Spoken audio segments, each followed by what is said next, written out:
Maddench 1984 just subscribed for 3 months. Why does that show up now?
Hi, it's Tamako.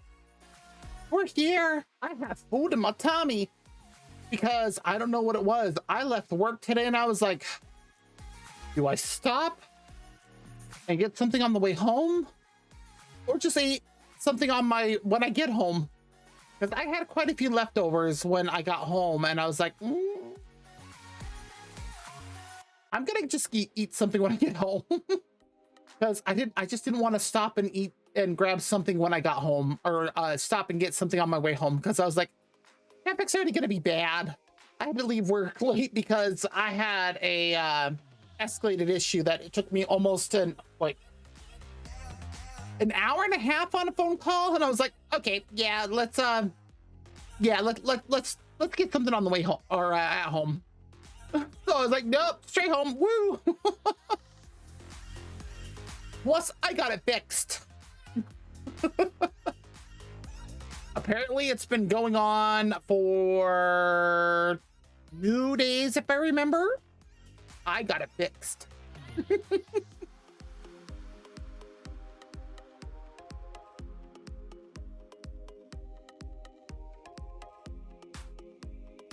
Wow, that's a bit of trivia that I don't think I really cared to know.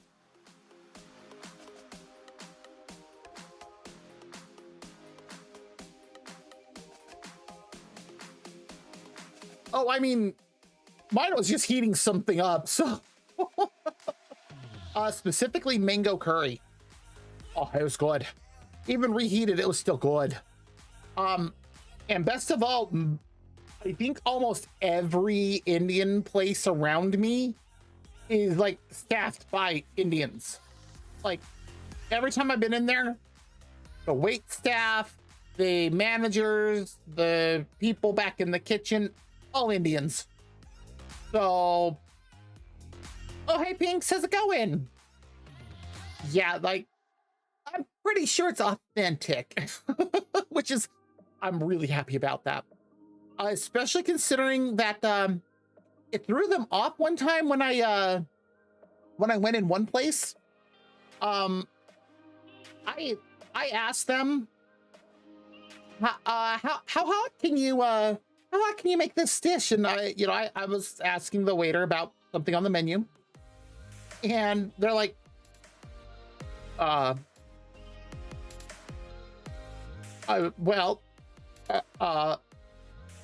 we can make it pretty hot. I'm like, okay, make it as hot as you can. And he's like, okay, and walked off to the kitchen. I don't remember what peppers they said it was they used. All I can remember is if you're using the Scoville scale, I should have. That would have been funny. But all I remember is on the Scoville scale, it has 6 digits. Oh, very much spicy level. Spicy level hot. Because with Indian food, you can get it mild or you can get it super hot. For them, mild is already hot for like most Americans. So you don't have it on an American asking, yeah, can you make it hot? And they're just like, wait, what?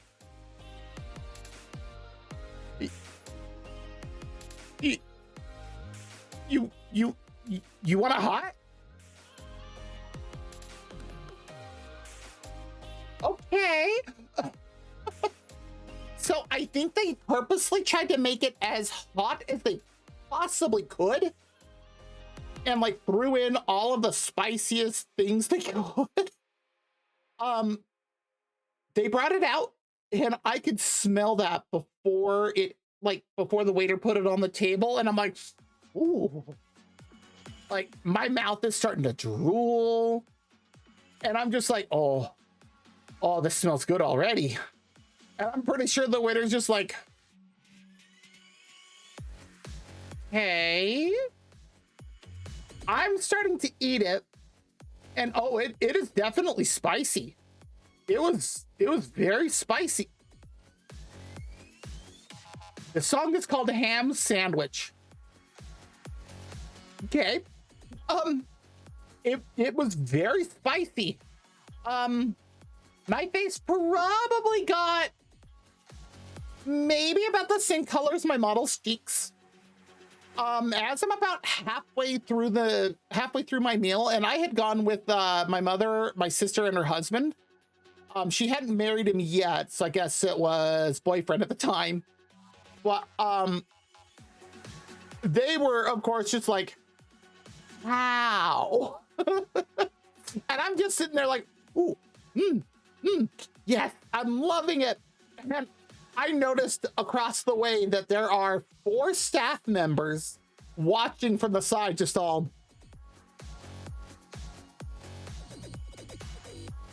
And then just kind of like looking at each other, like talking to each other. And I'm like, and I just kept eating. Pretty sure it was a bit of a show for them. Like, how is this happening?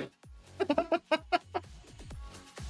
course, as long as I can remember, I've always had a high tolerance for spicy things. So that was a short song. Of course, I also have a hot sauce in my fridge right now. The name alone is the bomb, the final answer. And I'm like, it already sounds intimidating, and it's probably much hotter than it actually is, because they outright say on the bottle that it's 1.5 million Scoville. It is literally one of the when he eats the insanity peppers. Oh yeah, I remember that episode. I may or may not have watched it a few times. But yeah, I've also had this bottle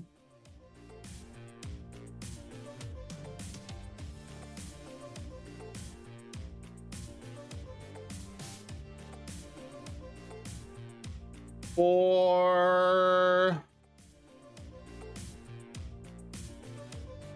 25 years. It is not something you go through fast. It literally has a glass dropper stick, and I don't mean the kind that you squeeze. I mean, it's just literally a glass stick inside, because I'm pretty sure plastic would melt. So it's literally the kind where you just you carefully pull the stick out, and you just literally put a dab of the hot sauce that's inside of it on things. Last time I checked it, it has I wouldn't say like dehydrated to powder, but spicy instant ramen. So the thing with the spicy instant ramen, to me, it's not that spicy. My sister thinks it's like too hot, and she actually gave me like this big box of it, because I'm not sure why she bought a box thinking that she could handle it, because I'm like, really? Why did you buy a box? You can't handle spicy things. It was the Buldak 3X spicy, the black one, and I'm like, why? I was eating it and I wasn't even getting flushed, and I'm like, okay. I mean, taste wise, oh, it was like super flavorful. Way too much salt. Of course, I'm also on a low salt diet because I can have really high blood pressure. But in terms of the actual spice level, that I don't think there's any instant ramen that can even get close. Now, if I made it and I put a drop of this hot sauce in there, I turn into one of those fire-breathing dragons from Chinese mythology. Take a bite and just, oh.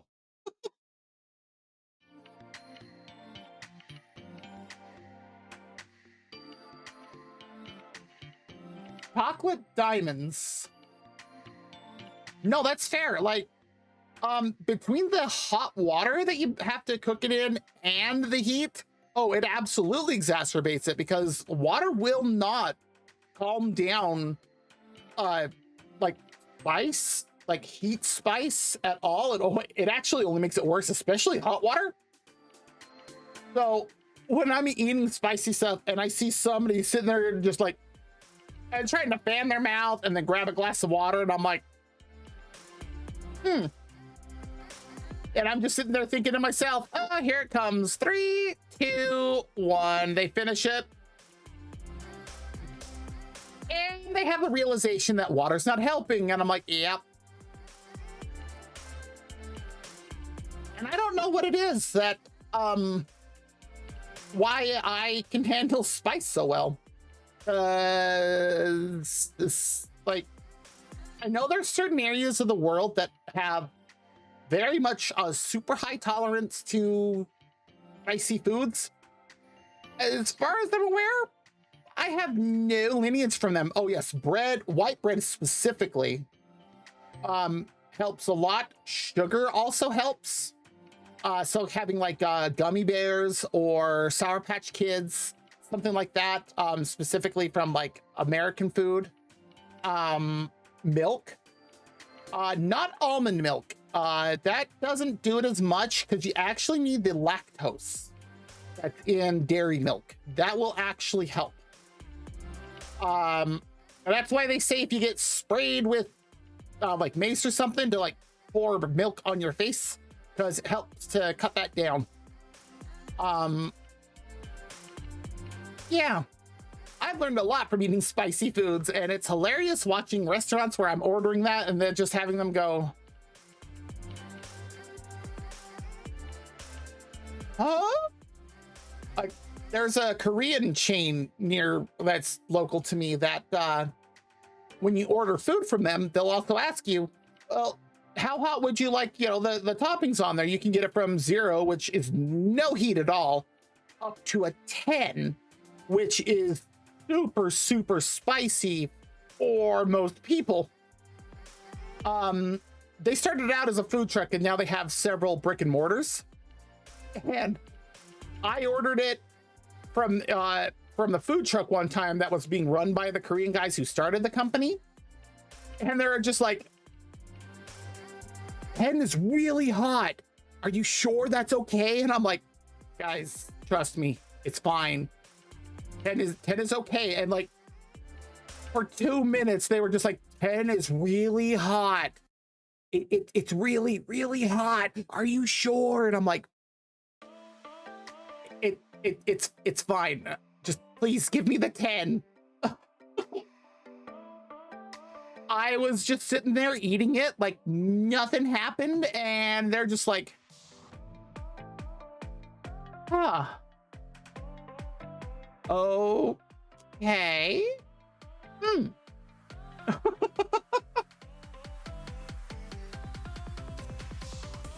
And funny thing on that reminded me, from Hololive, apparently,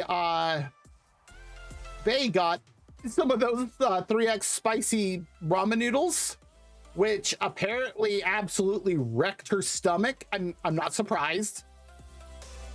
And actually stopped her from doing anything for 2 days. He thought she was gonna be sly and get Ina to eat some. Well, I mean, I understand that, but at the same time, if somebody's already saying, you know, I'm fine with, I know what I can handle, give me the 10. The customer kind of assumes the liability at that point. But yeah, they thought she was gonna be sly and give Ina some of that ramen, which Ina ate it with no problem. Ina's half Korean. And Koreans eat a lot of spicy food.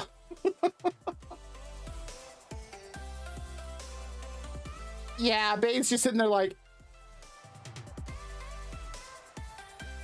what? That clip has lived rent-free in my mind on several occasions. I'm like, yeah. Then again, this is also based from the country where, you know, they eat the leftovers of yeast in a barrel, so take that as you will. Okay, where did it go? Ah, there it is. That was weird.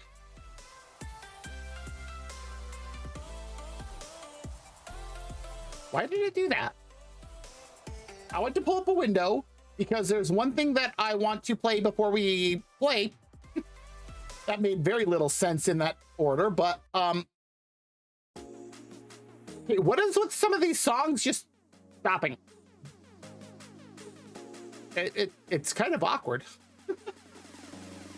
But there is a video that I want to play before we hop into Zenless, because they have finally started the drip marketing for the Angels of Delusion.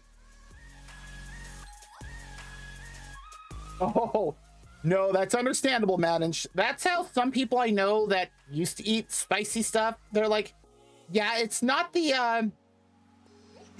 eating it that's the problem, it's the ring of fire on the way out. And I'm like, okay, no, that's fair. So I don't blame them there. To which I usually will start singing Johnny Cash to them.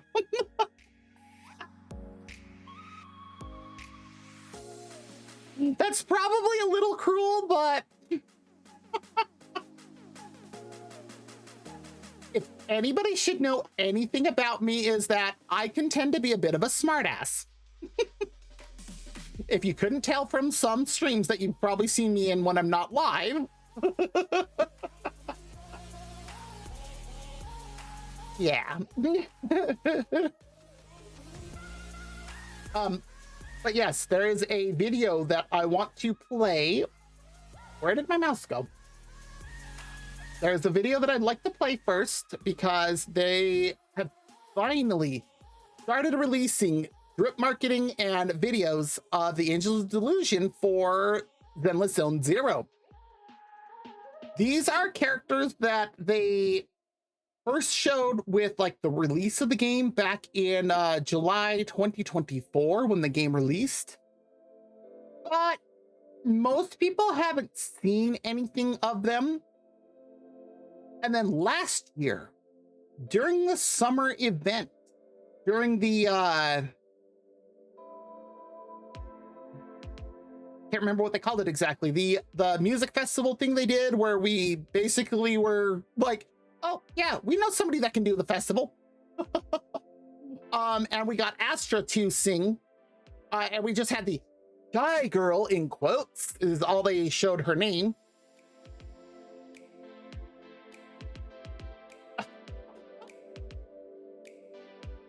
I mean, depending on what you do, that might be applicable in a much worse way. At least you knew which song I was thinking of and referring to. But they finally showed one of the girls in the game, instead of just, you know, making very, very vague allusions to. And now we have actual videos. Two of them are going to be coming up in the next patch. And something else to know about me is that I absolutely love idol type stuff. Not some of them, because there is some side hiccups. Always hiccups when I'm streaming. There are some sides to it that some companies are but some of them are pretty good. And for Angels of Delusion, they so Hoyo took the extra step, and they have actual, like, they're doing actual idols with this. Not just the characters, but actual idols. Like, they've apparently done concerts already, and I'm like, oh my god. They're going whole hog on this. What, the video we're about to watch is the very first thing that we've got for them. Where did I put the...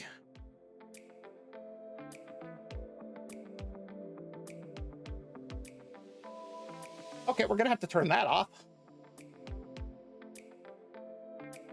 Okay, we're gonna pause the BGM for a moment. We're going to unmute that. Come over here. All right. So this is, as you can see up in the corner, Redreaming Angel for the first thing that we've got for Angels of Delusion. I'm just a little excited for it. Can you tell?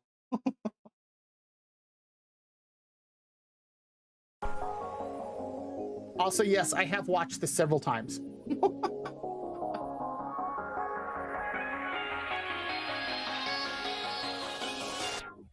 無我夢中で踊る永遠ないぎこちないステップ刻んだ振り切れる日々の喧騒もこの声でヒーローその笑顔超魔法級に突き立つらしちゃう世界一キュートなウインクで未来だってネクタイほら夜空に瞬く青い水星もそう一つれの夢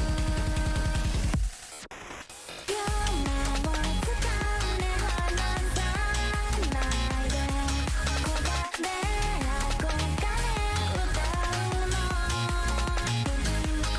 じゃあしびれる空港に恋して情熱はきっと嘘にはならないからで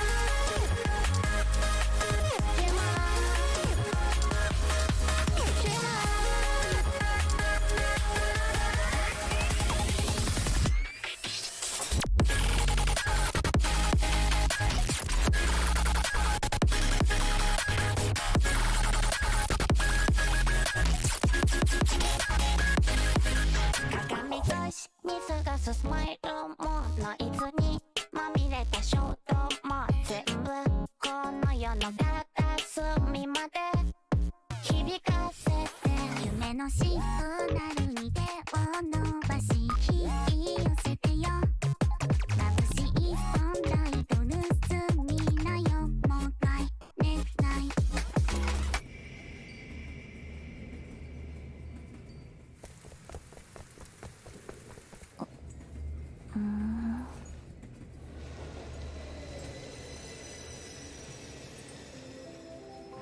Finally, we made it! It's so far.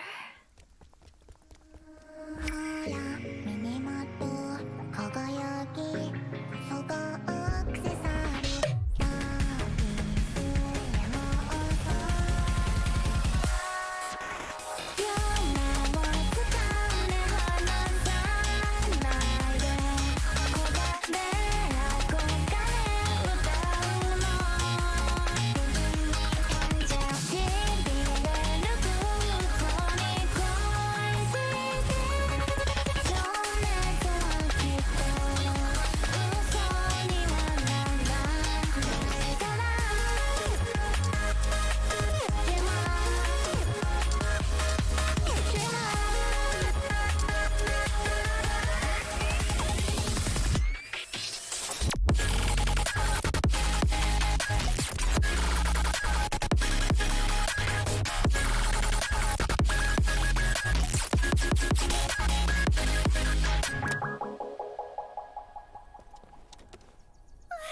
I finally got all the moves right! Can't believe this camera survived for this long. Huh? Didn't you say last time it was cheap secondhand? Maybe. Its durability is the reason it survived long enough to become secondhand? That makes sense. Yeah, that's their very first video, and I'm not sure. She's done a bunch of other stuff for Hoyo for the Japanese side. I mean, that obviously was most of the song was in Japanese, so I'm not sure if that is what they're doing there. Let me go ahead and get that back up the screen. Let me actually just check that, see if that has it listed. Who did? No. This is who the vocals are. That's who they've attributed the vocals. I Don't know what that word is. That's who they have attributed the vocals to. Oh, that's what I have that. Okay, I was like, what do I have selected in OBS? That's who they have the vocals attributed to. The second person listed there also helped write the lyrics. But the voices in English are the actual VAs that are going to be voicing them in game as well. But that was the first time that we've actually heard anything talking or anything like that.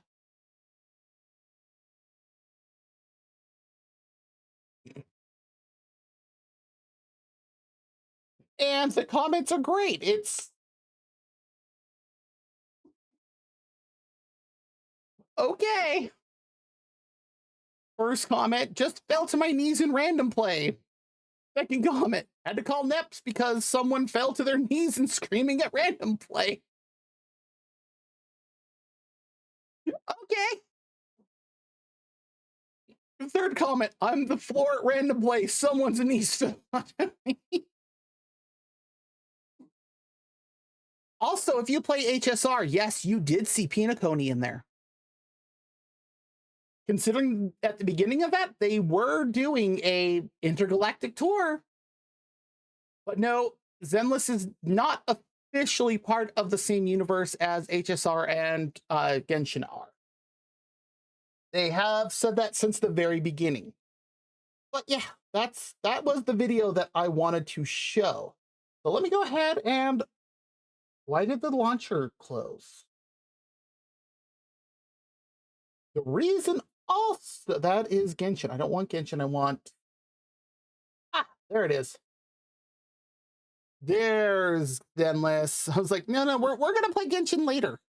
Which we also have a lot to do in Genshin. But the reason that I say that is because there is something big that we need to do in Hoyo. That's all we're doing tonight is Hoyo stuff. There's something big to do in Zenless tonight. It helped if I can actually talk. Can you tell I'm just a little excited? Okay, let's turn that on. Need to move my model. That is not what I wanted to pull up. Ah! As I just fly across the screen. Okay. Where's the game? I love that you can change the channel.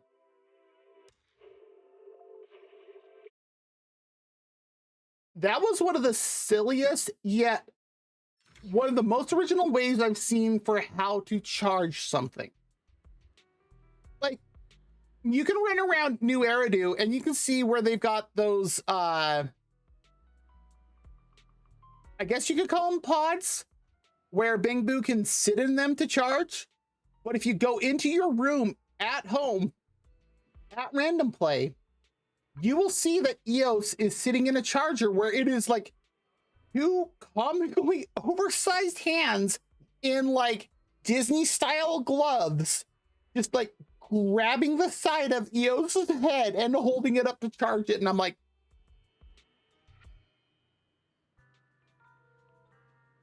I want to ask Eos about this and see what he thinks, because I'm very curious about that.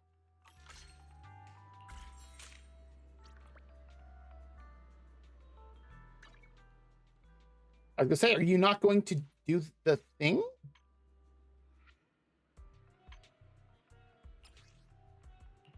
Oh, that's right. Shield defense reset. What? Oh, I'm like, what? Why are you giving me notifications still?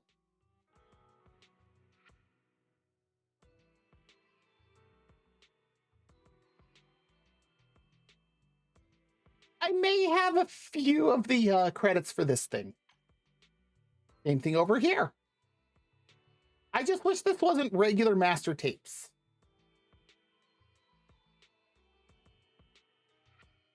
I suppose I should be buying these.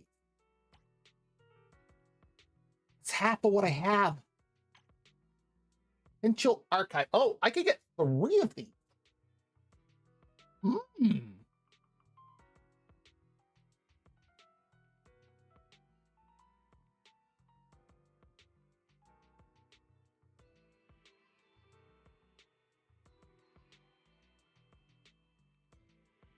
In the video?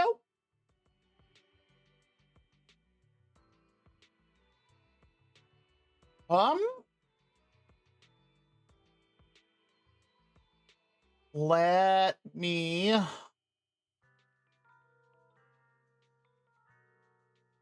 That's the tab I wanted.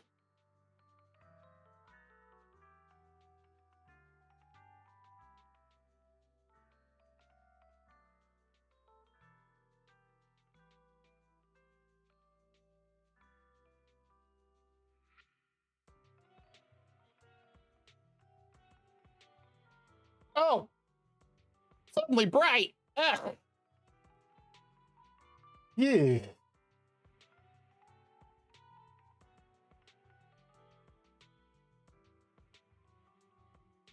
Ah.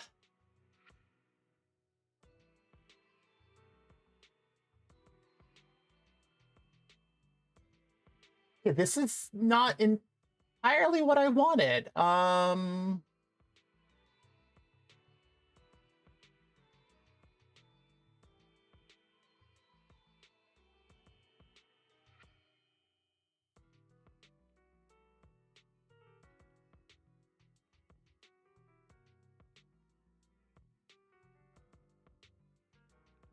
I was gonna say, because the BPM 15Q, that sounds like a group name, and I was right, which is weird because they're no longer around.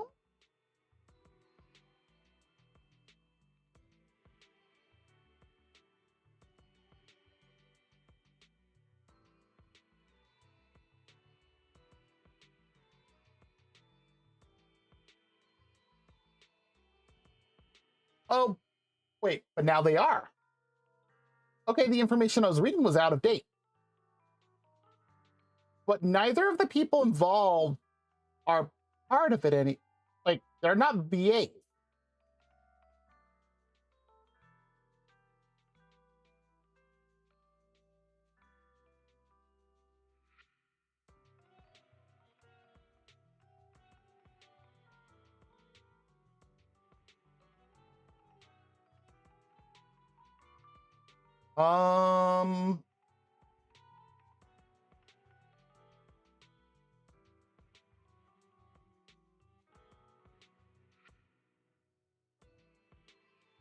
I'm not seeing any VA work.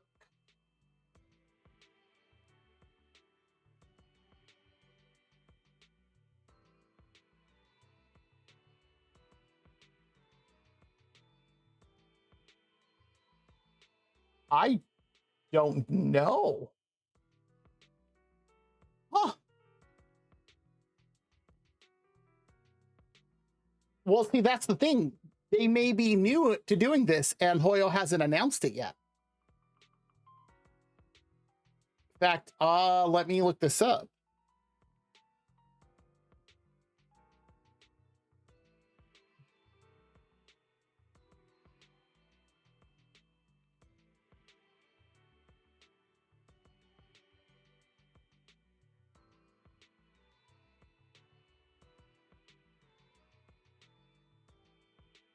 That is not what I wanted.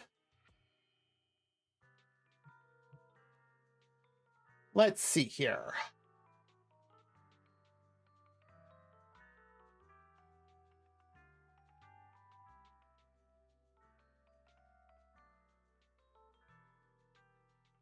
Okay, that's what I wanted, and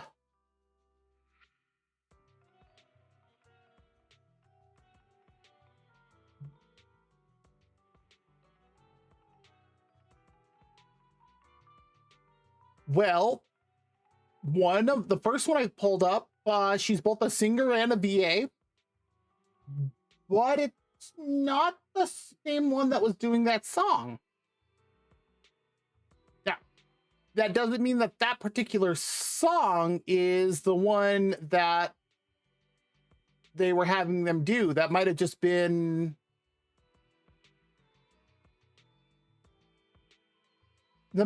something that they were doing for like the initial kind of like, hey, look at this.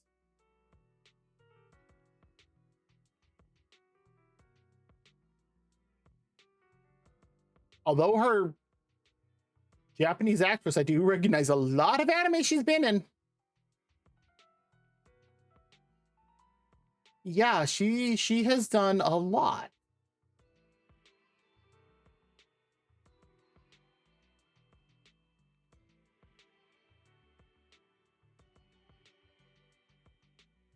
Why does this name sound familiar?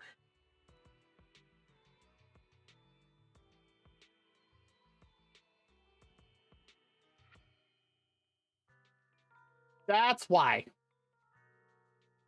Her English voice, I have seen in a couple of things, or like voice acting for a couple of things. That's why.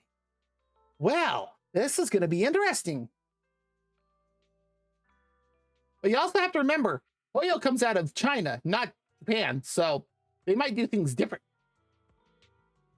But this is going to be interesting because that was just that one. Huh.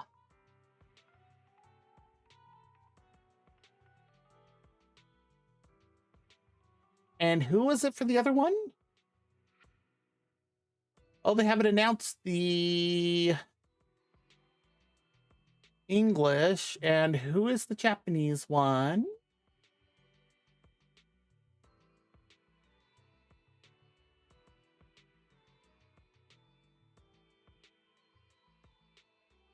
That's why I recognize the voice. Or the name for the Japanese voice.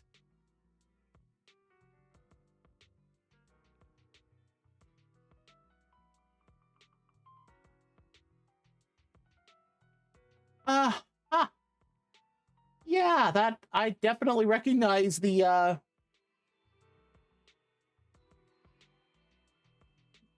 so the one that turned into the robot, yeah, I absolutely recognize her VA, her Japanese VA. Not sure who her English one is, because it looks like nobody has been able to confirm that yet. He was also in Tower of Fantasy? Oh, shocker. He was in HSR. I'm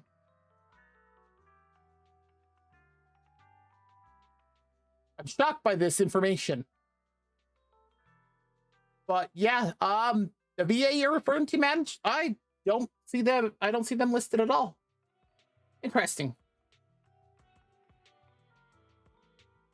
Ooh, itchy nose. I'm gonna have to look into this. Why do I have... Huh. I have 6 for Grace, 11, and Bernice, but 5 for Sanby and Ellen. I'm curious. Okay, anyways, moving on. Gonna clear some of this stuff out.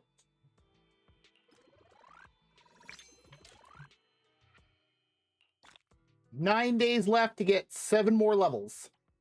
Yeah, that'll be easy. What is this? That's not the thing I wanted.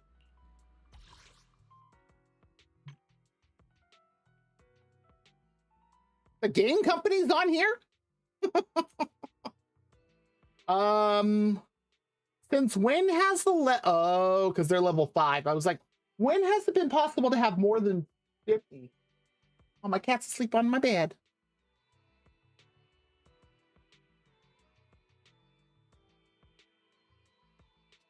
I do not speak Spanish, sorry.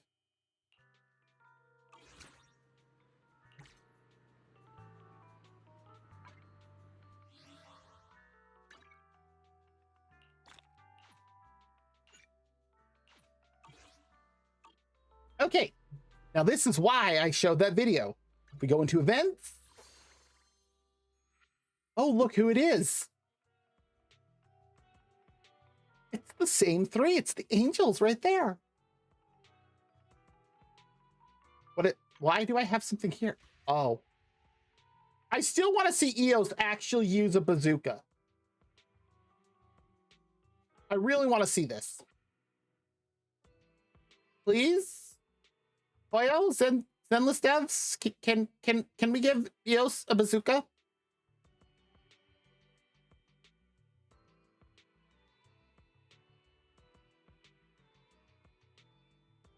I don't like that. I really don't like that. No, like, I understand if I double tap on it, I can get one, but not active like that. Ugh.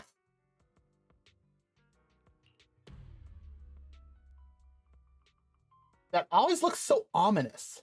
But yes, we're going to do this as soon as we finish taking care of dailies here in just a moment.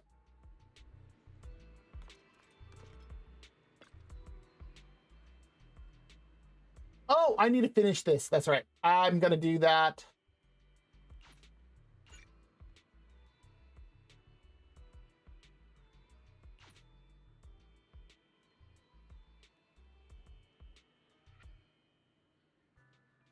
Wait, what it?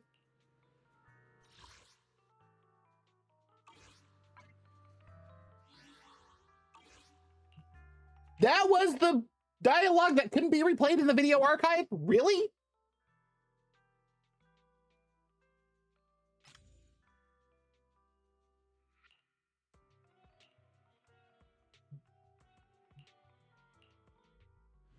That seemed pointless.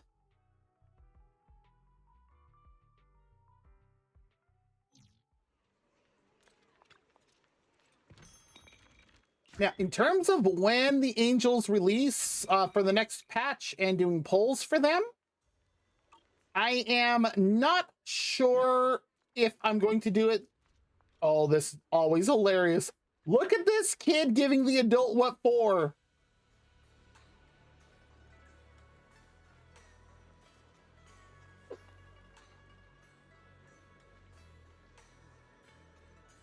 I will never get over this. I tried to record it one time when I was just trying to log in and do dailies one day. There was a kid over here giving 20 what for, and I'm like, what? Unfortunately, I couldn't get it. Like, I walked up, saw that, and I was like, oh, record. Just as I started it, kid walked off, and I'm like, why? It's like when you try to take a picture of a cat and the cat's like laying there doing something cute, you pull out your phone, and it's like, why did you have to move?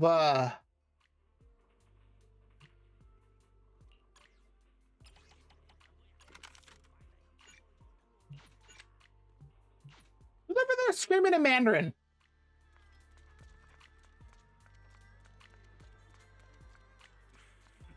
Vince, why? Has some real gems. Don't miss out. You'll regret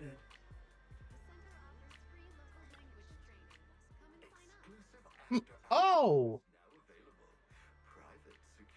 Did she just call him uncle? What's up, last drink vendors next door? Excuse me. I was wondering, do you need any help? I can do anything, and even if I don't know how, I'm willing to learn. Learn what? How to identify stolen goods? How to haggle with them desperados? Who are you buying things from, Vince? Huh? Is being a pawnbroker really that dangerous? This line of work ain't for kids like you. Hurry on home now.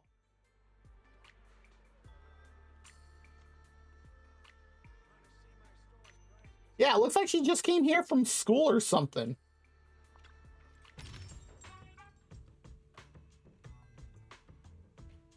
Oh, speaking of, that actually reminds me. Look at the absolutely ridiculous accessory that I got.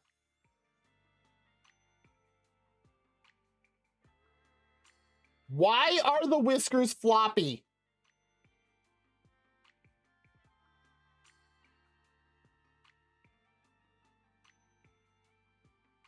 I don't know why they're floppy. Also, if you look at the back, as far as I can zoom in, yes, those are I/O ports. And it even says as much, so if you weren't sure before. Why one of them is an HDMI port, I am not totally sure. But if you look at the ears are speakers. This is the Angels of Doglusion. I don't know why it's a dog, because it's very obviously a rabbit.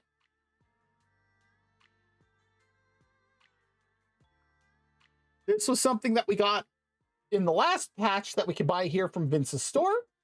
And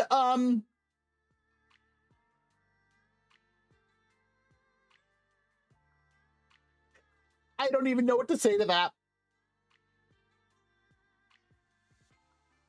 The only thing that would make it even better is if you went running around in Phylum Heights with it on and people were like just staring at you like, what is going on here?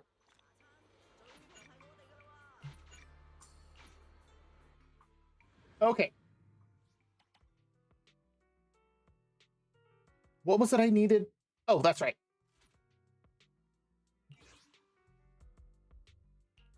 Okay, looks like we're only going to do 2. There's other things I need to do, but these ones are the quickest, so.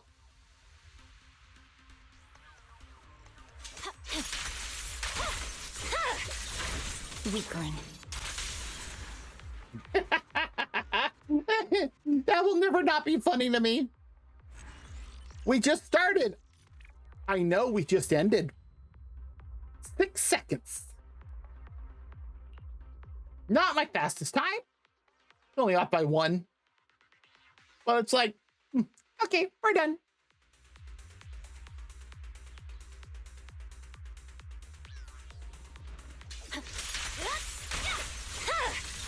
My blade is already sheathed. Ooh, one that didn't go down with the initial strikes. Docking.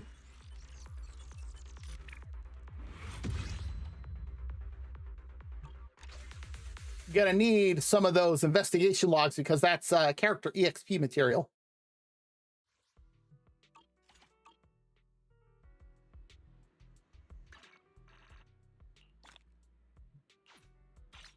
Take care of that.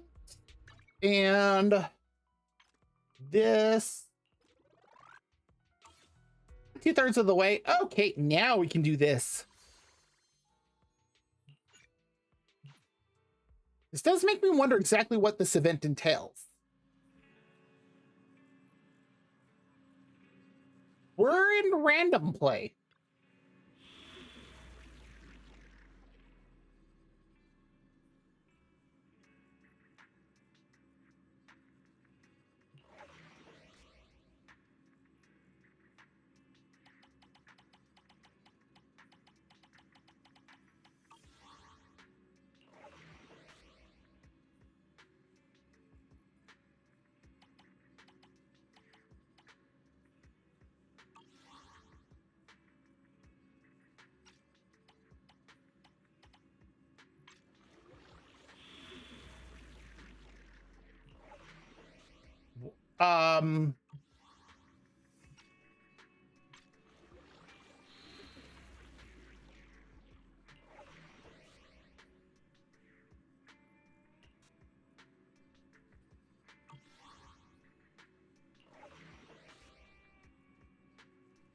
Oh, it's Nineveh.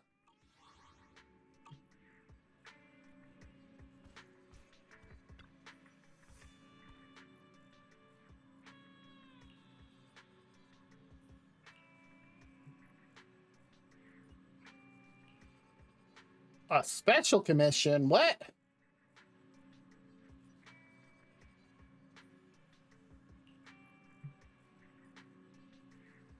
Oh, okay. No, this is the one. Because if it's saying 404 Livehouse, that's where the Angels are based out of.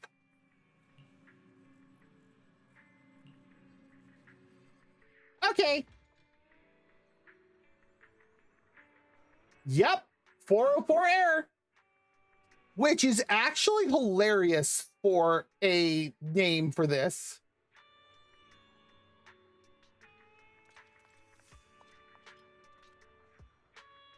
Ari, huh? She's new.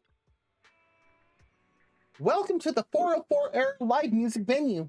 We're not open for business yet, but I'd be happy to tell you about our super popular idol group that'll be taking to the stage soon. Why does she look so unsure? The Angels of Delusion.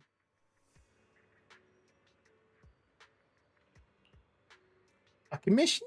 Could you be the one Arya mentioned? Of course, wishing sprites Arya. Oh, we have an ad break coming up in about 5 minutes. When that starts, if you do need to get up, stretch, grab something to eat or drink, use the bathroom, go for it.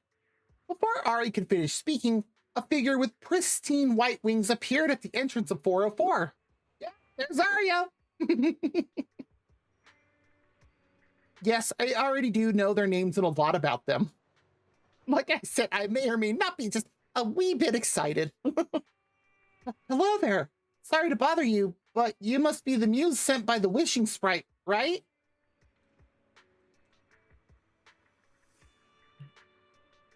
Yeah, like those super awesome, super smart sprites that show up with hints whenever everyone's out of inspiration. And then suddenly everything just falls into place. Well, maybe I'm not that miraculous. Belle, don't undersell us. Things do happen to do that. You introduce yourself to the young lady as the video store manager, even though it's like the least kept secret in New Eridu who we are. So the muse was actually the video store manager from across the street? Sounds like something straight out of a fairy tale. Sorry. I was so caught up in being excited that I forgot to introduce myself properly. I'm Arya from Angels of Delusion. As the lead vocalist of the group, I'm working hard to improve right now.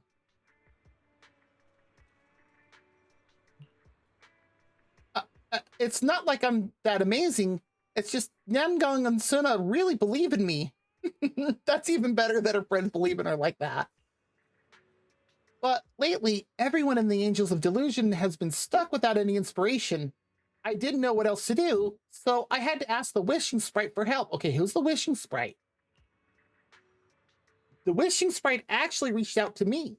It said the muse would appear at the entrance of 404 in the future, and that our inspiration would flow along with it. You must be the one. Then I guess it's time to be a muse. About the first stop on this inspiration journey, I'm working on a song with a cozy everyday life vibe. Do you have any thoughts on that, manager? A destination that fits a cozy everyday life inspiration, bustling streets, leisurely crowds, unique cultural sites. One place comes to your mind. Lumina Square? Oh, Wi-Fi Peninsula. I've heard about it, but it's too far away, so I never made it there. Would it be okay if I invited you to come along, manager? Considering how easy it is for us to go back and forth. Looks like you two are heading out on a long journey. Stay safe out there. Then let's meet up at Phylum Heights later. Oh, geez.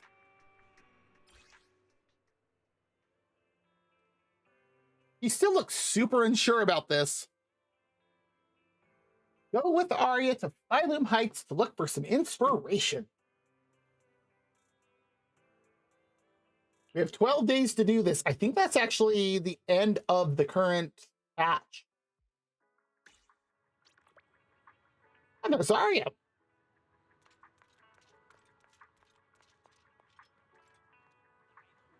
Okay, Miyabi says her height's 170 centimeters, but that includes her ears. Arya's barely coming up to her chin.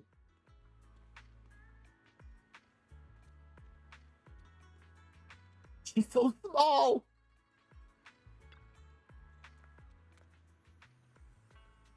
It's not much difference with Belle. Manager, you're here. This isn't quite what I expected. I've never tried seeking inspiration in such a lively place before. Let's see, how about soaking in the buzz of everyday life or let's check out how, apparently how they're joking. Let's check out how the locals live around here, shall we? Let's do the second one. Arya lowers her head slightly, her eyes scanning the crowd at Phylum Heights with a mix of curiosity and shyness, just like a little robot observing the world. If we only knew. But Arya doesn't look anything like a robot at all. What a strange connection.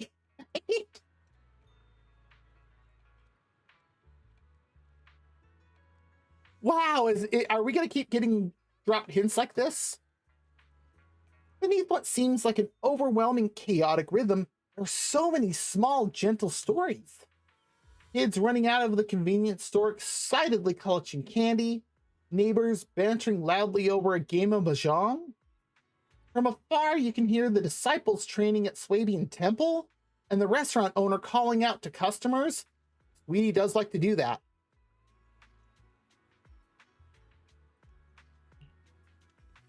For that everyday life vibe, if we throw in a simple live instrument combo, then weave them together with an easygoing, soothing beat to form a warm melody, a peaceful, everyday tune, I think I'm getting some ideas. Manager, let's find somewhere quieter.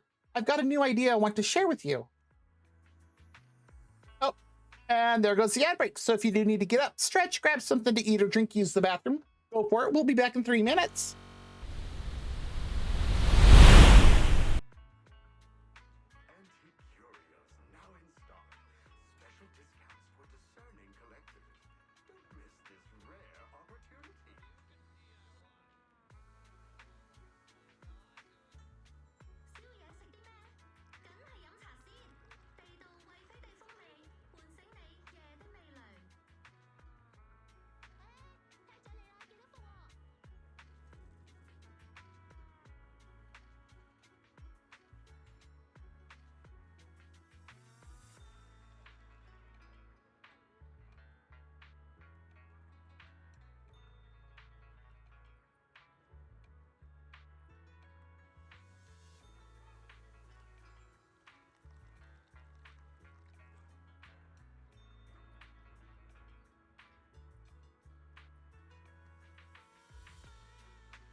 Okay, we're back. And why does Frosty Tool sound like some medieval bard? I'm gonna have to check what that's set to. Pretty sure I didn't set it to that. But you never know. Okay, let's continue on. Talk to Arya in just a second. Water. Thank you, Pinks. How did you get a Fallout PFP?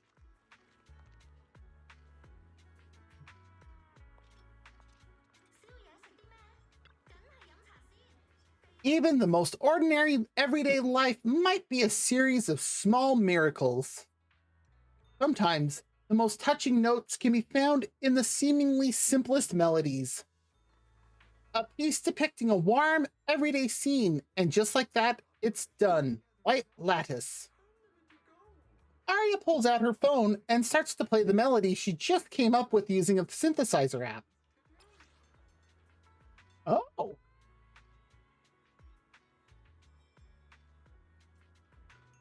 Oh, that's cool. Some of the Twitch drops are so random like that. Manage.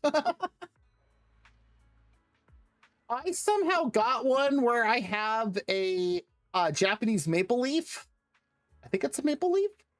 I don't even know what stream it was that I watched where I got it. I just saw that it just started showing up on streams when I'm chatting, and I'm like, what is this? And apparently it was for watching,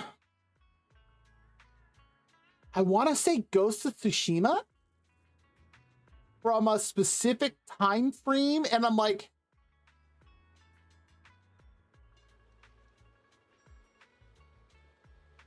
I don't recall watching any streams for this, but apparently I did. Angel's Melody Notebook, a notebook filled with the Angels of Delusion's musical ideas. Every dazzling melody begins with the simplest notes and a spark of inspiration.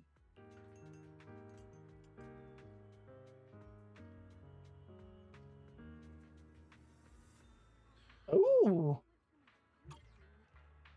Manager, what do you think of this one? It's not too bad, right? I was liking it. I'll keep working on it. I hope that once the full track is complete, you'll come and give it a listen, manager. One more thing. Ari said she'd like us to take a photo after finishing our inspiration trip. Use as an image for a post on the Angels of Delusion account. That makes sense. Mind if I take a pic right here, manager? So, selfie time, that's what I'm hearing.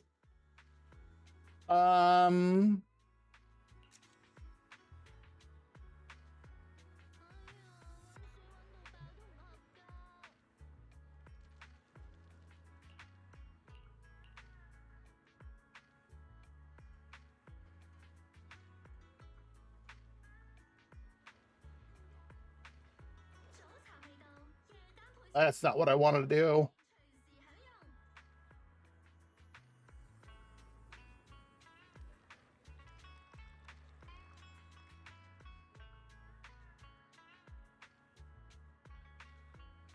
Why are we not standing next to Arya?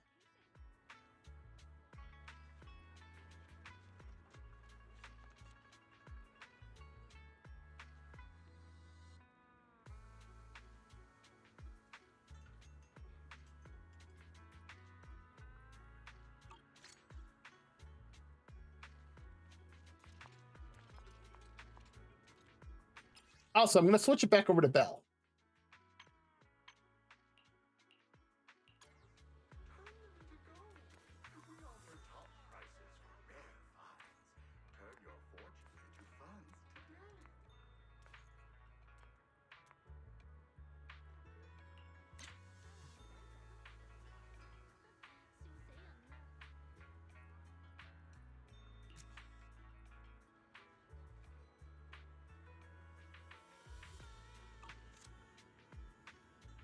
Really? We're going to do this today?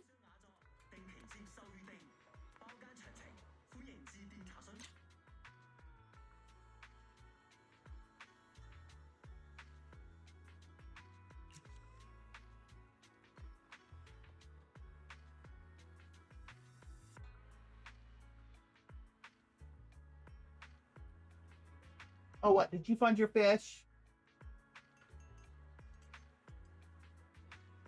Yeah. You found your fish?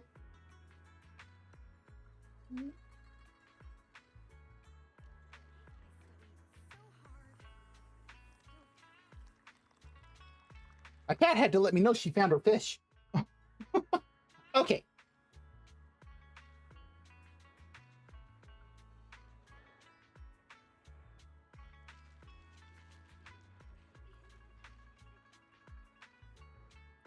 I'd really prefer it to be out like this way where we can see the street here in Phylum Heights, but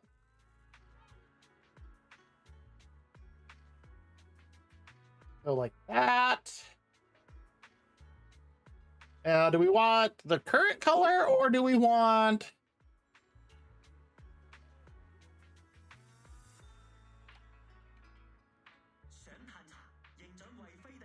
No, I don't like that. Vibrant. Ooh. Vibrant's good. I like that.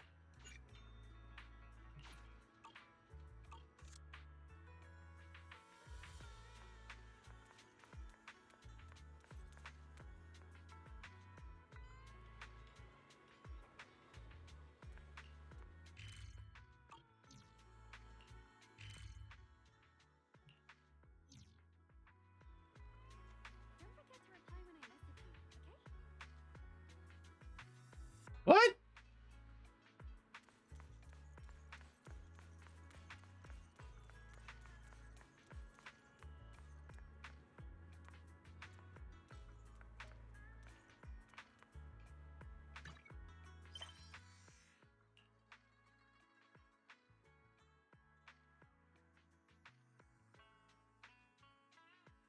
Um...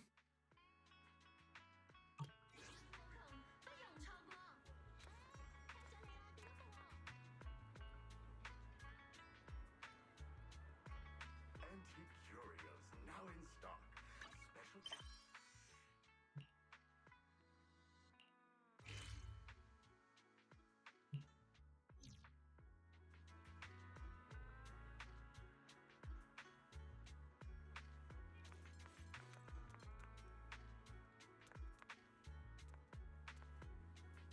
What?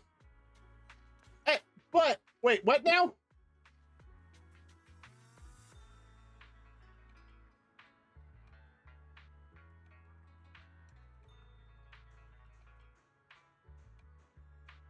Uh... Huh?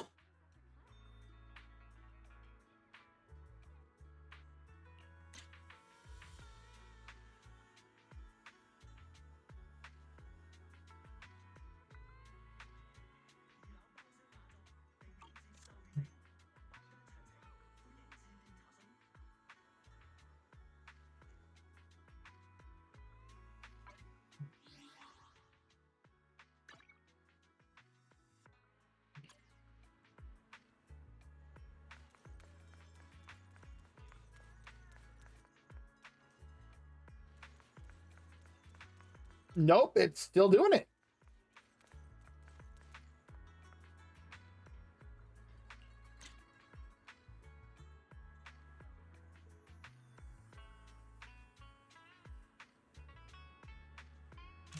Maybe if we get one of just Arya?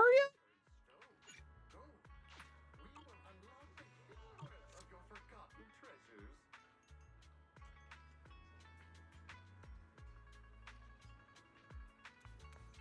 I can't go over the railing. It's the middle of the air.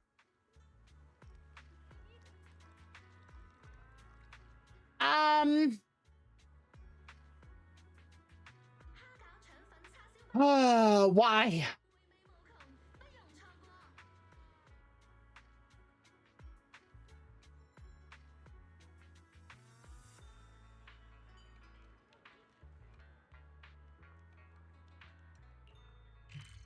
If I leave Phylum Heights and come back, will that fix it?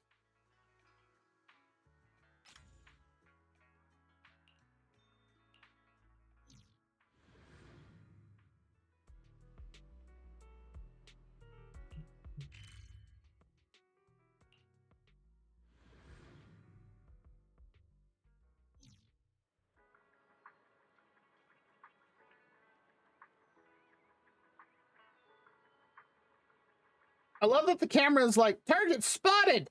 That's Tin Master. We're here to help whenever you need it.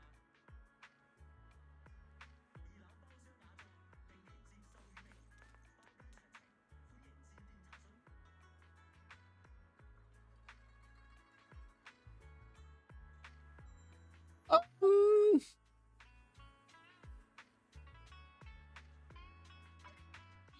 okay, we're gonna try this.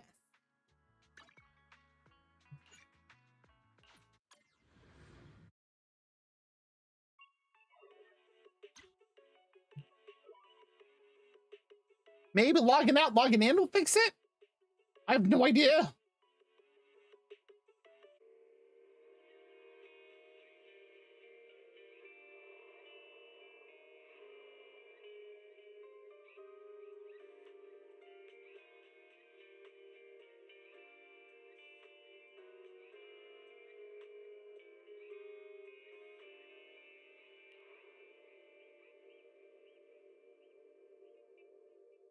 Some of the things they show on the TV are kind of strange.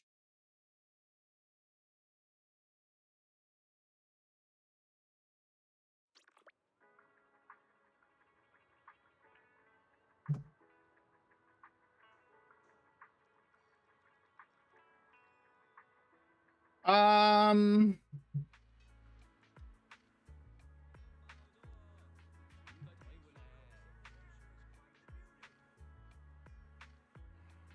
Got treasures gathering dust?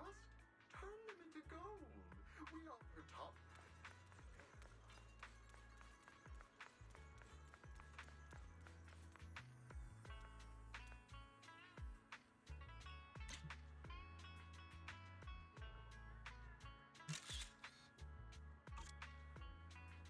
A keen eye turns. how did that work?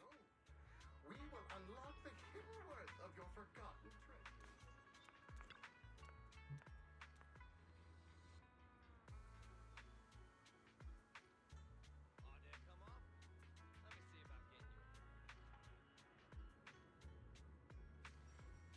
So she wanted a photo of the street.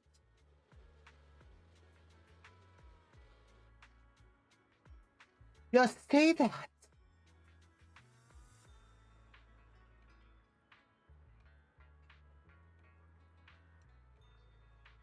Okay.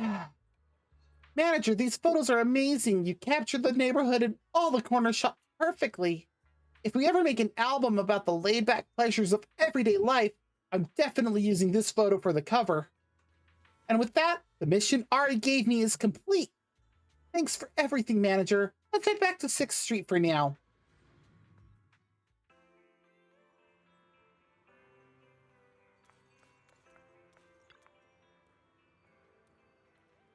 Today I went on a trip with the video store manager and ended up finding a kind of inspiration you'd never get in 6th Street. Seeing Arya's smile, I can tell today's field trip was a success. Okay, is Arya like their manager? Like a band manager type thing? I have to wonder. Yeah, all thanks to the manager. But if it wasn't for the manager's hint, I never would have realized that the little sparks of inspiration can hide even in the middle of a noisy crowd. That's fascinating. Once we're back, I definitely want to listen to Arya's new piece. And the manager's photos have such a distinct style. Or two. Oh, missed that last part.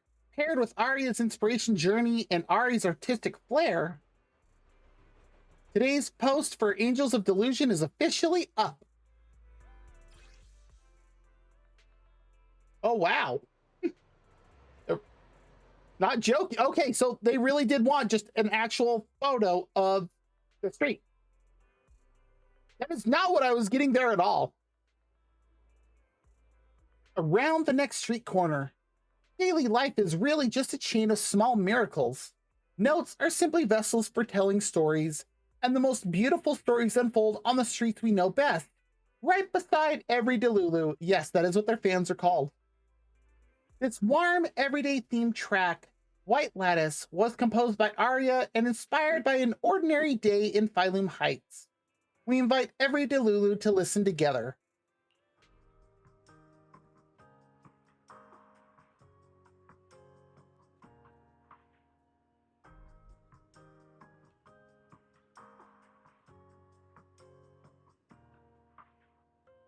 Listen to this idiot.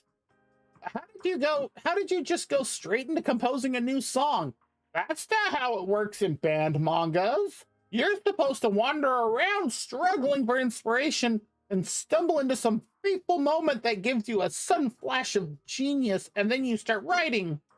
That's how it always goes in band stories. But what you wrote was so good. Fine, I accept it.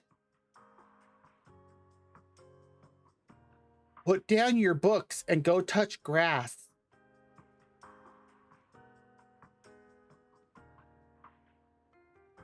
Yeah. Oh, when did you come to Phylum Heights, Arya? You gotta try Yum Chasin. The owner lady there's super adorable. Yes, she is. The dim sum is amazing. And did I mention the owner lady is super adorable?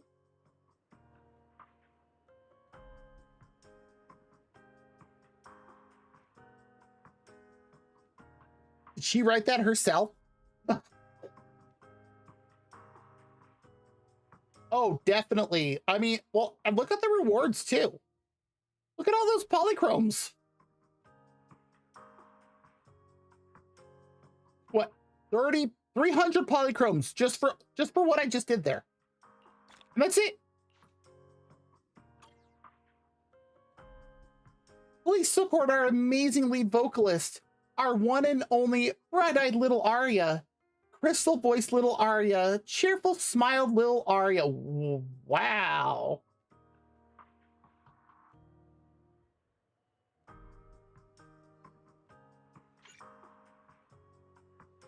Complete the prerequisite commission, use streets, and interact with Ari to unlock. Oh.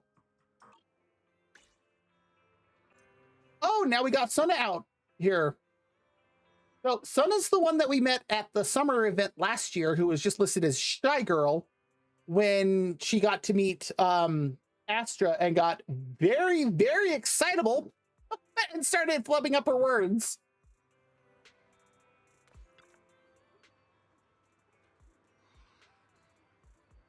This time, my muse is a rather magical storm. We're just collecting all the titles.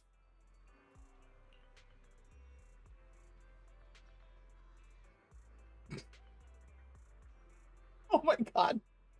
Tuna. Moose. I like the mango flavor.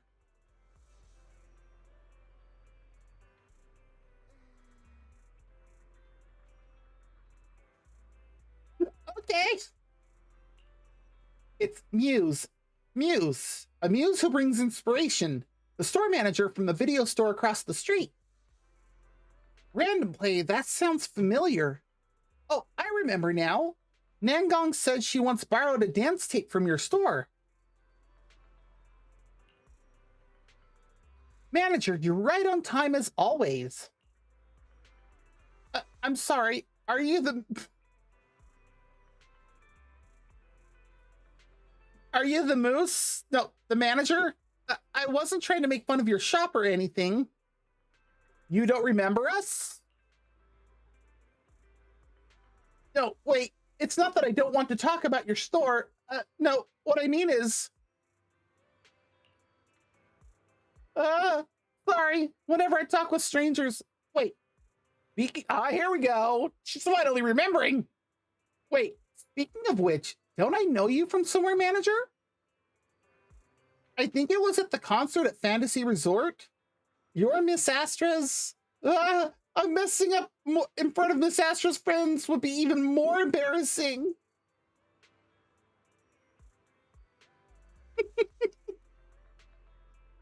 She's doing horrible. Oh, right. My new song. I'm working on something mellow and laid back lately. And yet you're this nervous in front of the manager? Ari, you're picking up Nangong's bad habits. Nangong does like to tease her. Like, a lot.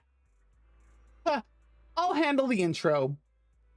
Suna's our composer in Angels of Delusion, and she tends to be really strict with herself.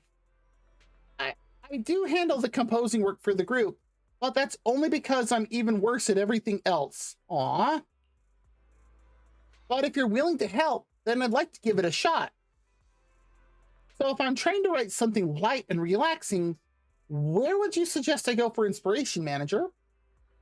A relaxed melody, breezy, gently swaying air, notes dancing freely, a destination comes to your mind. The resort? Oh, Reverb Arena. Not the one I was thinking of. Oh, the Underground Music Plaza? Oh, geez. I picked up a few shifts at the drink stand there before. Then let's meet at Reverb Arena, Ms. Mango Moose. Okay, not you two calling us random names. Bad enough 11 does it.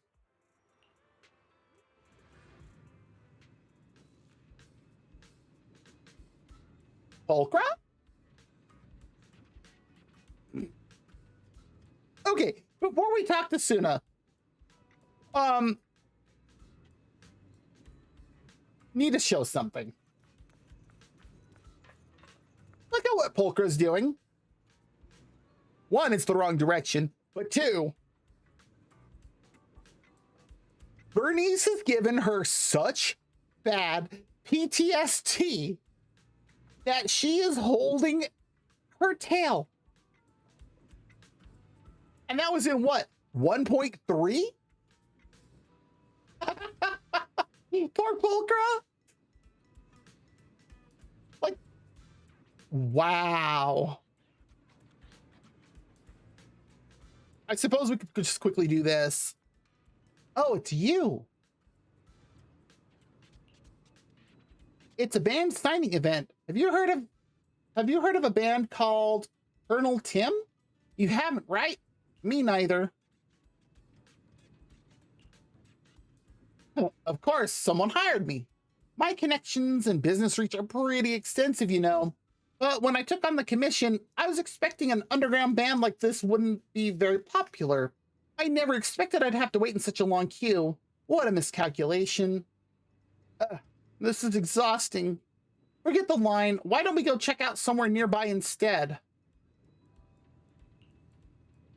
Of course I want the money. I'll just copy their signature. Yeah, that is kind of dishonest. You don't have to make it sound so bad. As long as you don't tell anyone, it's easy money. The client gets their signature and everyone's happy. Yeah, that's what happens when you're so serious. Picking on the honest ones is too much fun. Let me think. If you don't want me to break my word, how about grabbing a drink from the drink stand next door? I ran all the way here without stopping, and I'm so thirsty. There's no one around I know who could help.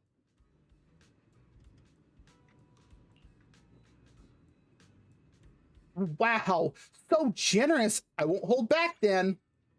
I bought a drink for Pulchra and joined her in line to get an autograph after the signing session. Thank you for staying to chat with me. It made waiting in line less boring. Gotta meet the client soon, so I'll get going.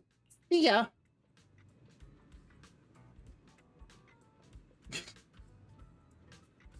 She can be so silly. But still, the fact that she is holding her tail and, you know, stroking it like that after what happened between her and Bernice in the story, it's like, way to go, Bernice. She gave your girlfriend PTSD. This improvised melody isn't exactly polished, but it's really interesting. But I can't just steal someone else's inspiration. Still, I don't have any other inspiration at all. What should I do? Let's see. How about we just relax for a bit first? Or maybe start with a couple of drinks. Yeah, let's start with a couple of drinks. The Scarlet Noble. Nangong keeps a... Wow. I was about to say. That was weird. Scarlet Noble, Namdong keeps a few in 404's fridge, but I heard the taste is kinda... You can't exactly write a relaxed melody when your nerves are all tight, you know? Then cheers? Following the style of a friend from the Outer Ring. I know exactly who we're referring to. You know our friend who's a bartender? You mix up a Scarlet Noble special for Suna. Then you lift your glass and clink it gently against hers. What glass? Whoa, it's got quite a kick, but after drinking it, it's like little bubbles started drifting up from my heart. The bar counter, fizzy drinks, those lively bubbles, that gentle sway in the air. I think I might have an idea, manager. Let's find somewhere quieter so I can let you hear it. So we went from over there to over here. Okay.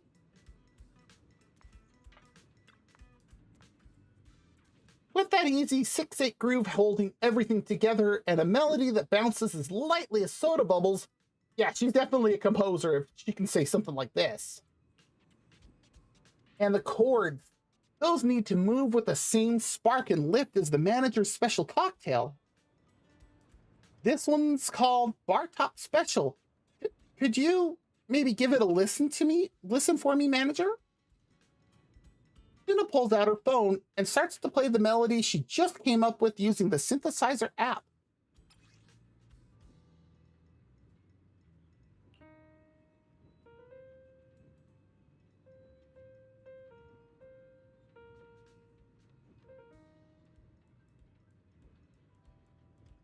That's a pretty good start.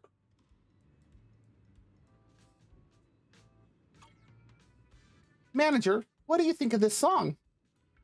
It's not really the style I'm best at, but it's something I really enjoyed working on. What a catchy tune.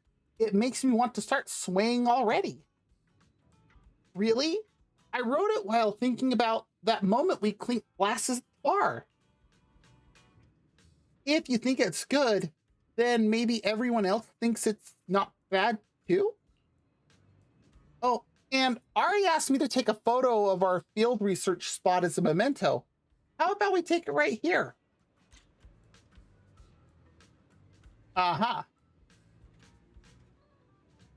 Okay, I see what they're going for from what we did with Arya to now.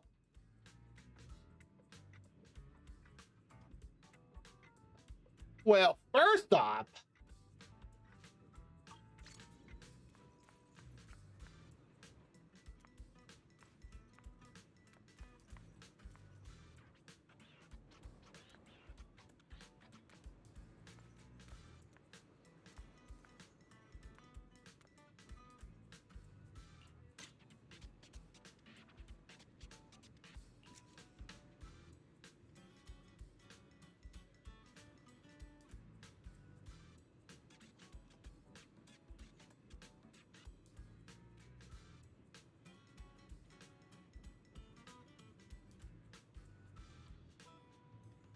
there we go. One of us first.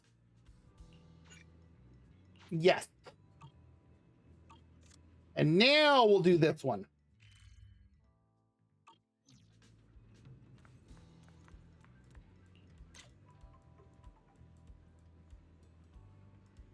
Get the whole bar counter in here. That's a pretty good shot.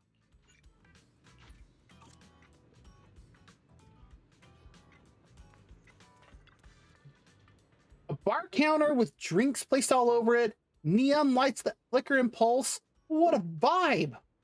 Wow, who knew the manager was such a pro with the camera? Half of New Eridu. As for the post caption, how about lively notes rise from the bubbles at the cup's edge? that wraps up today's outing, manager. Let's head back to 404 together.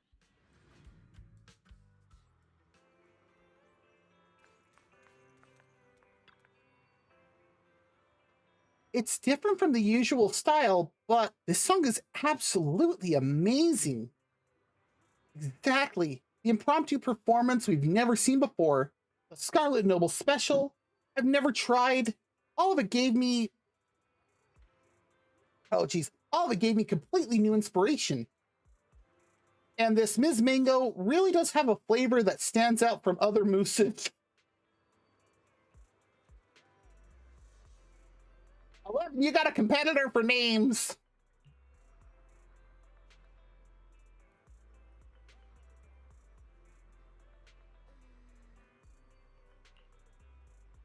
Hey, manager, you're here.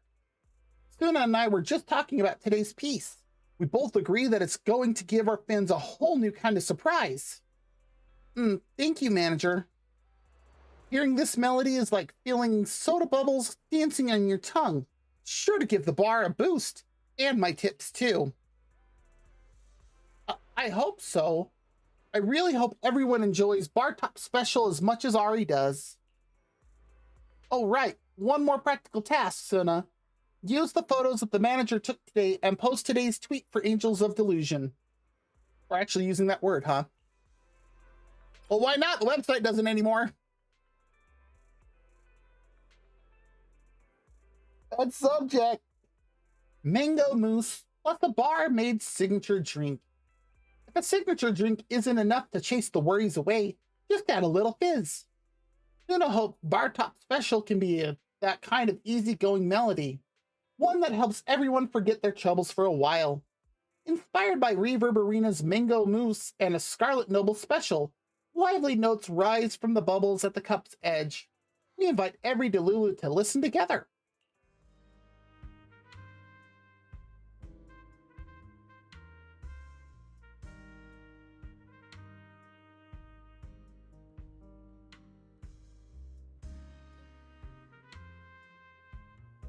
And the first person is just like the first person for the one with Arya. Scarlet Noble, meh. Luna, so adorable. Will there be a chance to see the Angels perform at Reverb Arena in the future? I'm also a huge fan of the Scarlet Noble special. Got such a unique flavor. As luck would have it, I've got drinks that taste just like the Scarlet Noble special right here. Want to try Suna's favorite drink? Come order from me. Yeah, can we get a mod to ban that person? That's sus. Oh,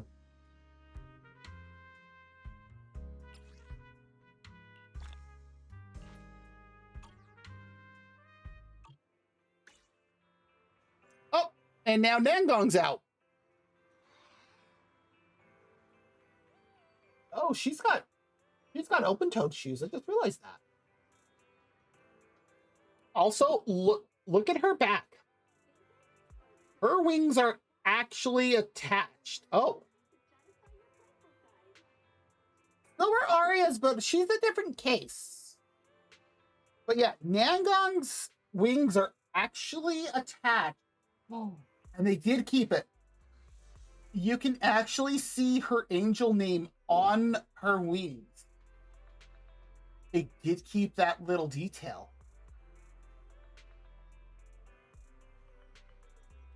But also she has those scars on her back, that X shape. So this makes me really wonder what story is going to come up in the next pack. Because yeah, I mean, look at this. Like, her wings are right up attached, right. That looks like it's almost on the inside of her shoulder blade.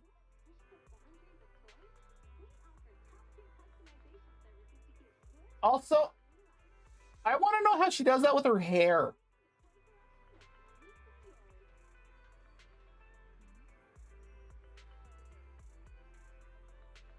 How How does she get her hair to do that?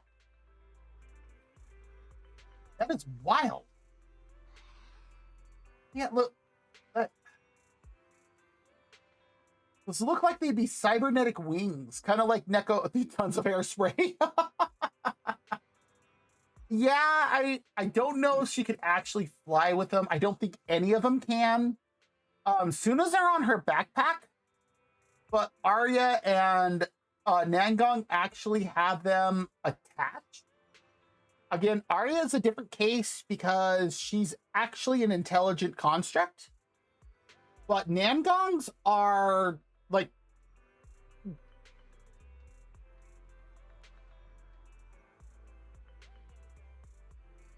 it's just interesting that they kept that detail of her angel name on her wings. Like from their original designs, they have changed very little from the original art that they put out when the game first released. Like, from what I recall,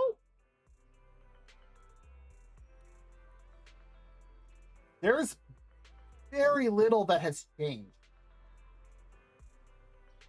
Like, Arya's in her the way that I heard that it got explained. I mean, possible. They haven't said exactly what's going on with Nangong, so I'm not totally sure if she's like full human or if she's Thyran. I know for a fact that Arya is an intelligent construct, and that with her she uses a oh, I can't remember what they called it.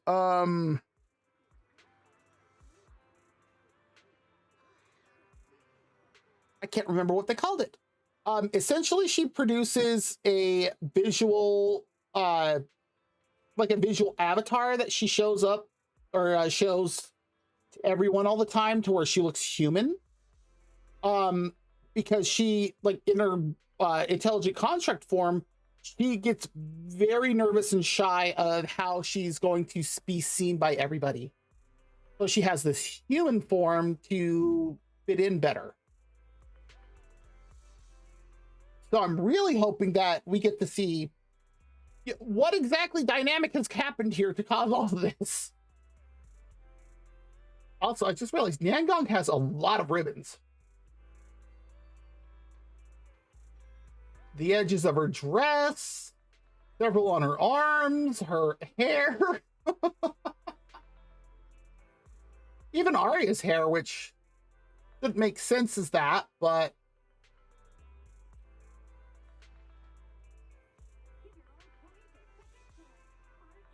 also, Arya's halo still floats. Interesting. Okay. A muse of inspiration really does exist. I thought Arya and Suna were already too old to believe in fairy tales. How lovely. I don't really think of myself as a muse anyway. You're here. Nangong, this is Ms. Manager of Random Play. Nice to meet you. Suna was muttering all day yesterday about how the manager is amazing at bringing out people's inspiration, and I've never felt such a strange spark before. Our mysterious Ms. Manager has me all curious now. And that's why Nangong has decided to go out with Ms. Manager today and hunt down some inspiration of my own. Okay. As for me, I'm working on a heavy, hard-hitting rap track right now, but I've been struggling with the backing track. Life in 6th Street has been a little too peaceful, and the members' hugs a little too soft. Oh, okay, that's how they're going. So I'm not entirely confident about nailing this hardstyle vibe. I need somewhere that fits the mood. Somewhere that sparks that edge. Let's see here. A place full of energy and passion. Maybe Blazewood. A place of hardstyle vibe. Let's hit up the outer ring together. Interesting idea. Looks like we're heading out on a long journey. Huh? You really want to go there? I heard the outer ring is dangerous, especially the traffic. Oh, it's not that bad. It's not like you're going to get run off the road into a hollow or something.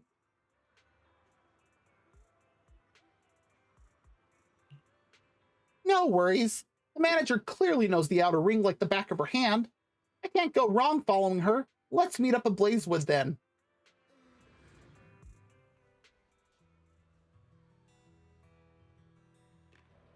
I was really hoping it was going to say something like, before we head out to the outer ring, we made a call to a friend. And then we look over, and there's Piper. Because apparently it's like a several-hour drive to the outer ring.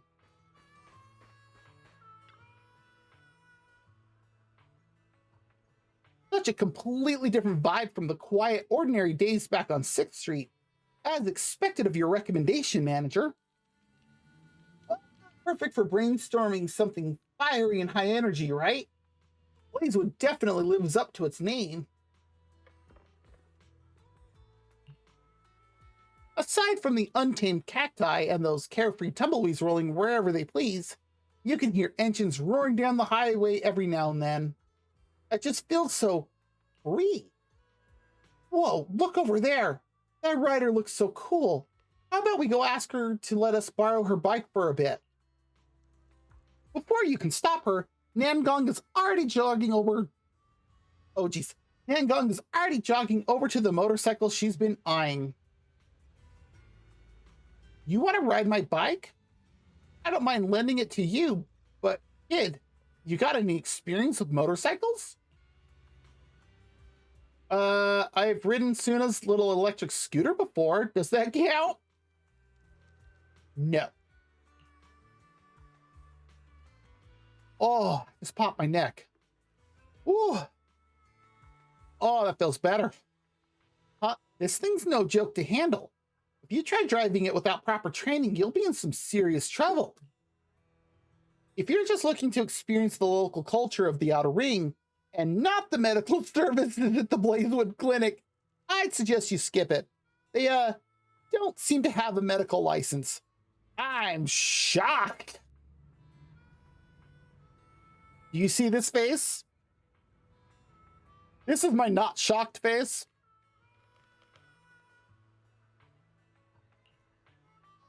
The rider chuckles, shakes her head, and takes off down the highway on her bike. Oh, yeah, that's about what I was expecting. Popping age range? What do you mean? What do you mean by that, Madage? What a pity. Looks like inspiration isn't coming as easy as we thought. Well, to be honest, the melody came to me long before we got here. Somewhere along the road with the wind, the sand, and the sunlight all wrapping around me. Come on, manager, let me share the riff I came up with.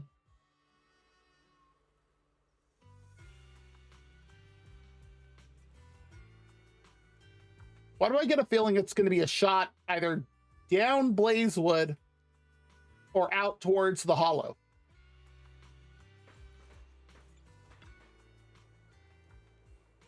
The wind out here in the outer ring is always carrying sand.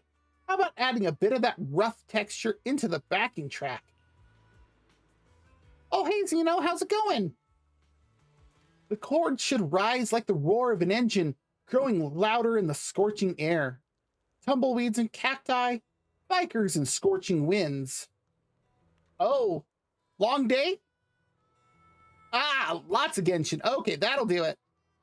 Nangong pulls out her phone and starts to play the melody she just came up with using the synthesizer app.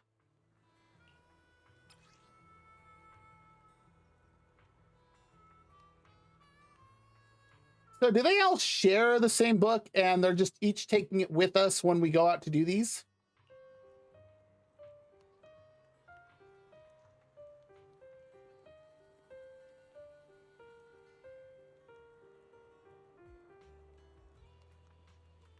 Okay, I can see where she's going with this.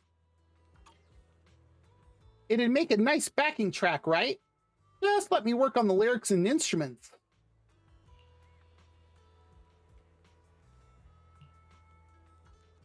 I think so too. Come on, let's take a photo to mark the moment.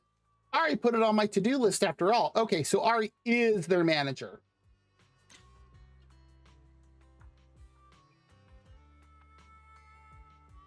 Okay, so I was kind of right. It does have the hollow a bit in it. However, I do not want to take that photo yet.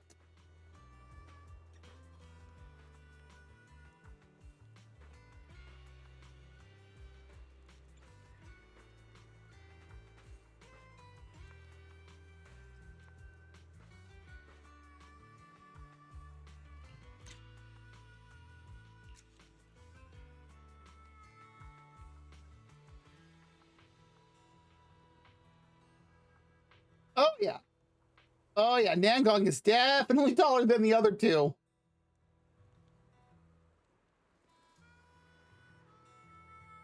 Does it seem like Belle's following the camera? Actually, Nangong is too.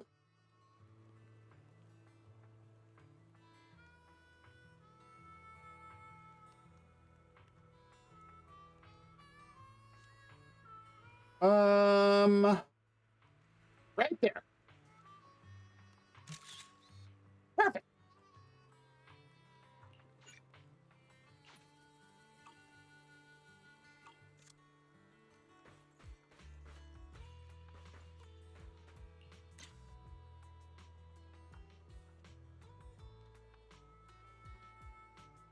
Let's change this. Or maybe we should. Plus, it'd be interesting to see his reaction to that.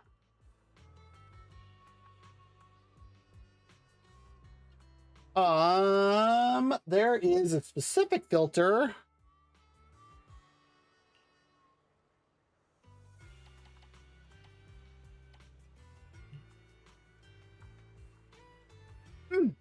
All the sepia. Yes, what's up, Zeno?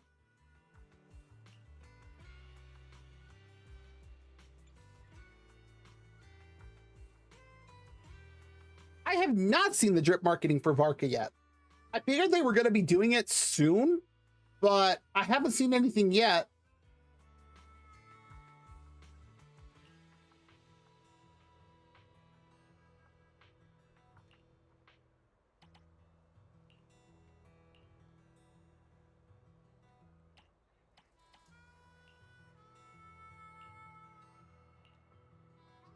I like the classic.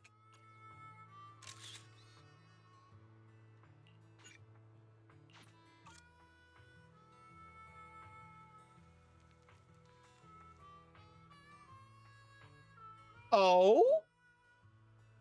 What was it with Varka's drip marketing that happened? Now I'm kind of curious.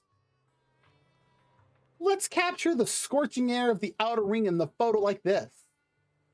As for riding a motorcycle, I'll come back to tackle that challenge again after I get some serious practice on Suna's little electric scooter.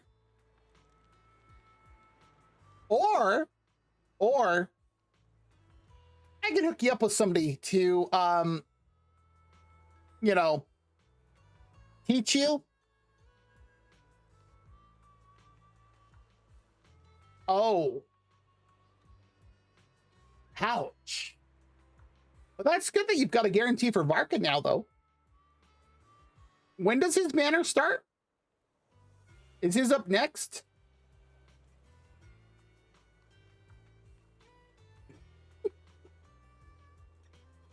No, that's fair. I still need to do some farming so that way I can finish building Columbina. Manager, let's go back and find Ari. That is pretty impressive, though. Oh, looks like we have an ad break starting in about 5 minutes. When that does start, if you do need to get up, stretch, grab something to eat or drink, use the bathroom, go for it. Fresh surroundings really do spark new and different inspirations, huh? Don't tell me you really are the muse.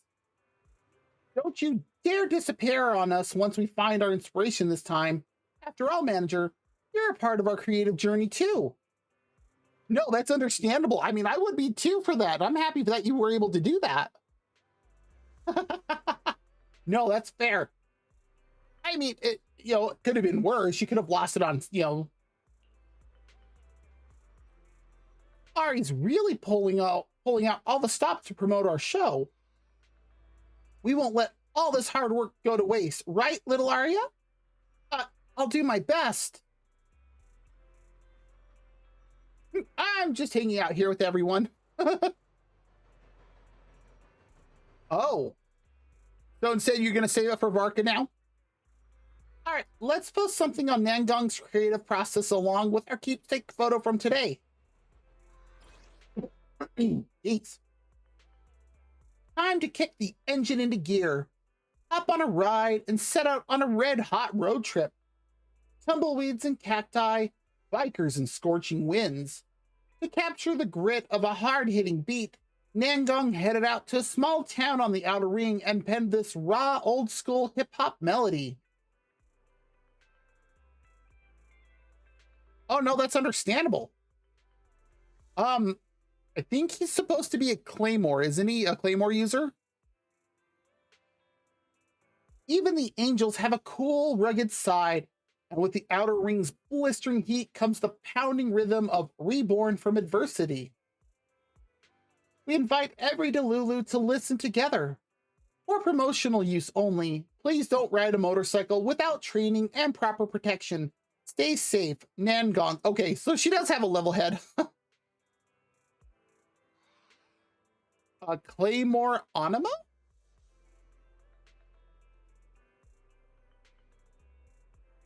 Interesting.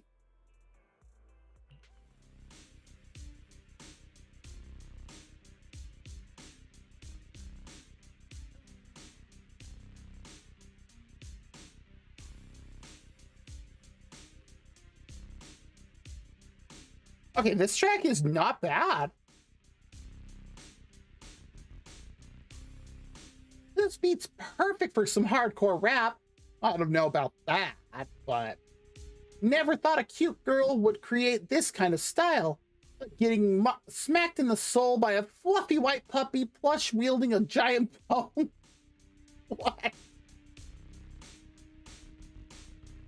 Dual wield Claymore Anima? What in the world? That sounds kind of broken.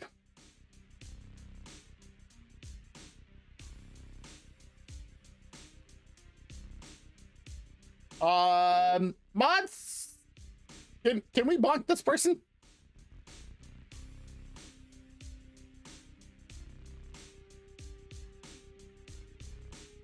Okay, that's kind of wild that he's dual wielding Claymore.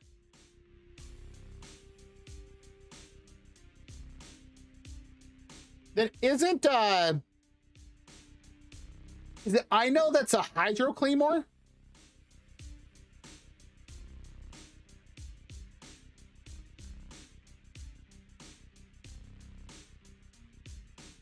This last one. Just blasted this song while delivering 10 orders ahead of schedule. So the customers said their packages were shaking like they'd been bouncing around in a hollow. Nangong Sensei, you owe me a 5-star review, but keep the tunes coming. Yeah, she's our first Hydro Claymore too, isn't she?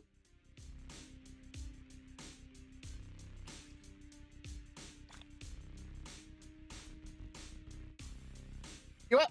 I'm actually going to leave it here on Nangong's track, and I'm just going to go ahead and run the ad break now. So if you do need to get up, stretch, grab something to eat, or drink, use the bathroom, go for it. We'll be back in 3 minutes. Or whenever it actually decides to run it.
I'm back.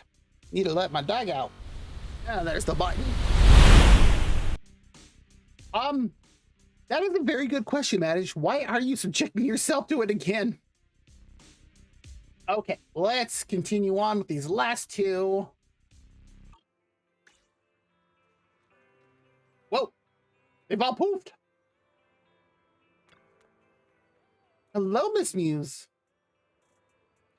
Shall we take a look at the Angels of Delusion post for today? Looks like they had a great time with you on that outing.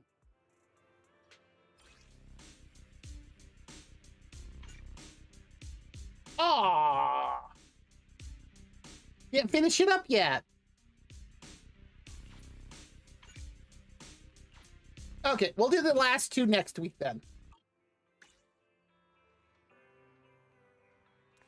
Give your old toys a second chance. Our in-store toy recycling service ensures every beloved toy finds new life and purpose. Is that Susie?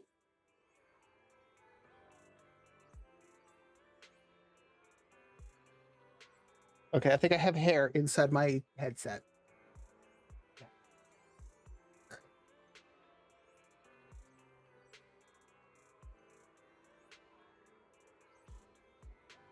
Okay, that's better. Okay, so it looks like we'll have to finish. Whoa.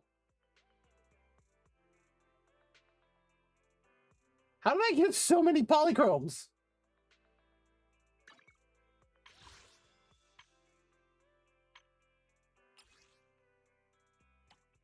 And that's another 5 capes. 244 capes. Just a bit. Considering what? That's...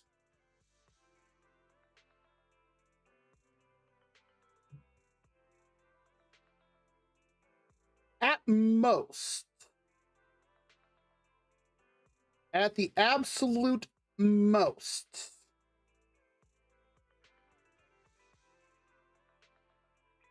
Like absolute max hard pity. That is 3 full runs of max hard pity. I am not sure if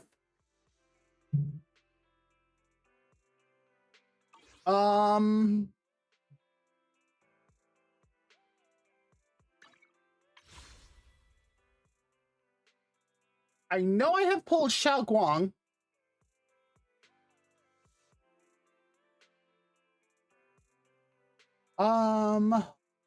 Why do I have... Oh.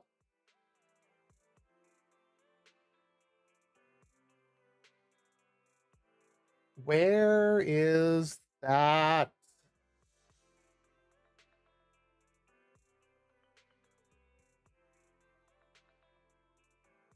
Wait, Sakuna got an anime? When did that happen? Ah, that's what I wanted. Let's see. RNG, Moe, exclusive channel. Huh. I have 3 of 90. Oh. I'll have to check later and see if it's on there. Yeah, my exclusive channel's at 3 of 90. Oh, ouch.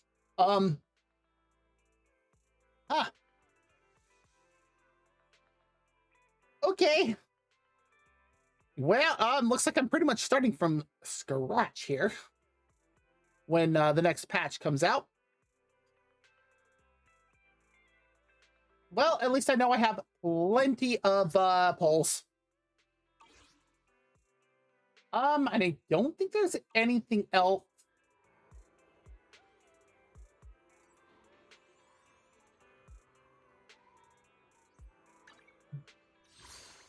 And the only other thing that I think I have, I still need to finish exploring in this. I need to finish everything else in this. So that's a bunch more polychromes in both. Oh, I still need to do that.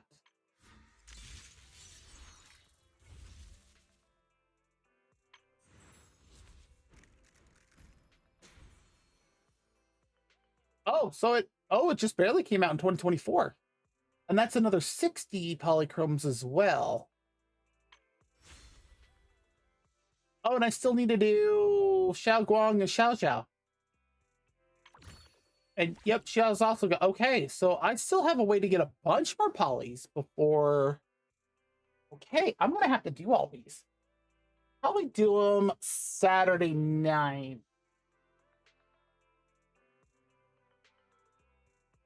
Because like the current banner, I think the current patch ends in 12 days.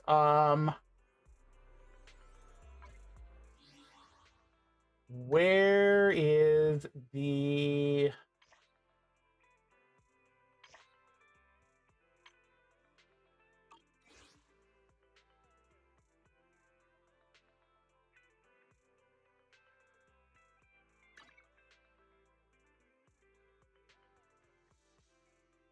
You never remember where this stupid thing is.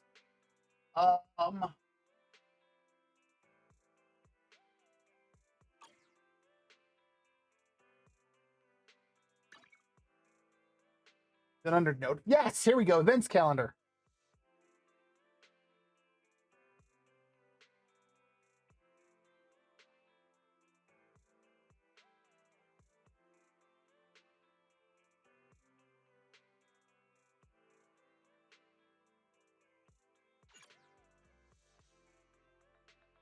Okay, so that starts on the 30th. That's 7 days out.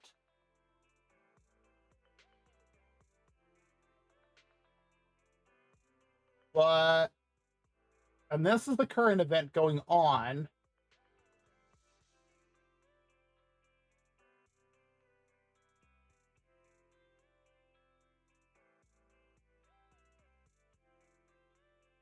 Looking at how everything is going here. Yeah. Yeah, looks like it ends on the 3rd?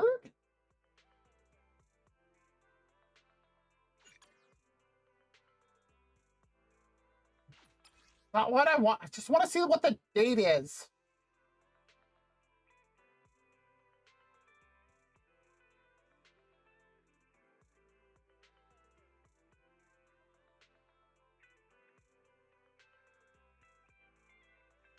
I think it's the 3rd. So if that's the case, let's take a look at the calendar.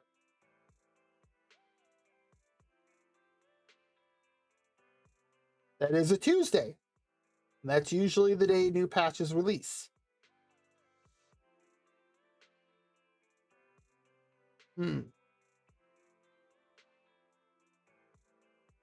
Do I want to do a Wednesday stream to pull for Suna and Arya, or wait till Wednesday? Decisions must be made.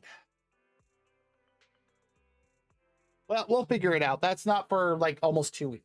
So, all right. Well, that's about all we can do for tonight, because we'll finish off this event next week.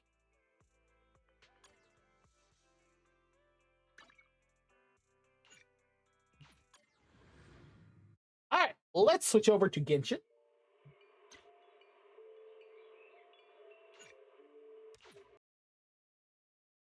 I don't know what movie that was supposed to be. Why do I have... I love that I close out of a Zen list and all of a sudden I've got like 3 or 4 messages of stuff from the Epic Store. And I'm like, I don't use you for Hoyo stuff. Go away.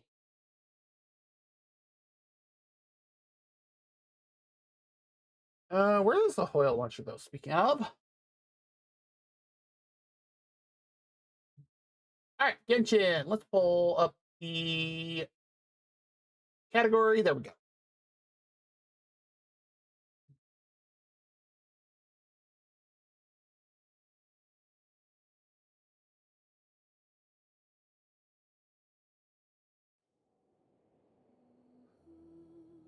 Ah, capture. There we go.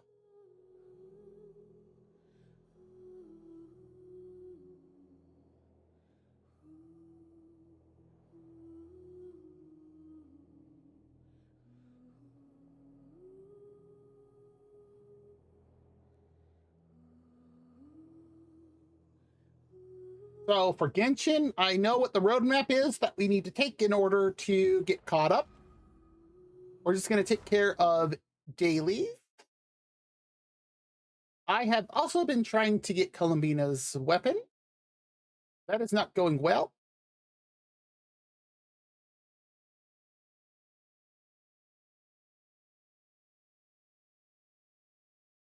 If I remember looking at it right, I think I'm at 57 pity. Oh, speaking of Columbina.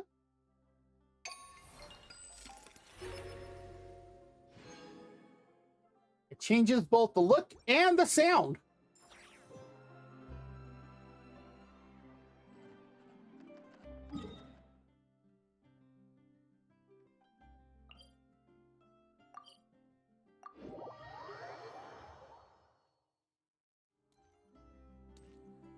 I love running around with her.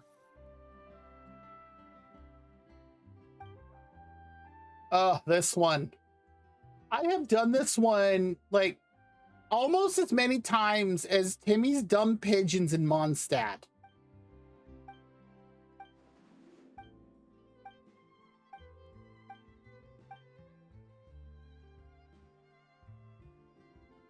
Oh. Yeah, I remember seeing that in gameplay. Like the way that they do it in the gameplay is pretty accurate in terms of what you'd have to do. But if they're doing it like that quick in the anime,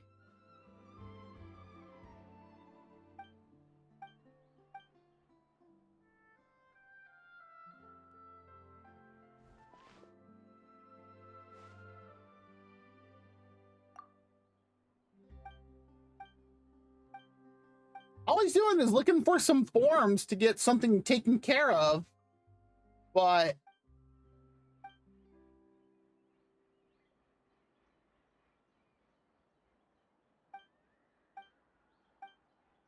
it's literally the same commission every time with him. Like, there's no variance on this one.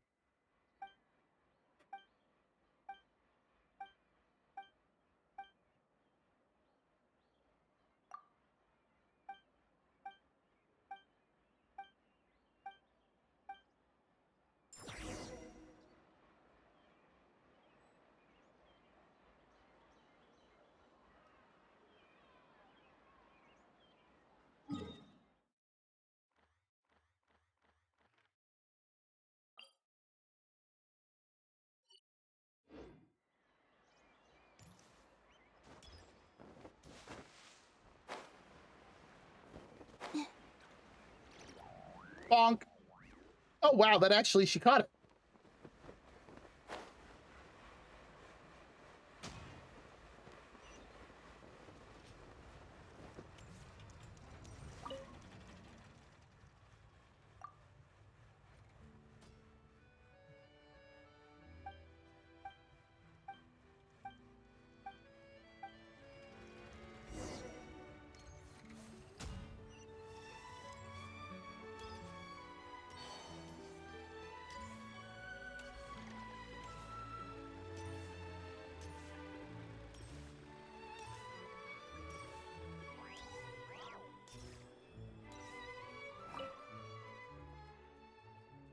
It'd probably be faster with like Shilonen, but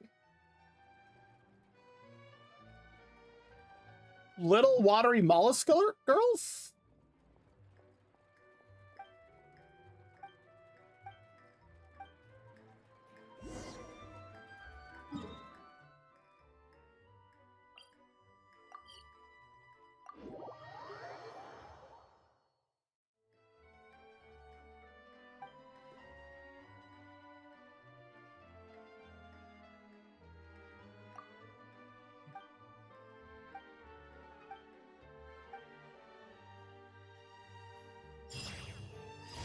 And there we go. It literally is the exact same. Oh, these ones?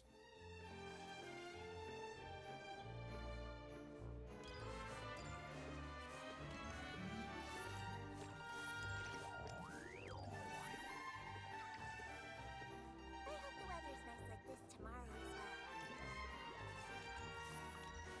well.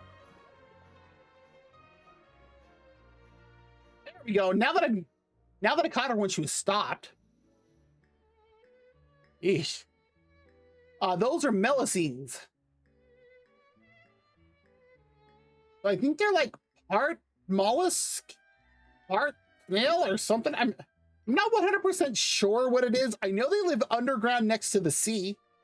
I just stumbled upon their village one day. Actually, we could go visit it if we really wanted.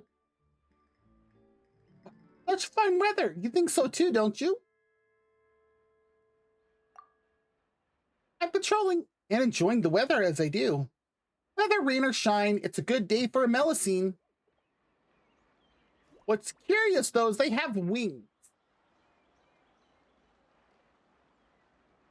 So I'm not entirely sure what they are supposed to be.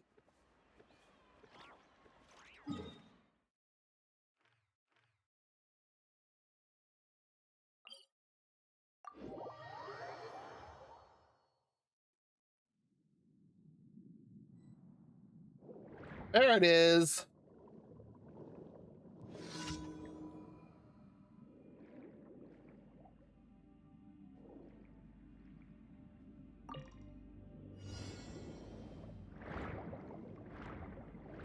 Gotta catch the jellyfish.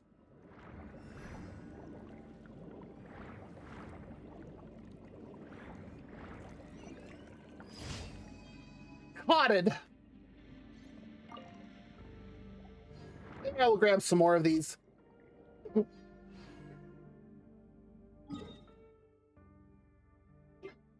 Oh, geez. All right, where's it? Good Lord, it's taking me all over the map today.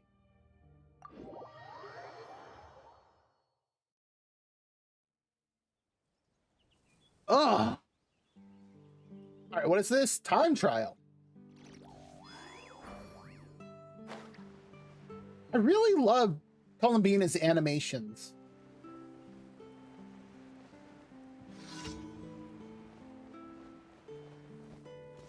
Oh, hello, Cream Puff Soup. Yes. Hello, fellow Panadilulu.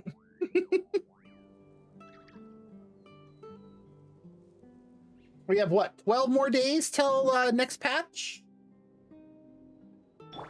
Swift Slayer. Yeah, we're gonna switch. Rev the engines. How's this? I do believe you missed me, sir. Light up the blazing sun.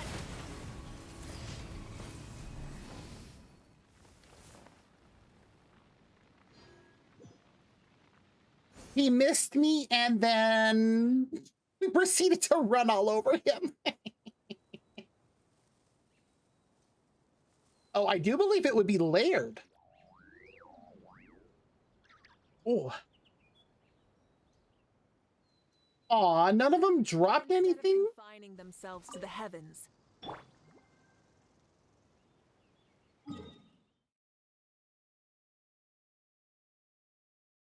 Wow, everything is just taking me all over the map today. Literally all over the map. Taking shelter and listening to the rain cleanse the earth makes me feel safe. Like being home. Yep.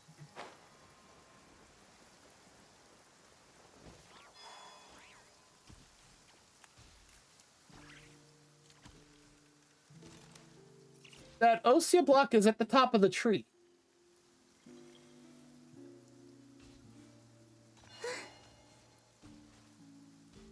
Okay.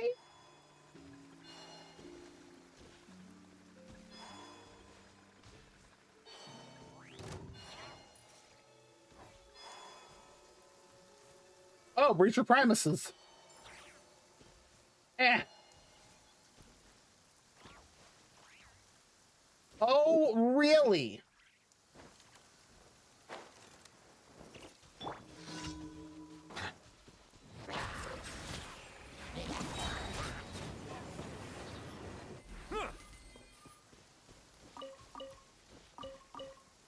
Wait.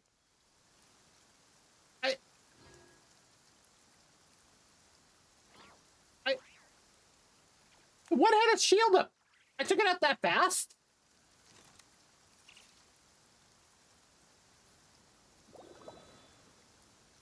Okay. um, I'm not gonna argue. Have I collected this tree? Oh yeah, I know I've collected this tree before. Mallow wood.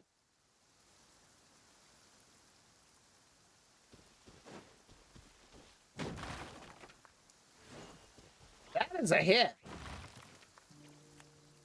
That one was stronger.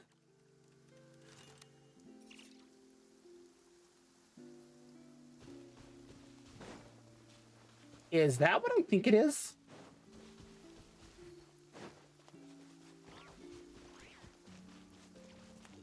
Oh, no, it is not. I thought it was one of the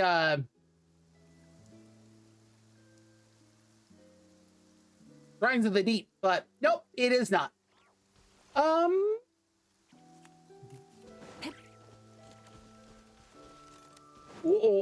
Uh-oh. I really don't feel like fighting a failed tiller right now. Was that the fourth one? Yes. Okay. Let's go take care of this.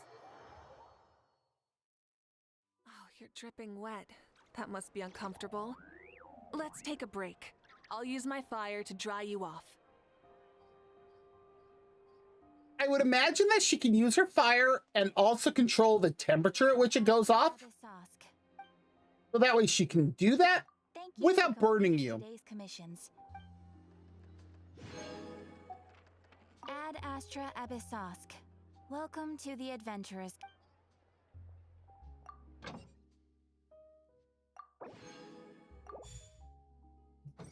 Okay. With that done. Oh, there's one last thing. Exactly. Oh, Chubby's here. I doubt he has anything I want to buy, though.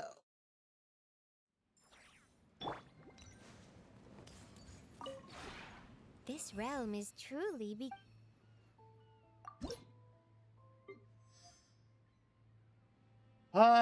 There are some that are very close.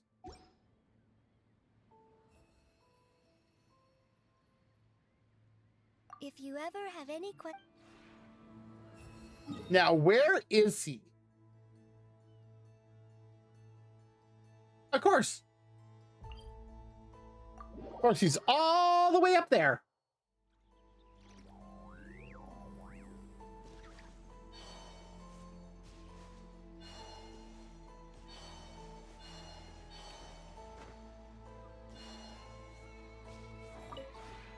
The one before you is no. I've heard his voice in Japanese and Chinese. The Chinese one fits better. But oh, the Sheriff Cat's new.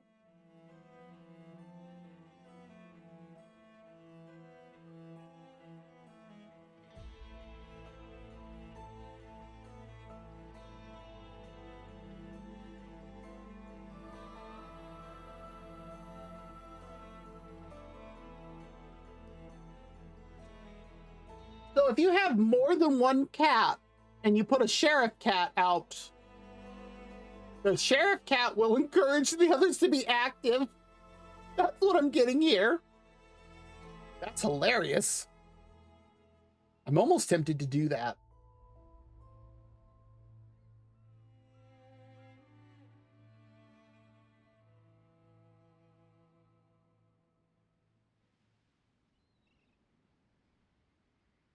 You know what? Let's do it, because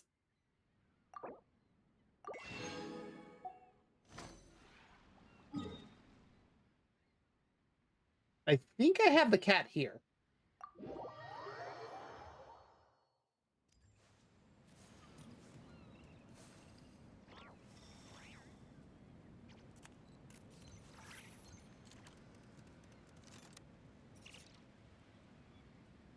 Okay, sure, why not?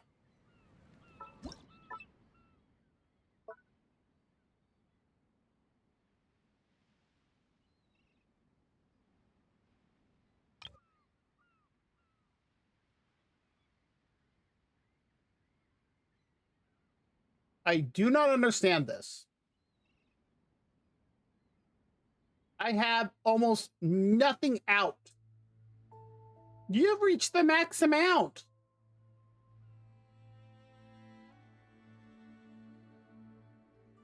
What do you mean?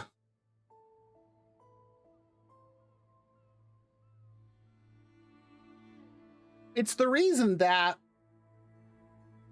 Whoa, suddenly house. It's the reason that my realm looks so empty. Because it tells me, you've reached the max amount.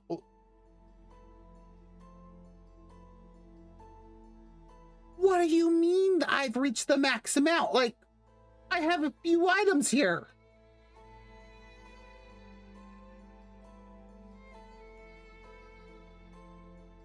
Where is it?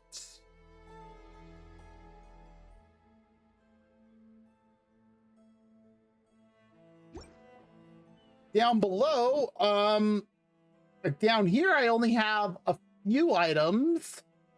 Up here I have a few items, and that's literally it. And I have one item over here. I do not understand this.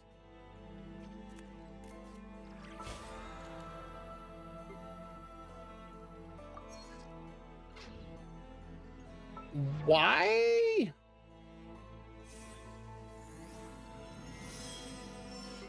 Oh, that's right. I pulled another copy of Layla. Oh, we're at C5.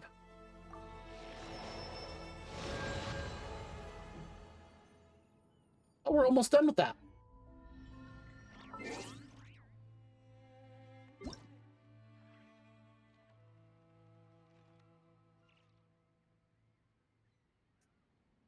I'll have to renew my welcome soon. Cool. Okay. So, first off, let's head back out. You know, we'll just go to Sumeru because that's where we've got to go anyways. Is this one up by Thurston? Yes. Actually, there's a different one, but it's fine.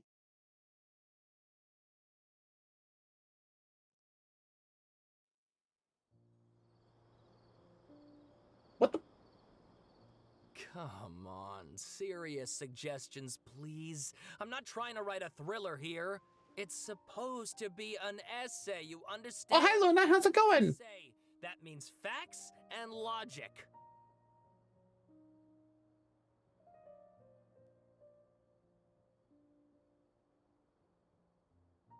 Okay.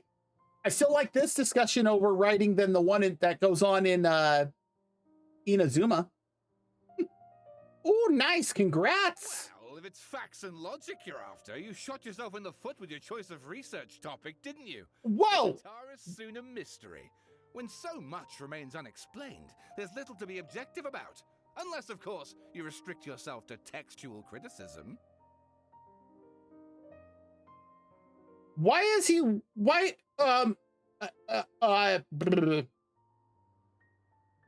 Why is he wearing Inazuman outfit, but he sounds like he's from Ireland? Ooh, 10 pulls from Alice too. Nice. Yes, enjoy your lurk. I love how that works. That caught me so off guard that he looks like he's from Inazuma, but he sounds like he's from Ireland. Yeah, well, this is my teacher's area of research. I can't change that. But it's fascinating enough without having to sensationalize it, don't you think? The strange location, the missing details, a mysterious person. What are we talking about? I want to write my essay on something interesting, and I'm interested in getting to the bottom of all this. That's the only reason I came to you. Yes, you came to me. So all the more reason to take my advice. The fact is, it's the dramatization that will make people want to read it. There's no getting around that. Okay, but... Did one of them just mention Tatara Suna? But That's all the way in Inazuma. Yes, congratulations, Paimon. You remember your geography. Is it just Paimon, or is it kind of unusual for someone in Sumeru to want to write a paper about that? Everyone here is just going about their business. Maybe it really is just Paimon. Guess people here are free to research pretty much anything. Yes. Great! Let's go find out what this Tatarasuna mystery is all about.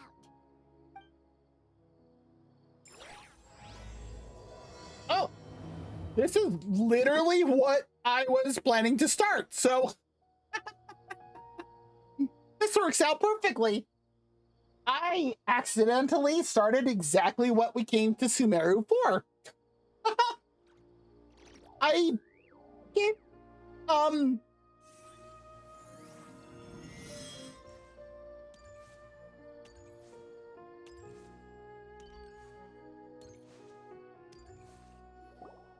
Alright, I guess I'll go with my textual criticism and your editorial direction for the first draft.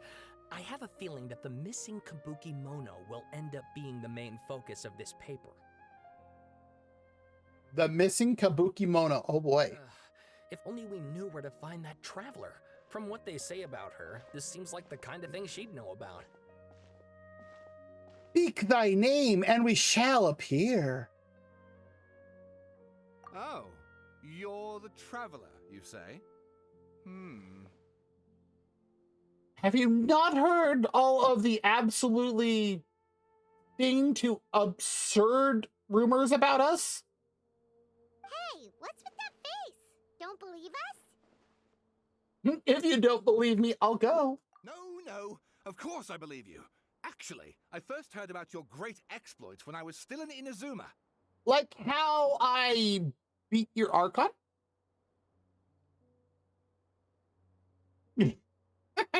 This is my first time coming face to face with you and your mysterious silver-haired companion.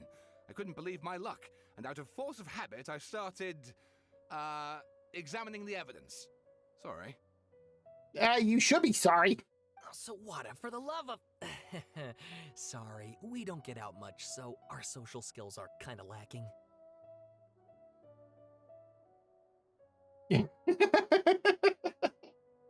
If you were trying to take a break, sorry, Zeno. This is me at this point just trying to catch up on stories so that way I can finally go to Nodcry properly. Because I have run around all over Nodcry, unlocked a lot of waypoints, not all of them, because I know some of them are story locked, but I just can't do main story quests because there are... I'm working on Interlude Chapter 3. And then I know I need to do Paralogism. And then the final chapter of Natlan before I can move on to Nodcry. But we are almost there. We just have these last 3 things to do.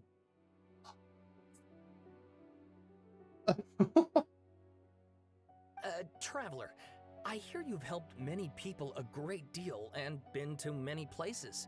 Would you be able to tell us about Tatarasuna? It's an island. Actually, we don't know much about that place either. In fact, we only came over here because we heard you talking about it and wanted to learn more. That's a lie, Paimon. We've been to Tatarasuna. I see.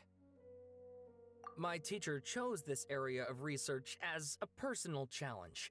He said it's difficult to get into because even Inazumans don't know much about Tatarasuna's past. But who'd have thought that... If you don't mind, I'd love to show you all my outline for the book I'm writing about Tatarasuna. Oh, have you been there, Sawada? Don't you think that's a bit of a deep dive for a first read? Well, fair point. In that case, please ease yourselves in gently by taking a look at Akaba's latest essay draft. Let me give you some background. This all started with the discovery of some records in Tatarasuna. The writings mentioned someone by the name of Mikoshi Nagamasa, who crafted a fine blade. Wait, another forge master? But in the end, he threw it into a fire to destroy it, and killed his servant Katsuragi. Why? Well, no one knows. Hey, we need your help. Apart from the sword maker, his servant, and the one who wrote this all down, the records also mention a kabuki mono. This seems to be an Inazuman word for an eccentric stranger, someone who dresses funny or acts in an unusual way. That's a good question. I'm not sure if there is an Ikazuchi here. At least not one that I've ever seen on the map, but I wouldn't put it past Genshin to put it in there.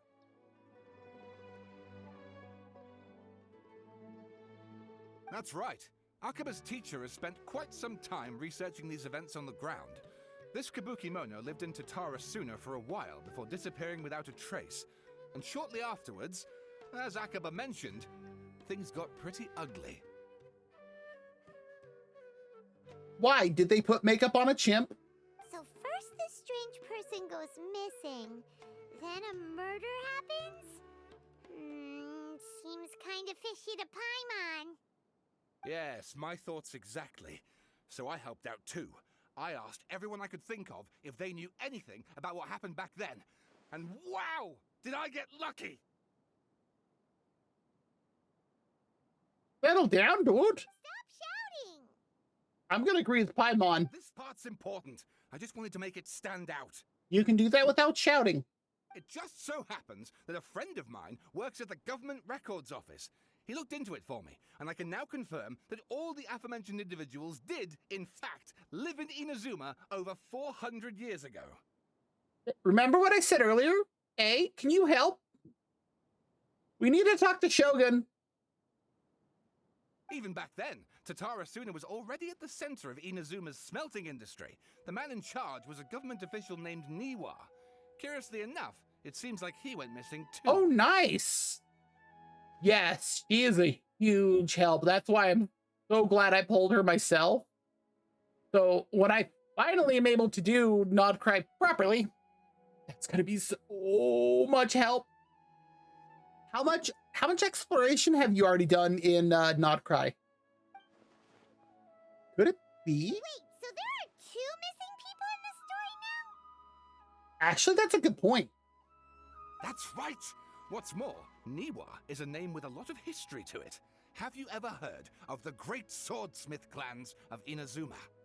Yes. Oh, the swordsmiths? Yeah, like Ishin art and so on? Okay, so... Okay. Wow, yes. You really know your stuff. That makes things easier. So basically, this Niwa was a distant relative of the Kaidahara clan, the last practitioners of Ishin art. Yeah, we know the Kaidaharas. Something then seems to have happened in the Kaidahara clan, leading to their downfall. I don't know the details, but taken in light of everything else going on around that time, Okay. it makes you wonder whether it's all connected somehow. And that's not too bad. Have you explored to the absolute north there in Nod Cry yet? Like up to the eye? The Kaidahara clan? Sawada, you left out the biggest detail of all. What is it? Oh, yes, of course. How could I forget? Brace your minds, ladies and gents, for they are about to be blown. But have you actually gone up to it? Your ears. I wouldn't blame you, of course, because in all my years as a writer, this is by far the most.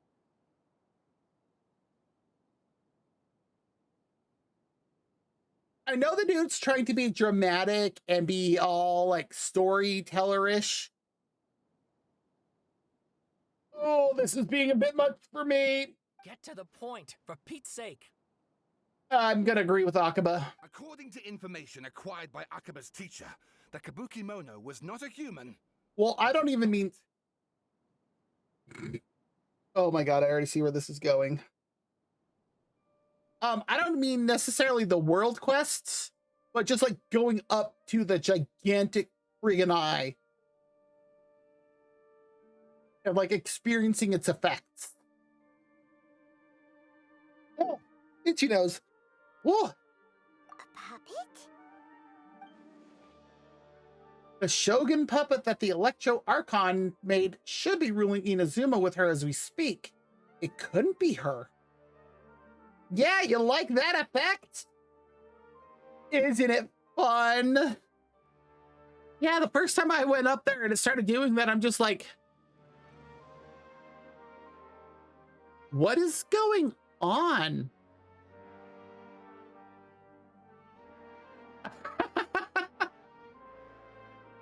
I didn't even notice, like, the, oh, hiccup.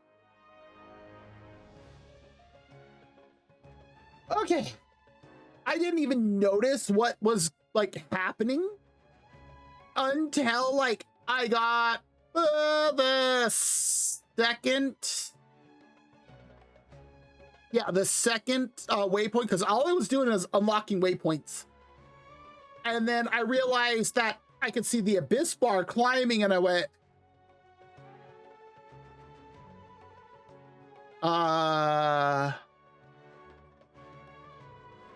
that's not good.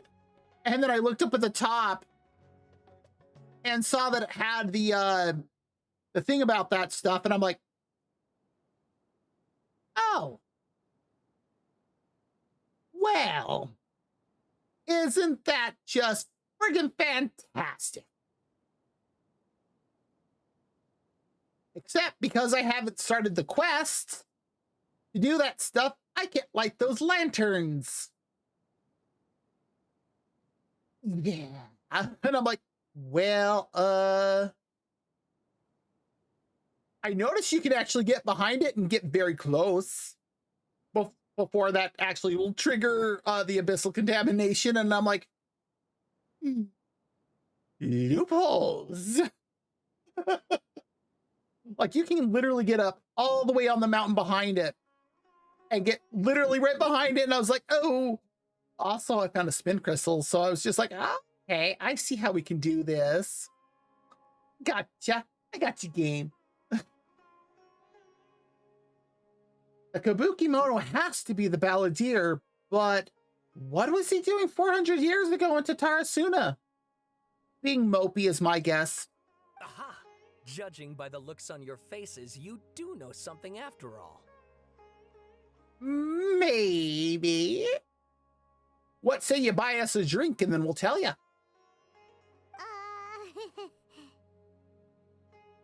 Oh, that is a glare.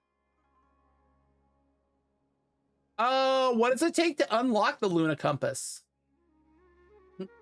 Glare at Paimon and hope she keeps her mouth shut. That's a lot of hope. Oh my god. Level 2. But like, what do you have to do to actually get it? No. Paimon just meant, how creepy. The way you described it makes it sound like a ghost story.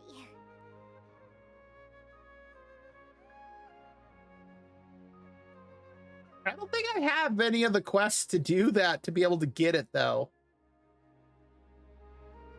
I agree, it does. But considering that non-human races in Inazuma are by no means uncommon, spooky events are to be expected. And that's exactly what my book is about. Please, take a look. Spooky event.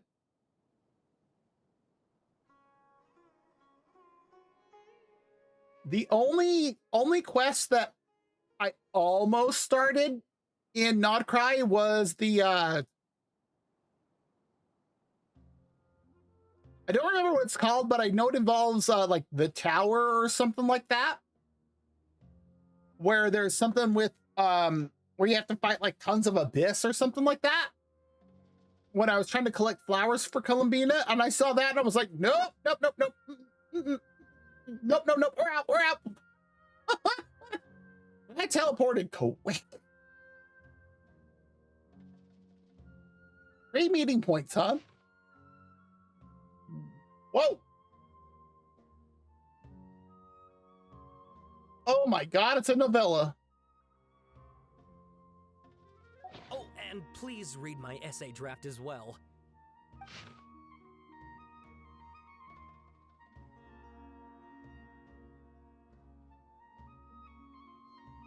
Sawada was encouraging me to follow his more creative approach, but I think essays should be grounded in facts. I don't think explaining everything away with mysterious forces will cut it. Sure, guys, you have fun with that. Oh, how about if I plug the holes in Sawada's narrative with political intrigue? Like, I could put a turf war between rival factions at the center of the whole series of events. That's already happening. Wait. I think I saw you mention something about that in Gordy's last stream. I'm still not sure how that even works. Like, how do you do that? Wait, you're allowed to just make stuff up? Apparently it does. Essay there. Akaba, look. Your teacher has researched this extensively. I've reached out to everyone I could think of. Whatever information we have now is all that there is. Oh, that's okay. As much detail as It's in we're the going to get. it's in the Milliaster Wonderland thing. I've never logged into it, so I don't own a character. Besides, if there really was a political power struggle going on at anything like the level you seem to be suggesting, what hope would we ever have of finding out the truth? That makes sense. I don't have any C6R5 5-star characters, and I've never logged into Milliastra Wonderland, so... Good point. Okay, back to the drawing board, I guess. Give me some time. I need to find a new angle on this. We have some other stuff to do, so we'll have to say goodbye for now. Good luck with your essay. All right, thank you. If you find out any more info about all this, please do let me know. Thanks so much. Sure, dude, we'll let you know.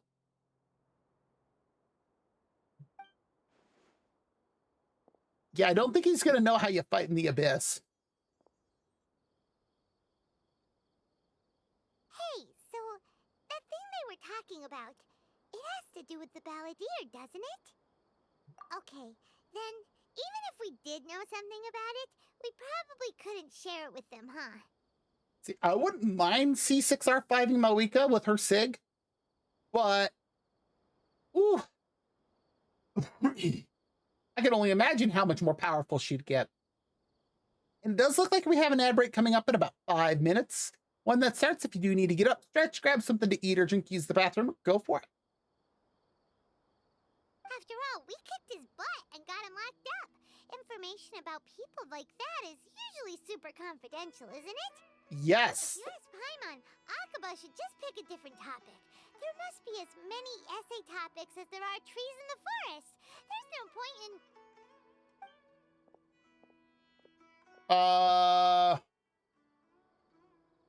Hey, did you see that? He literally just went by, over there. It looked like... Yeah, that's the balladeer. The balladeer! No, it can't have been. He got locked up. Oh, quick, let's catch up and see.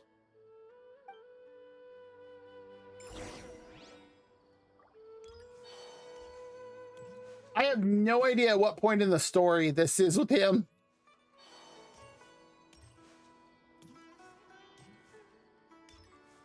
Okay, well, yeah, this is the Sanctuary of Sarasthana.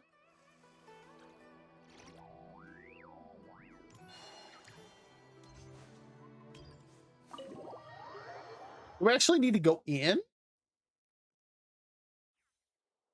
Oh, apparently, because we need to talk to Nahida.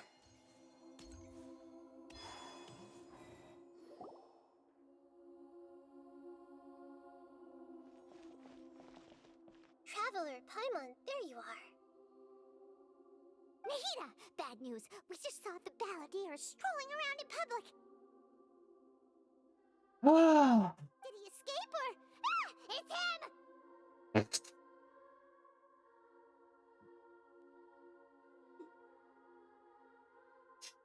Sometimes Paimon's little freakouts are great. Sure enough, you're here. Why, hello. Hey! What are you doing in the Sanctuary of Sarasthana? Aren't you supposed to be locked up? I know you must have a lot of questions. Please, allow me to explain. It was my idea to set the balladeer free. We made a deal, and he's gonna do some investigation in Irminsul for me. A deal? Huh. You sure you trust this guy? What did you expect? Why do you think Sumeru would keep me around otherwise? Or maybe killing me is all you can think about.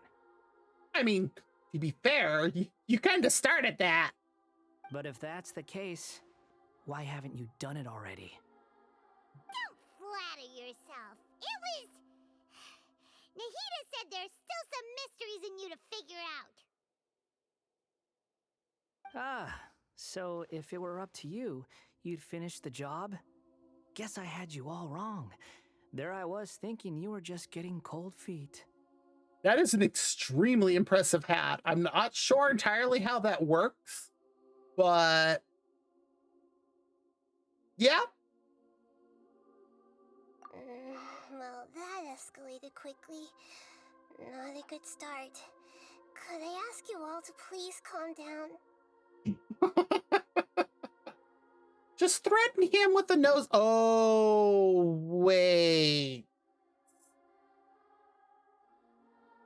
Oh. But Paimon's worried about you, Nahida. Don't let him trick you. It's not every day you see people questioning the God of Wisdom's judgment. Just when you think you've seen it all. Well, you know, to be fair, Paimon's a fairy and we're from outer space. Don't you dare try to drive a wedge between us! Unless it's a wedge of salad. As long as the terms are reasonable, I don't think there's a problem in making a deal. Even with the balladeer. What if it's Dottore? Well, I for one have no reason to doubt you, considering you even struck a deal with the doctor. Okay, he's making a very good point here. He did make a deal with the doctor, so... Yes, one in which I gained valuable information. You'll come to understand more about that in the fullness of time. I mean, why can't you just tell us now? The balladeer's power was all but completely spent after your battle. He's no longer strong enough to be a strategic threat to us. That puts him in quite a precarious position. Oh?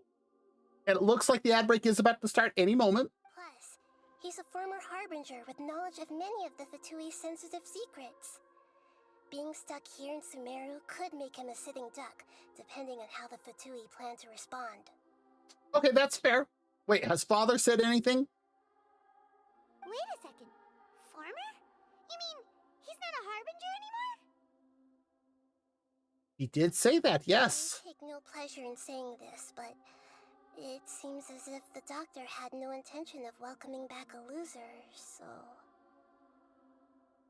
She actually did sound kind of sad saying that. Sometimes it's you using them, other times it's them using you. Most human relationships are this way. Certainly all the stable ones are. That's how it was between me and the Fatui, and also between each of the harbingers. Well, geez, so they basically don't trust each other. How fun. Also, the ad break has started, so if you do need to get up, stretch, grab something to eat or drink, use the bathroom, go for it. We'll be back in 3 minutes.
Okay, I'm finally back after my dog decided to go outside, and instead of doing what he needed, he decided to bark at the neighbors walking their dog.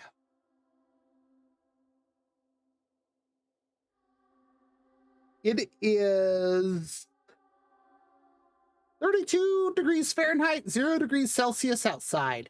Let's stand outside and bark instead of doing what we need and coming back in.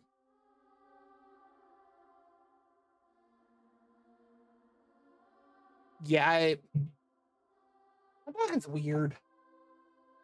Okay, let's continue on with this. So as long as you have some value to offer, nobody will ever abandon you. But after recent events, even I have to admit that I'm not worth quite what I used to be. Well, if the Fatui are gonna reevaluate my utility, I need to have a backup plan for myself. As we discussed, I don't like causing harm to living beings, and you said you need protection. So, why not join forces with us? Nihida's got a good point. I think these two have made their objection to that idea fairly clear, don't you?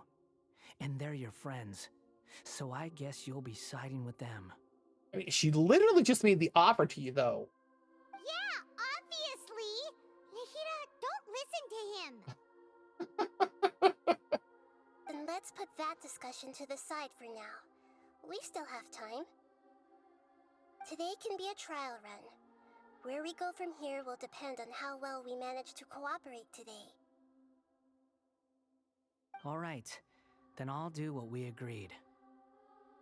Good. Go now, and keep in touch. Nihira, are you serious about this? Yes, she is. I have my reasons for this decision. In fact, I'm largely doing it for your benefit. Really? Yes. As I told you once before, there's information about your twin in Irminsul. Yes, she did. Oh, yeah. Actually, that's the whole reason we came to see you today. So, you have an update on that? Mm-hmm. You may remember me mentioning that the Fatui had not included your twin's details in the Descender category. This is an extremely important point. It's possible that the Fatui have other information that even I don't know about. And since the Balladeer used to be one of them, he'll be better acquainted with this information than I am. Makes He was sense. granted the power to connect with Irminsul when he almost became the god of a new era.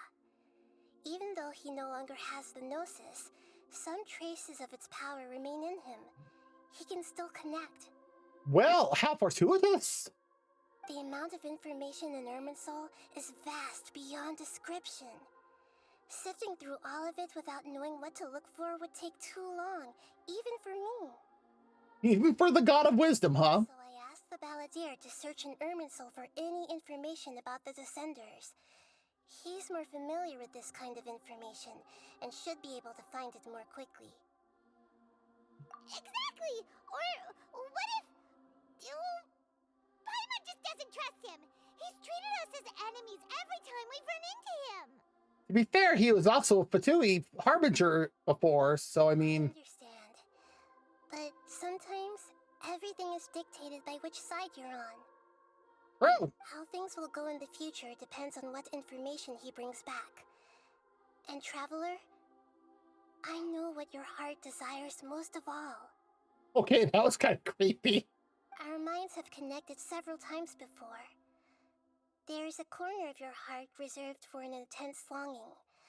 A feeling of being all alone in the dark, searching for the one candle whose light still burns.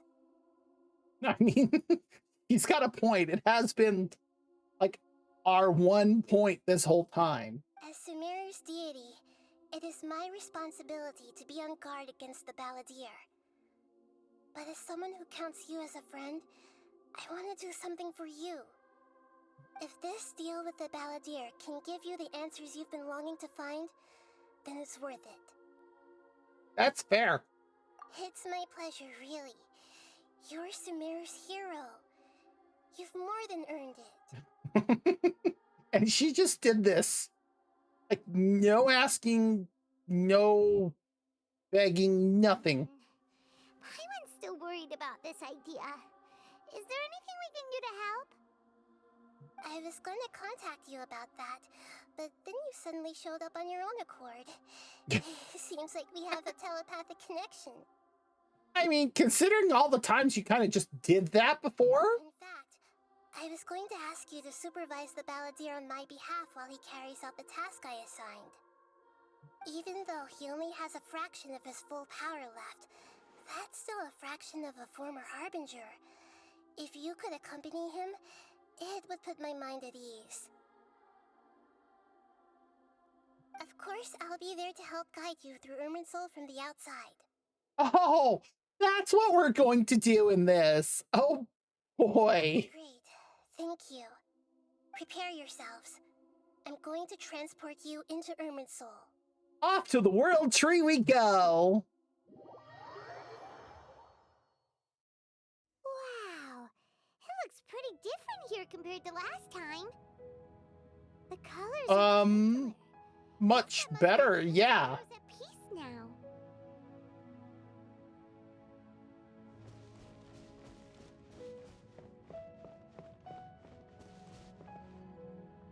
Look at that. Hot on my heels. You know, you didn't have to cut your catch-up short just to keep me company. Oh, but I guess you panicked when you realized that I might enter Irminsul ahead of you. We're being so blunt. Just straight up, Nahida sent me to babysit you. Shut your beak, jailbird. No way a prisoner gets to be so smug. Dang, Paimon. I understand that prisoners have to put up with harassment from the guards. But right now, I'm on temporary release. So maybe you should think about backing off a little. He's got a point. Sounds like a successful rendezvous. I need to be quite clear about something. In a few moments, you'll be entering into the innermost region of Irminsul.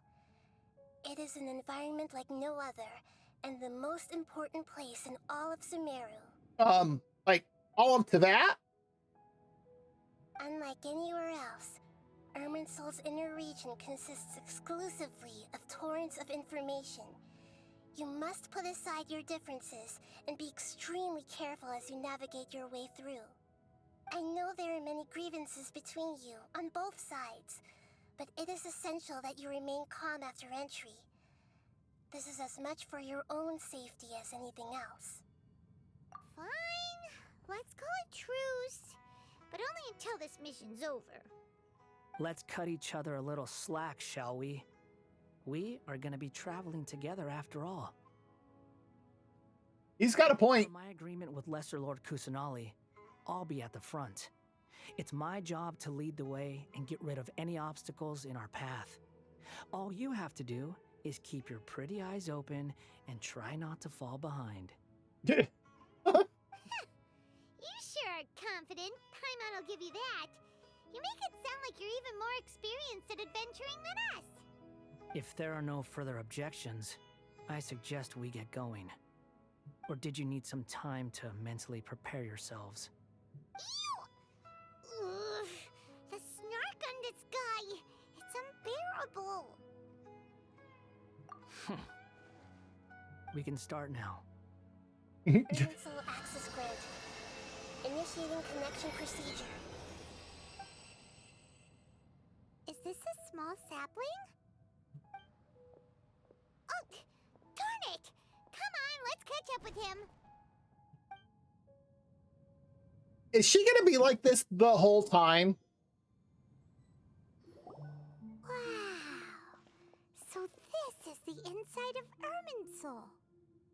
Ooh. Paimon's never seen anything like this. And it feels like a sacred place. Irminsul is closely intertwined with the entirety of Tevat. Every bit of information flowing here means something. Pick your jaws up off the floor. It's time to go. Why is it that Paimon just wants to do the opposite of everything he says? Is you're being a brat?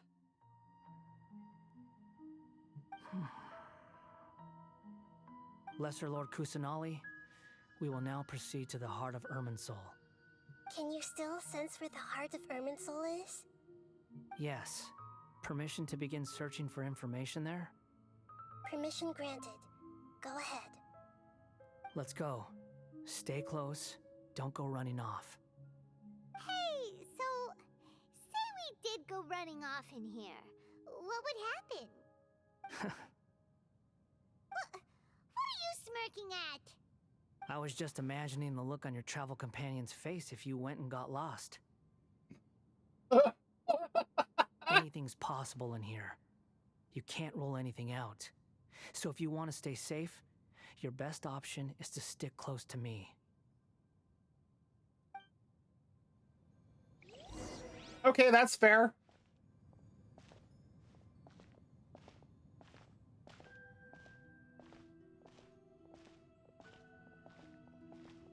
These sapling things have spread out. Those are all packets of information from inside Irminsul. Be careful not to touch them. The location's changed. Looks like we've been teleported to another path.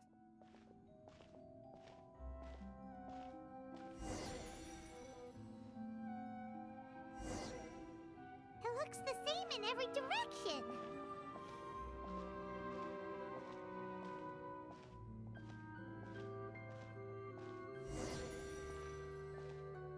No wonder you mentioned about getting lost. Huh. What do you know? He was actually telling the truth. Is he mocking me again? What is it this time? You're easily mockable. Not a place to lie, but this definitely isn't it. So why don't you relax your guard a little?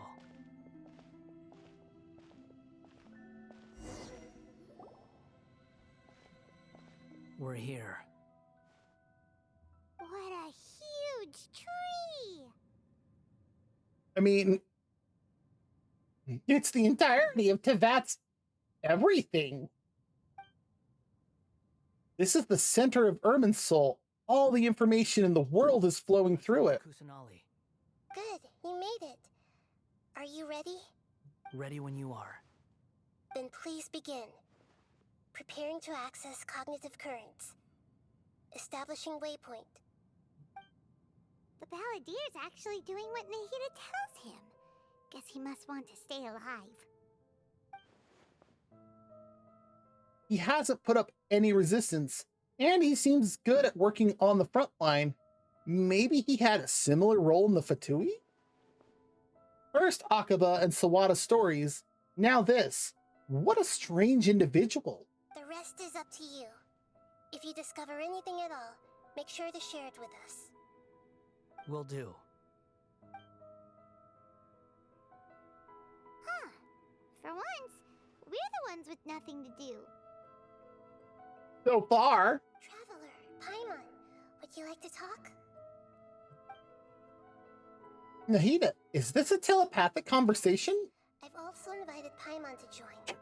It's a group combo telepathically. That's great. What the? We can talk to each other inside our heads? Oh, great. Now she's inside our heads. I'm guessing that you don't want us to disturb the Balladeer? That's part of it. Plus, we're all friends. There's nothing wrong with us talking like this once in a while. Paimon's never tried this before. This is great!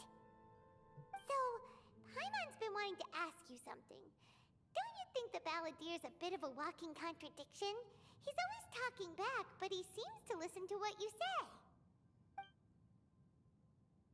Yes, and he seems to excel at doing odd jobs for As others. I've told you before, there are still some mysteries for him to resolve. Things that are clear as day to me, but that he has yet to understand.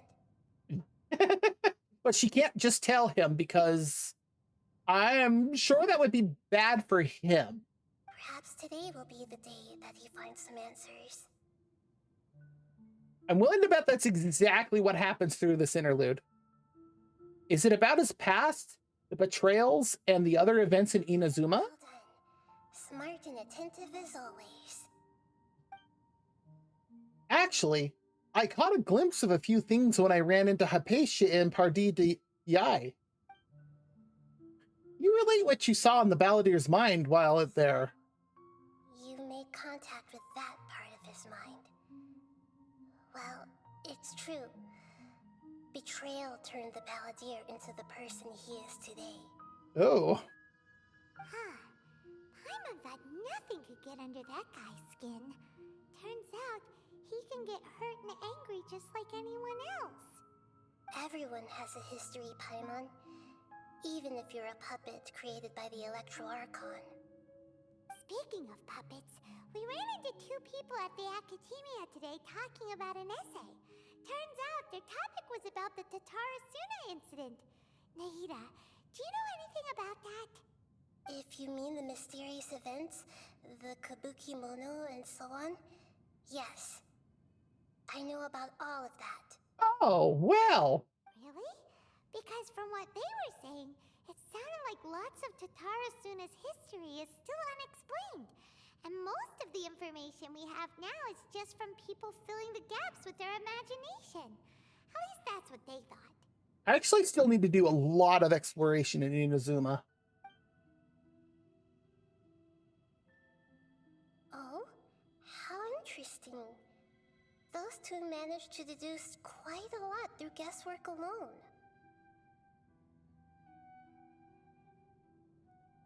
So the Gesse got it right? Well, they guessed right about one thing.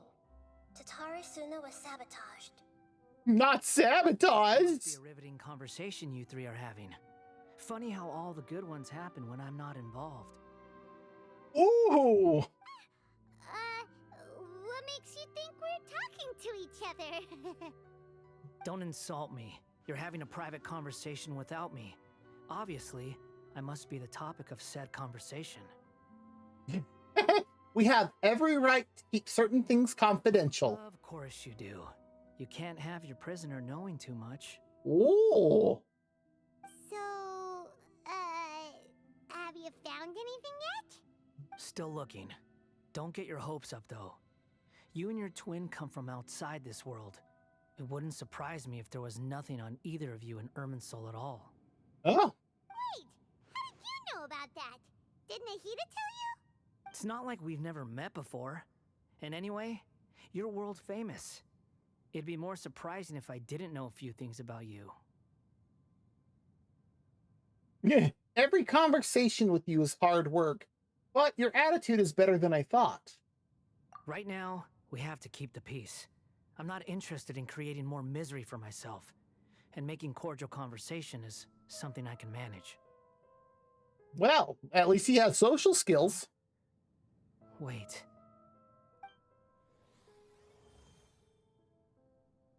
This light, it looks similar to those saplings. What could it be? Anonymous data. Anonymous data? Hey, don't you forget the agreement. You have to share it with us. Shh. Just wait. Mr. Niwa, are you certain this is worth the risk? We are talking about Tatara-suna's furnace, after all. Oh! It may not pay to act rashly. There's no one else who can enter the furnace. It has to be me. Is that so? Well, since you insist. It's... That name. Niwa was the man in charge at Tatara-suna. Plus, he belongs to the lineage of Ishin art.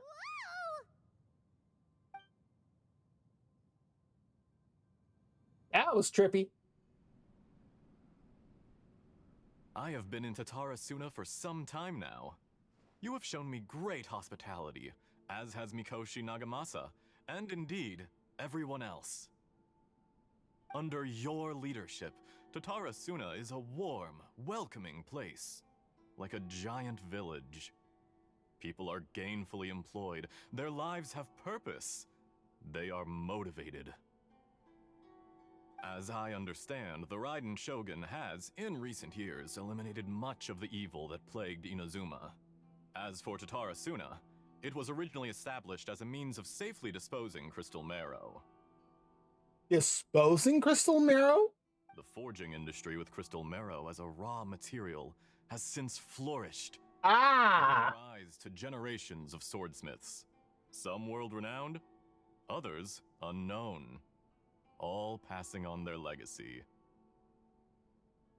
Interesting. Skills, blood, dreams. Every smith brought into this trade looks to find their purpose between steel and blade. That is why you accepted the proposal brought to you by myself and Akame. This dude looks familiar. Yes, well, were it not for you coming to Inazuma and happening to make Akame's acquaintance, the two of you never would have joined forces. And he would be the first to admit that there's no way he could have revolutionized our forging process like this on his own. At least not on the same timescale. You allowed Akame to take all the credit for a method that you jointly developed. He sold it to me, and now every piece of ore here is smelted using the new technique. Huh. Even now, you remain one of Tatara Suna's key consultants, working right here alongside us. I believe it is you, sir, who are truly responsible for the changes in our manufacturing and forging methods. Interesting. You flatter me. From the outset, I saw much that was commendable in the forging industry of Inazuma, and it has been my great honor to befriend you all. So you say, Escher. But is this really the truth? Escher.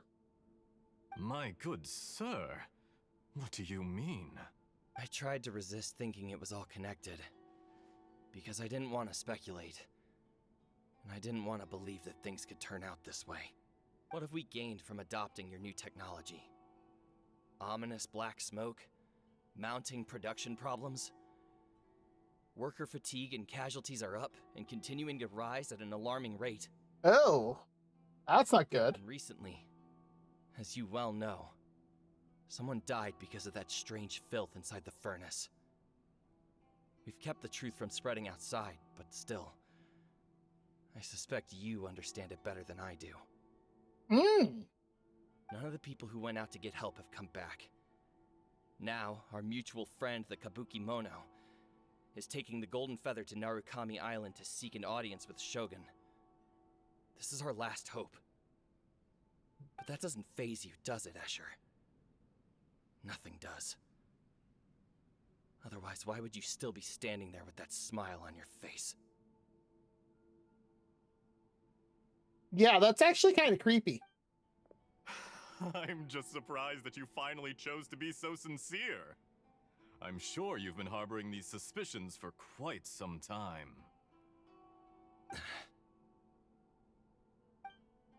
Mikoshi Nagamasa may have noticed that there was one common denominator among all these events. Namely you, Escher. But Mr. Mikoshi is more cautious than I. He does things by the book. After all, Nagamasa is the adopted son of Mikoshi Torichio, the yokai struck down by the Shogun's own hand. If he truly seeks to redeem his family's honor, an abundance of caution is well advised. Oh my. You're well informed on the subtleties of his situation for a mechanic all the way from Fontaine. Are you sure you're not a little overqualified? Why, Mr. Niwa, are you suggesting I find a job as a diplomat? Sadly, I am so very attached to my craft. Enough, Escher. I'm here because an evil force is raging inside the furnace. And someone needs to take your new device inside the high-risk zone so we can absorb it and put an end to the problem. Huh. I'm in charge here. And I'm about to take some responsibility and head inside. Probably to my death. But what about you?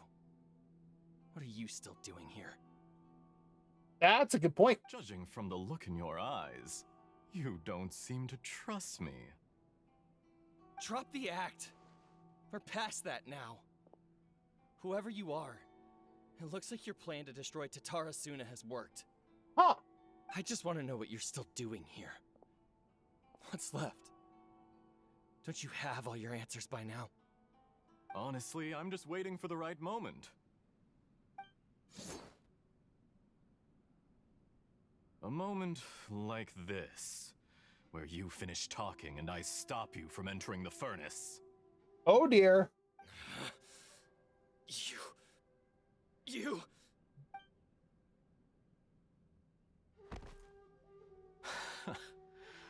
You're a little smarter than I initially gave you credit for. I thought I'd disguised myself exceptionally well, at least for the first few days. But to my surprise, you had your people look into my background right from the start. Oh. It's a long journey from Inazuma to Fontaine, but that didn't stop them. Eventually, they managed to confirm that Escher was an alias, and that I was not from Fontaine at all. So who are you? And yet, despite all of that, you still fail to realize my true identity, and what I seek in Tatarasuna. Did you really think you would be able to see through my plan? Ooh, real voice. If you kill me, there's no one who can get inside the furnace. So you're really going to destroy this place? Is that it? Oh, but you're quite wrong. There is one other person. Some may not see him as a person, but you told him yourself. You're not a puppet.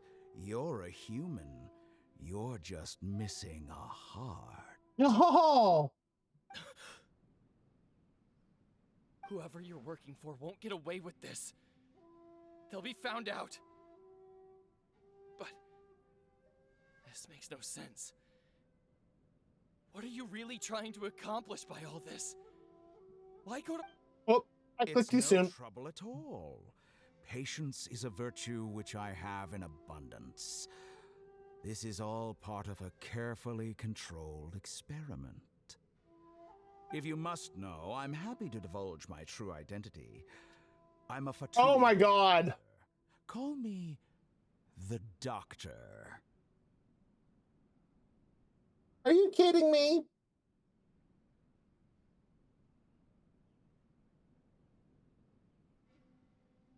He's here too? The Fatui? Who... What do you want? Just to create a minor inconvenience for your nation. That's it? That's why you gave us your cursed technology? Just to let loose the evil energy from the crystal marrow? Look how even the righteous soul is filled with venom when faced with its demise. My device functions precisely as you say. It is the only chance you have of preventing a catastrophe and keeping the truth from the outside world. However, I did not make it with you in mind. It is easier for a person to be possessed by evil spirits when they are filled with hate. So give in to your fury. I want to see what happens when a malevolent heart is placed into an unsuspecting puppet. Make no mistake, even without you, that pure, innocent puppet would only end up being used by someone else instead. What other reason would a human have for befriending one who is not of our kind?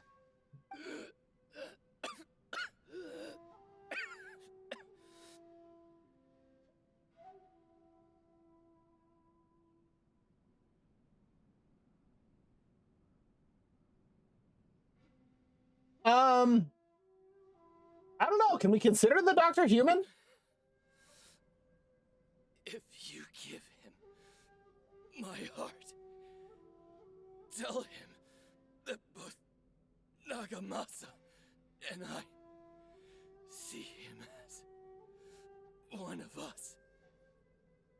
Okay. He has nothing to prove to anyone.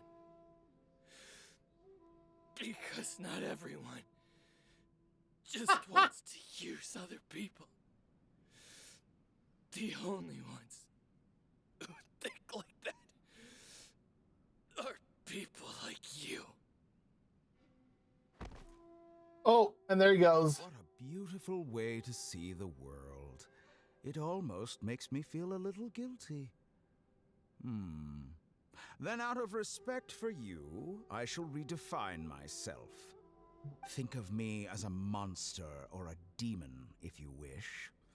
At least this way your death is not a consequence of your own folly turning you into an easy target. You simply lost to something more powerful than you could ever hope to defeat. Huh. I say, Mr. Niwa, let's see what happens. Will your puppet friend become a human? No, that will prove quite impossible. Mr. Niwa? Already dead. What a pity. And whose fault is that? And there's his real self. Jester, I have completed the task you gave me. Creating a gap and infiltrating Inazuma's inner workings. What fun it was. Okay. I'd like to introduce a puppet to you. If he proves useful, let's make him our newest comrade. And if not, let's turn him to dust. So this is how they started out with the Balladeer, huh? Hey, are you alright? Dottore.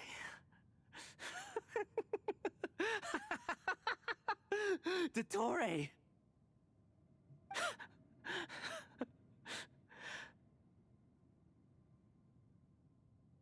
Okay. Good. Was that the doctor? Did he turn into a mechanic from Fontaine? Yep. But why did we see things from his perspective?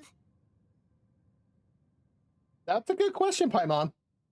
When I touched the doctor to confirm whether he'd eliminated all his segments, I read this memory in his mind. You have to admit, it must be the truth. Maybe so, but it means nothing. Does it? But this memory shows that Niwa didn't betray you. He never meant for you to be the one to take the device into the furnace. You know very well what that means. Even more so than I. True.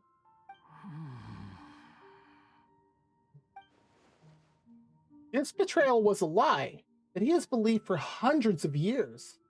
Was this part of the doctor's experiment? If the betrayal never happened, it existed only in his imagination. But where does this leave him? Give him some space. He looks really mad. Paimon doesn't want to be anywhere near him right now. Considering you've done more to piss him off than anybody else. We need to give him some time to process his emotions. Paimon's still confused about the Tatarasuna incident. So, the doctor was behind it, but why has that gotten him so worked up? Nobody has ever deceived you like that, Paimon. It's natural that you find it difficult to understand. Perhaps he needed to learn this someday. Fair. So now you have the complete picture. Katsuragi took the kabuki mono to live with the people of Tatarasuna. Later, the doctor showed up, disguised as the mechanic from Fontaine. And that's when the trouble began.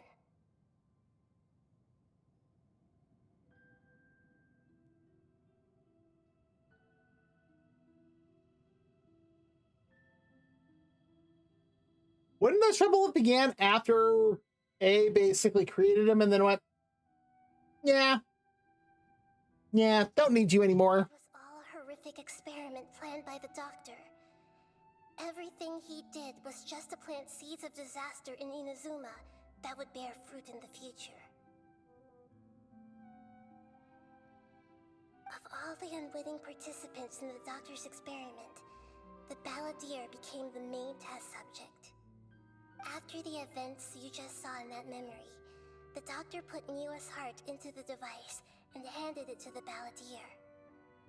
Then, he instructed him to enter the furnace and absorb all the filth caused by the smelting process. The load was far beyond what he expected, but the balladeer survived.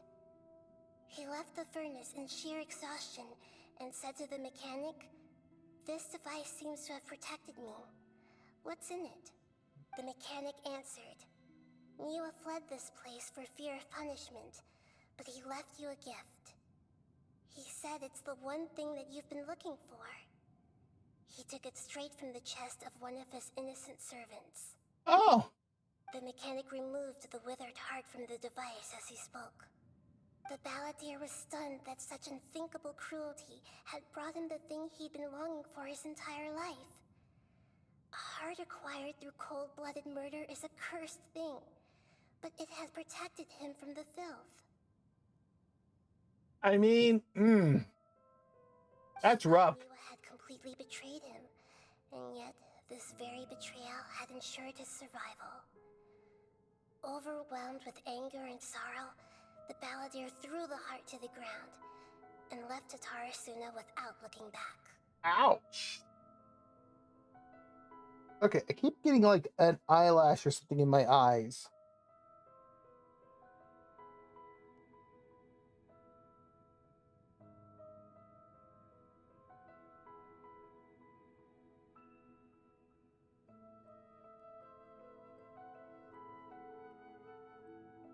I think I got it this time, finally. Holy moly. So the doctor killed an innocent man and pinned everything on the victim? That's terrible. Being betrayed and abandoned by a close friend is sure to cause great resentment. Now we know what was behind his decision to take revenge on the Raiden Gokiden 100 years ago. But it doesn't mean that vengeance was the right decision. Yes. Only if he understands this can he choose a new path forward.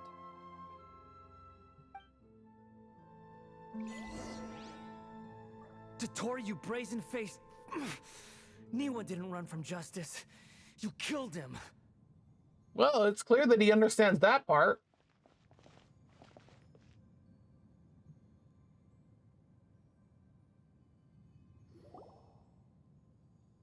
A while later. Shall we see how he's doing? Hey, you alright?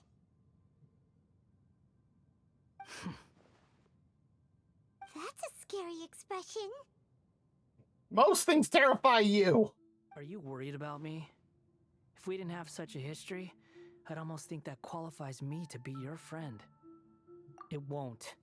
I'll keep my end of the deal. Hey, are you investigating the stuff we want to know about? That's why we're here. But unfortunately, there's no information about the Descenders in Irminsul. Even if you can't find anything, that seems to confirm it. Irminsul does not keep records on the Descenders. Anyone who comes from beyond this world is not counted as part of Tevat. Oh, the mystery deepens. Oh, Black. does that mean we have to leave empty-handed? Not unexpected, but still, thank you. Don't thank me just yet. You look really upset.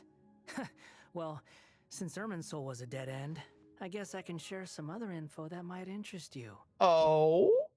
Huh? About what? The reason why there are records about your brother in Irminsul.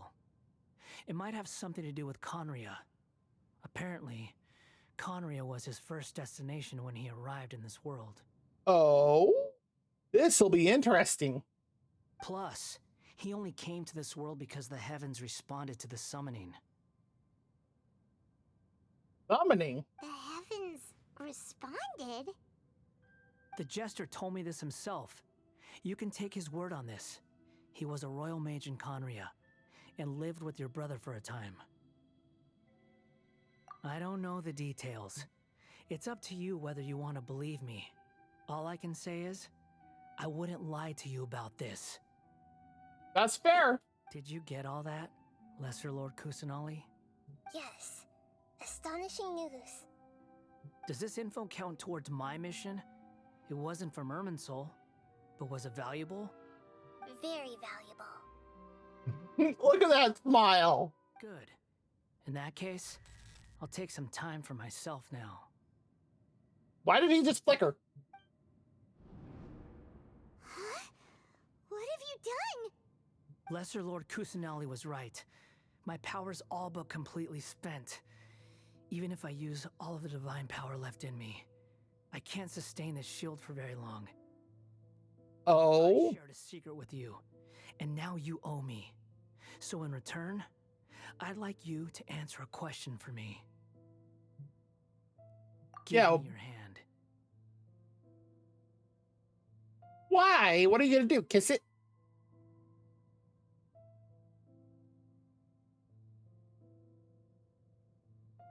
Can you hear my voice inside your head? What? How? Are you trying to brainwash me? I can't do anything like that anymore. At most, all I can do is exchange a few words with you. So tell me, in this world, is it possible to change the past? What? Yeah, same reaction. Wait, why would you ask that? Huh? What the? What happened? Paimon only saw you hold hands for a second. Nothing. I was just thanking her for helping me. Something like that. Wait, that look. Did he see me hesitate? But that was because I know about Greater Lord Rukkhadevata. So long. Okay, why did that go? Get yourselves out of here quickly. Where are you going? Hey, wait up! Didn't you say not to go running off? Fast reaction time. But I don't think we'll be seeing each other again.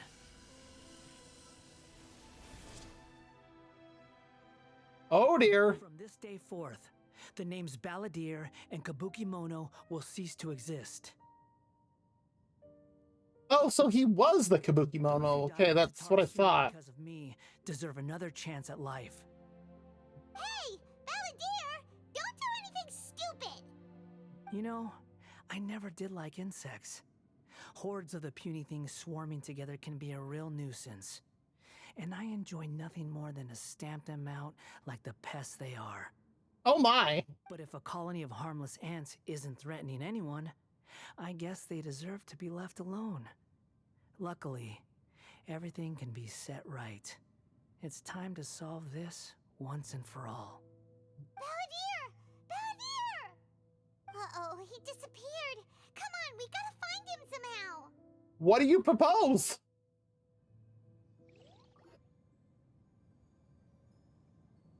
It does look like we have an ad break starting in about 3.5 minutes. When that does start, if you need to get up, stretch, grab something to eat or drink, use the bathroom, go for it. He's really gone. Oh, can you hear me? Nihida! Traveler, Paimon, Balladeer, what happened just now? I was suddenly cut off by some kind of power. It was the Balladeer's fault. He shut you out. Uh-oh. I didn't think he'd be capable of something like that with so little power left. Did he keep some of his power hidden when he was defeated? Or did he achieve something beyond his abilities, and it took everything he had? Where the heck did he go? Ugh, it's all our fault. We were supposed to keep an eye on him. Sorry, Nihida. Don't be. It's not your fault. Please, let me handle this from here, even though I'm not sure I can solve it. We're running out of time. Follow my lead and get out of Irminsul as soon as possible. Okay.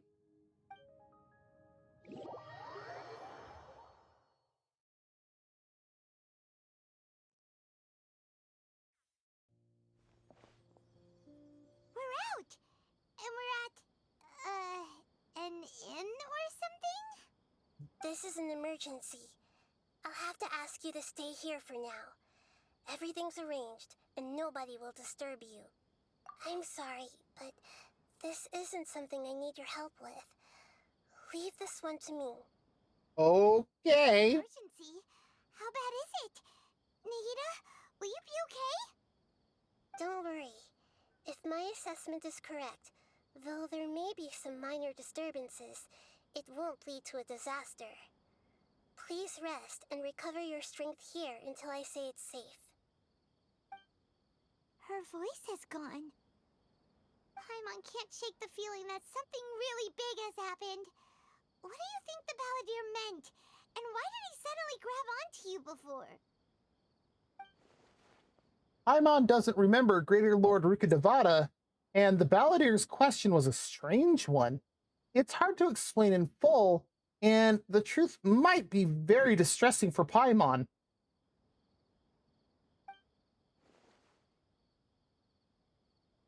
I'll skip the part about Greater Lord Rukkhadevata for now and focus on the Balladeer. He wants to change the past? But surely that's impossible. Right, you can't just rewrite history. All that stuff happened already in real life. It's like, imagine Paimon drank all the water in this inn. Even if no one was there to see it, Paimon would sure as heck remember drinking it.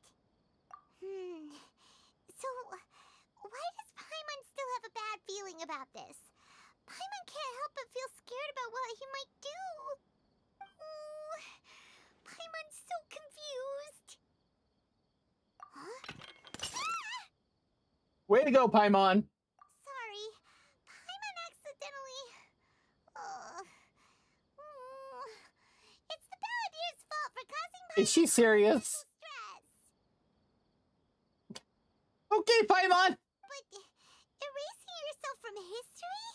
It's unthinkable. Is that really possible in Irminsul? Uh-oh. Paimon's head is overheating from trying to understand what he's up to. And it's still not working. That doesn't take much. Ugh. Paimon's had it with that little brat. He's been nothing but trouble ever since we met him. There's no way he'll actually succeed, right? Otherwise, won't everyone who's connected to him be affected too? Why, yes, they would. Indeed, if the Balladeer does erase himself from Irminsul, many people in Inazuma will be affected. Can't imagine what that situation would look like. And it looks like our ad break has started, so if you do need to get up, stretch, grab something to eat, or drink, use the bathroom, go for it. We'll be back in 3 minutes.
Okay, ad break is done. Welcome back.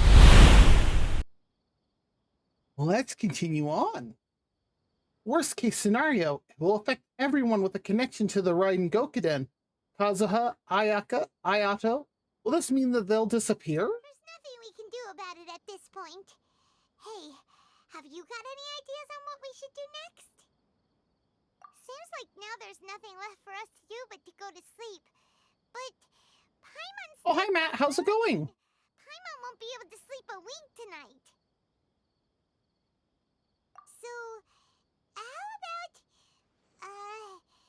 we list all our favorite foods? Yep, still trying to catch up on stories, so I'm finally getting through some of this stuff. Oh no.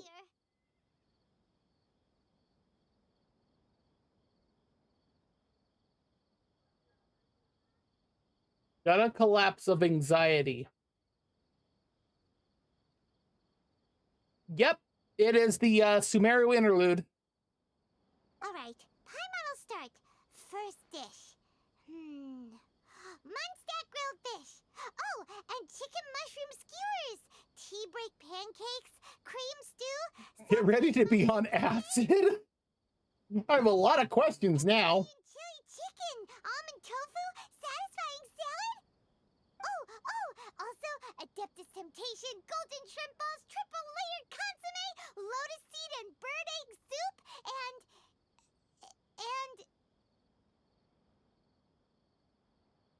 Ah, I see what you mean now. Wow.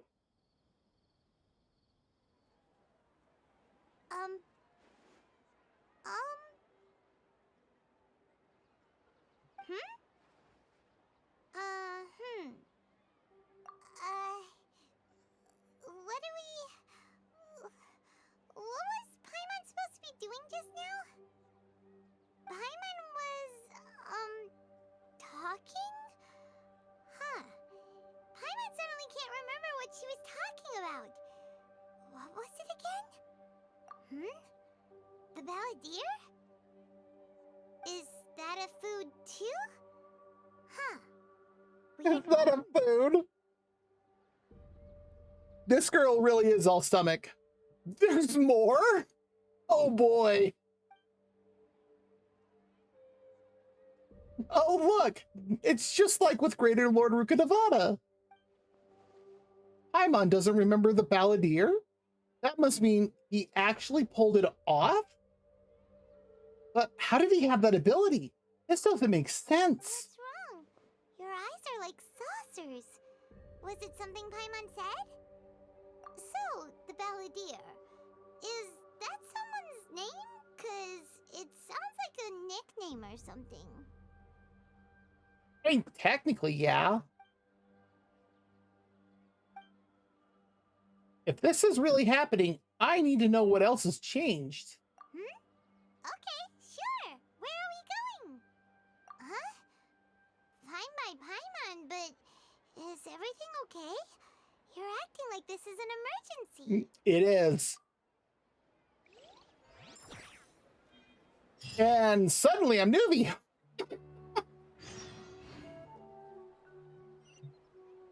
Amenoma Toga. Oh, we're gonna go talk to him, huh? Oh, sure, you know, it's only 7,500 meters away.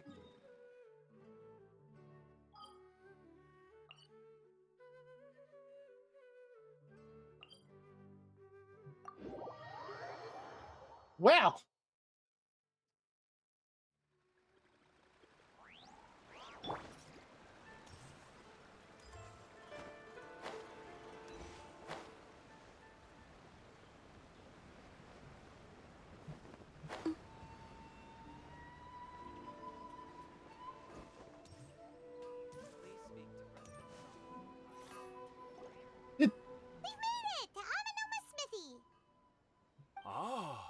It's been a while.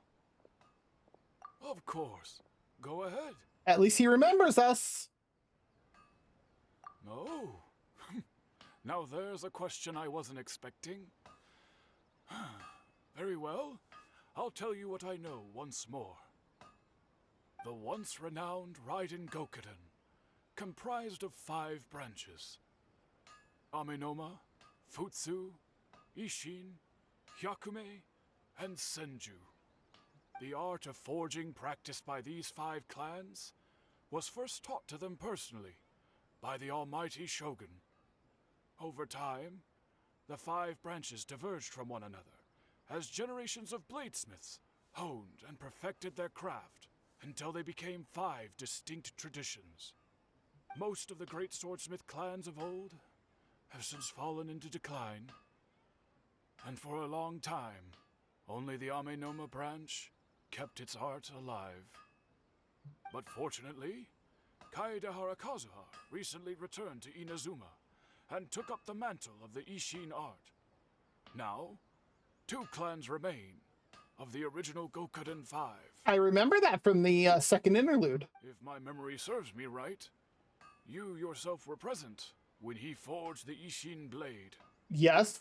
Oh, yeah, we were! Paimon remembers that now. We learned a bit about the decline of the Raiden Gokuden then, too. It seems like such a shame. That, my friends, is a tragic tale indeed. In fact, this was not made known to me for most of my life. All these years, I knew of those great clans' demise, but never the cause. Only recently, when the question was on my mind, did I ask Kaedehara Kazuha about this. He told me that, as we are both heirs to a branch of the Raiden Gokuden, it was right that I should know the truth. There is no harm in telling you, but I must warn you. It is a dark and sorrowful tale.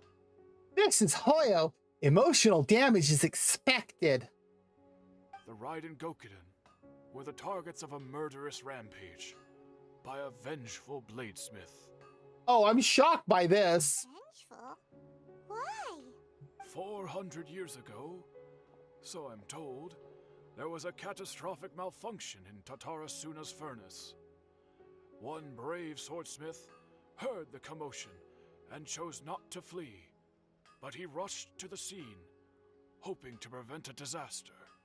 Tatarasuna was home to a state-of-the-art forging and smelting operation in that day, and overseeing it was the armory officer. His surname was Niwa, though he had family ties to the Kaedehara clan. Knowing that they had just one chance to save countless lives, Mr. Niwa and the swordsmith leaped together into the furnace. The furnace quickly stabilized, but neither of them made it out. I would imagine not leaping into a forging furnace. The smith's death, though heroic, dealt a devastating blow to his family's fortunes. His orphan son was left to fend for himself and grew up deeply resentful at the world. In his heart, the whole of Inazuma was culpable in his tragedy. He hated the almighty Shogun for her apparent indifference towards his father's death, and he hated everyone who had done nothing to try and save him. Oh boy. Powerless and destitute, the only legacy he had to pass on to his children was his hatred. Generation after generation bore this grudge, living in utter misery. Alas, if only the story could have ended there. But 100 years ago, the then head of this family reached the end of his wits. He could bear their fate no longer, and yet he could do nothing to change it. Finally, he made a drastic decision to take revenge on the Raiden Gokuden.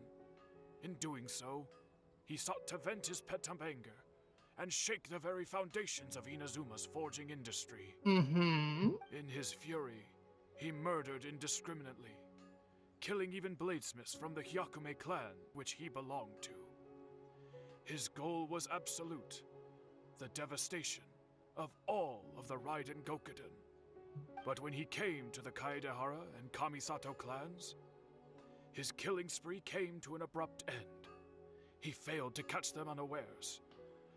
They fought back fiercely and they did not spare his life. That sounds about right with them. That is why the Kaedahara clan and their Ishin art survived that day. I suppose they were the lucky ones, under the dire circumstances. The legend of the Raiden Gokuden has changed. Someone else attacked the swordsmith.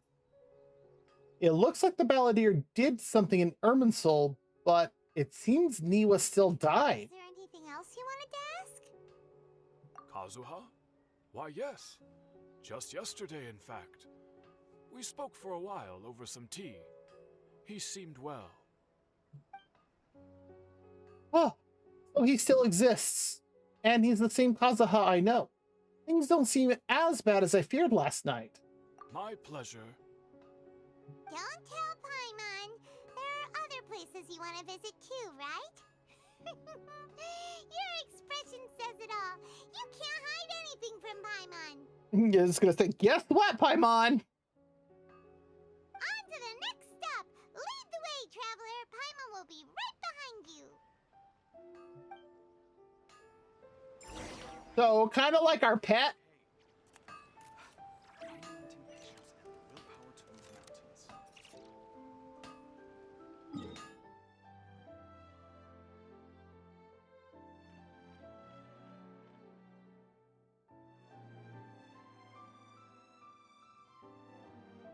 Oh, we're going up to the Kamisatos?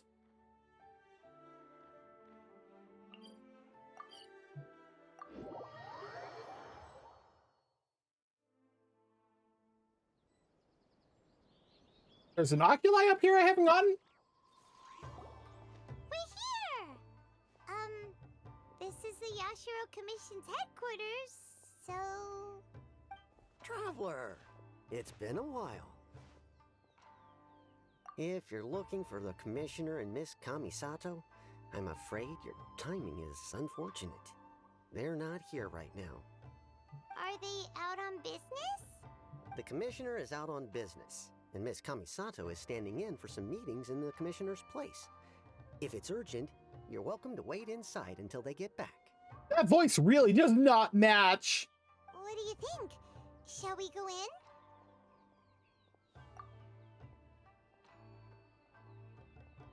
Can we take a walk in the courtyard? If it were anyone else, I couldn't allow it. But seeing as you're so close with the Commissioner and Miss Kamisato, I think it should be okay.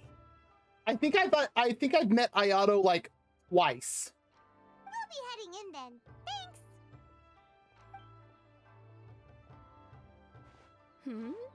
Hello, dears. Is there something you want to say? Of course, traveler. Yes, I know who you are. Miss Kamisato has told me about you. I bet she has. What would you like to know? Oh, they're both very well indeed. Lately, Miss Kamisato has been rather busy attending all kinds of meetings and occasionally paying visits to some local organizations on the Commissioner's behalf. As for the Commissioner himself, well, you know, busy as ever. That much hasn't changed. Although he does seem to be in a rather good mood these days. I mean, that's good. So pretty much business as usual in the Yashiro Commission, huh? Very much so. Ayato is still the Yashiro Commissioner. Ayaka is still the lady of the house. No changes there. As far as I can see, nothing's changed in the Yashiro Commission either. I was expecting as much, but it's still a big relief to know that the Kamisato siblings are both safe and well. Got any more questions? You're very welcome. In fact, I would love nothing more than for you to come and visit more often. But I'm sure you must be far too busy to have time for that. Miss Kamisato talks about you all the time. She seems so thrilled to have you as a friend. And she's always saying how talented you are and That's actually how kind of much cute. she admires you. I must say, many things in Inazuma seem to have taken a turn for the better since you arrived here. So you're not just Miss Kamisato's knight in shining armor, you know. You're a hero to us all. Alright, goodbye for now. Where are we going next? Great! Goodbye, ma'am! Don't worry, we'll see ourselves out. All right then. Take care now. Hope to see you soon. Indeed. Oh, are you two leaving already? Yep, everything's taken care of now. Don't worry. Very well. Safe travels. Goodbye. That voice still does not match.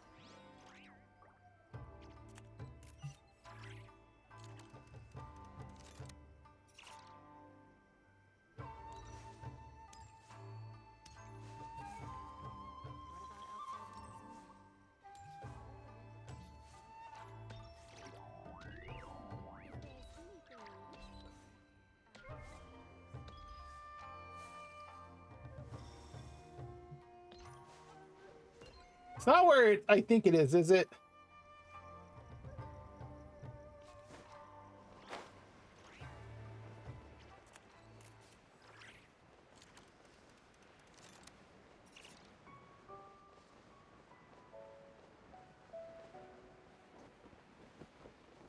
Oh, it's right there.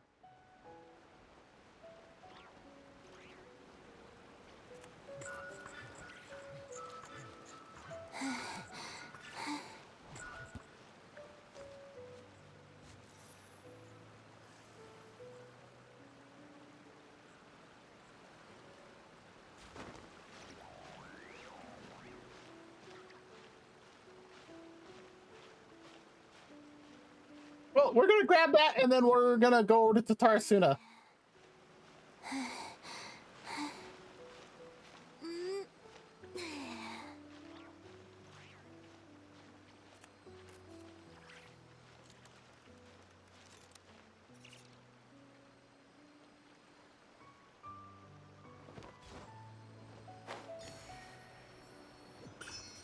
There we go.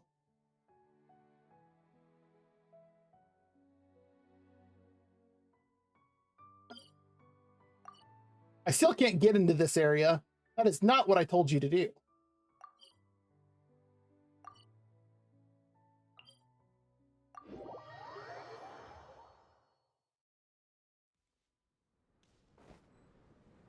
Yeah, I can't get into this area.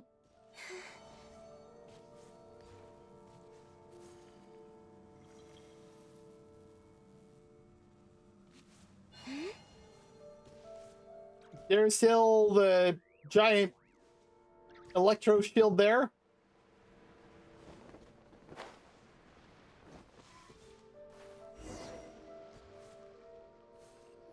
Xavier, huh? Do I have company? What kind of person comes to a place like this and just spaces out? Let's find out. Come on, let's ask this guy. Hey, I wasn't spacing out. I was pondering some problems. Oh, sure. Okay. Sure you were. Your eyes were glazed over, dude. You were a million miles away. Why are you making fun of me? I told you I wasn't spacing out. I was ruminating on some problems. Technological, environmental, and so forth. This is Tatarasuna, after all. Okay. Looks like we came to the right person. Yes, he said one word. We're at the right person. Okay, sure, Paimon. Oh, is there something you want to know about Tatarasuna? My name's Xavier. What a pretentious way of saying that. Certainly do. I've researched the furnace here in some depth. If there's anything you want to know, just ask away. Like the back of my hand. Make no mistake, I have been here a good many times before, Not only that, but I've met people in Inazuma whose families used to live in Tatarasuna years ago. They said it's all true, the history here. Oh, well, it's a long story, don't you know? The tale of Tatarasuna starts a long time ago. Okay, continue talking. We're older than the tale, but... That its history is one of the most foremost forging and smelting operations in the nation goes back around 1,000 years. Still, the furnace has had a couple of serious maintenance issues along the way. Do tell. Couple? When exactly? One was just in the last few years, the other was several hundred years ago. A fun fact, I'm not the first Fontaine tech guy to come and work on it either. There was a guy back then too. Oh, we know. They say he was a mechanic who consulted on a technology upgrade. It seems like the technological collaboration between our two nations goes back a long way. How about that? Indeed. Mechanic, huh?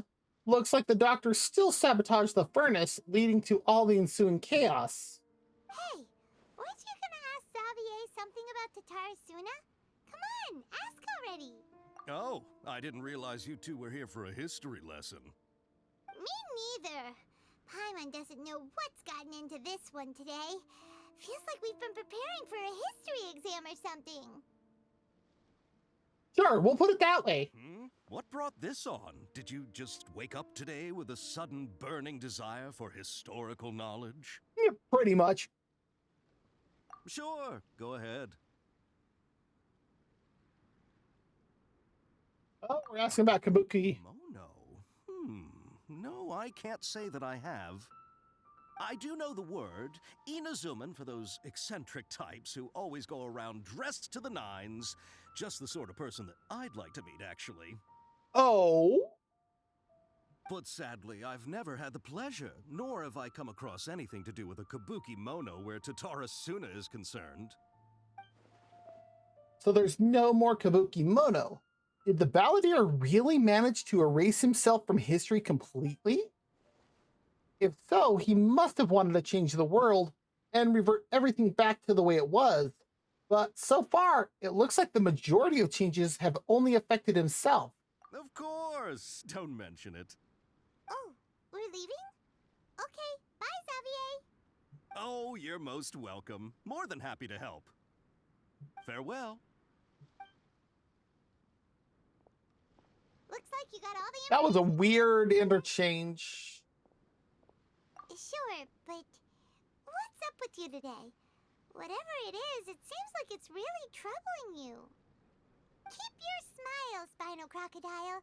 No matter what happens, Paimon will always be there for you. Hey, don't mention it. Alright, let's head off and go meet Nahida. Okay. Let's see here. And there's Sumeru.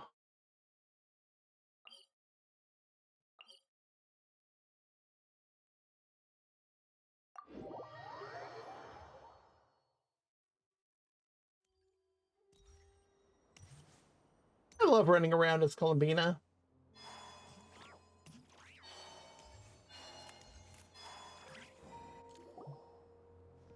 Okay. Hey, it's them. Quick, hide! Akaba, Sawada, you're still here? Indeed we are. If you have a moment, we'd love for you to join us once more.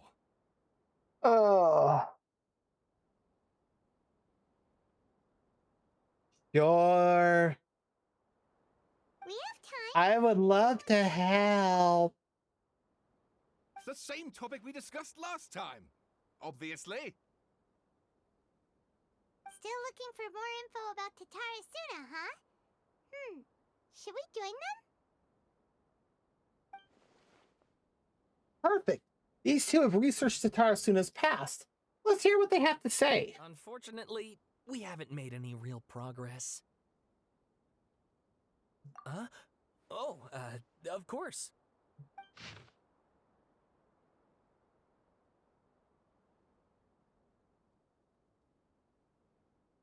There's so much to read here. Oh, look, we're done.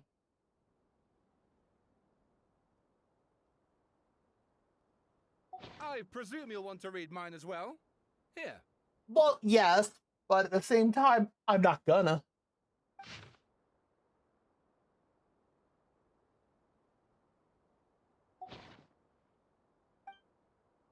The content has changed.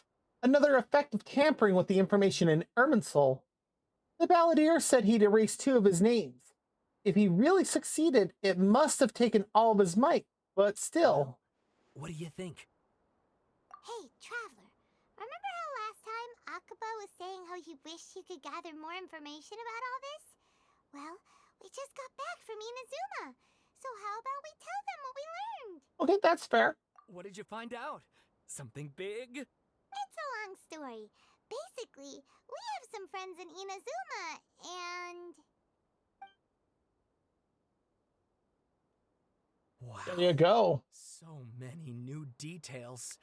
Thank you so much for sharing that with us. Oh, I'm sure they're both very happy about this. Well, well.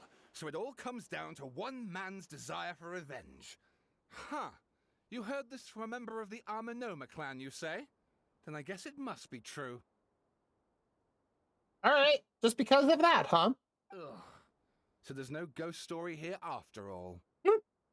This new information actually lends further credence to my hypothesis. Evidently, swordsmiths were seen as having an incredibly prestigious role in society those days, to the extent that harming them was conceived of, at least by the perpetrator, as a way of exacting revenge against those in power. Yes, okay, point taken, you were right.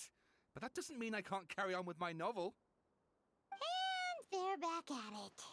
These guys are really into this. Oh, so sorry. Look at us, prattling on about our projects and ignoring you. Thank you so much for the information. You are quite welcome.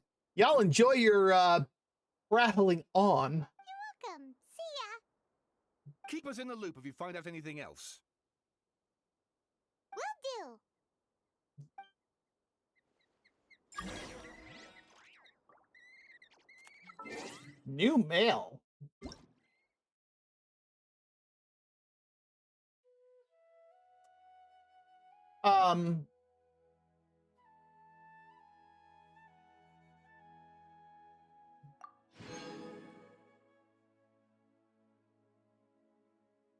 Okay, thank you, Rosario.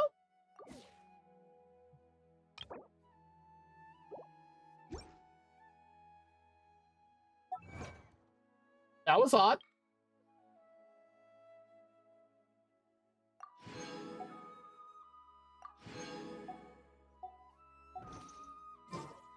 Okay. Continuing on. A moonlit night for all. I did not mean to push that. Y'all enjoy that.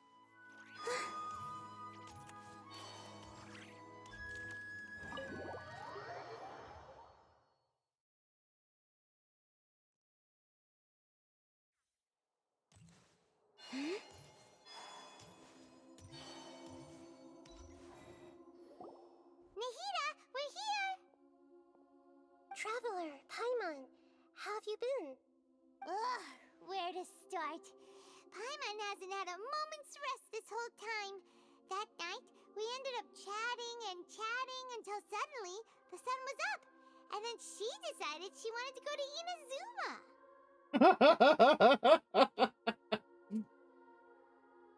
The balladeer? It sounds like some kind of code name. Oh no. You look troubled. Is there something you need to tell me? Yeah, we should probably tell her on this one. Even Nahida doesn't remember. Just like last time, any changes to Irminsul affect her as well. The balladeer acted quickly. He finished erasing himself before Nahida could stop him. I'm the only one who still remembers the things that were erased. Once again, I am the record keeper. Traveler? Hey, what's wrong? You look so upset. There are things that have happened that only I can remember. I have to tell you the truth. Ooh, with a heavy heart, you piece back together the story that was broken and scattered across time. There once was one named the Balladeer, created by the Electro Archon. He was a puppet who lived among men. After a series of events in Tatarasuna, the Balladeer, thinking he had been thrice betrayed, left Inazuma to roam the world beyond. With no trust for humans and only loathing for the gods, he bore his grudge for years as he grew in strength, then returned to Inazuma to take his revenge. He tried in vain to become a deity with a gnosis and ended up losing everything. Finally, he entered Irminsul and learned the truth behind his betrayal. Knowing now that his entire life was built on lies, he did the unthinkable in an attempt to reverse his tragic fate. That's quite a story. So, this puppet known as the Balladeer erased himself from Irminsul, hoping that he could change the past. But how was he even able to do that? As the traveler said, he very nearly became Sumeru's deity. Admittedly, I remember it a little differently.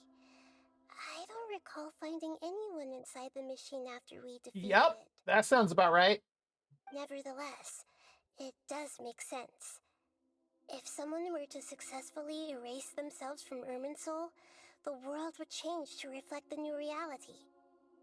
So, you believe this person really existed, and we just don't remember him because he literally changed the world? Yes. Theoretically speaking, it is possible to do this.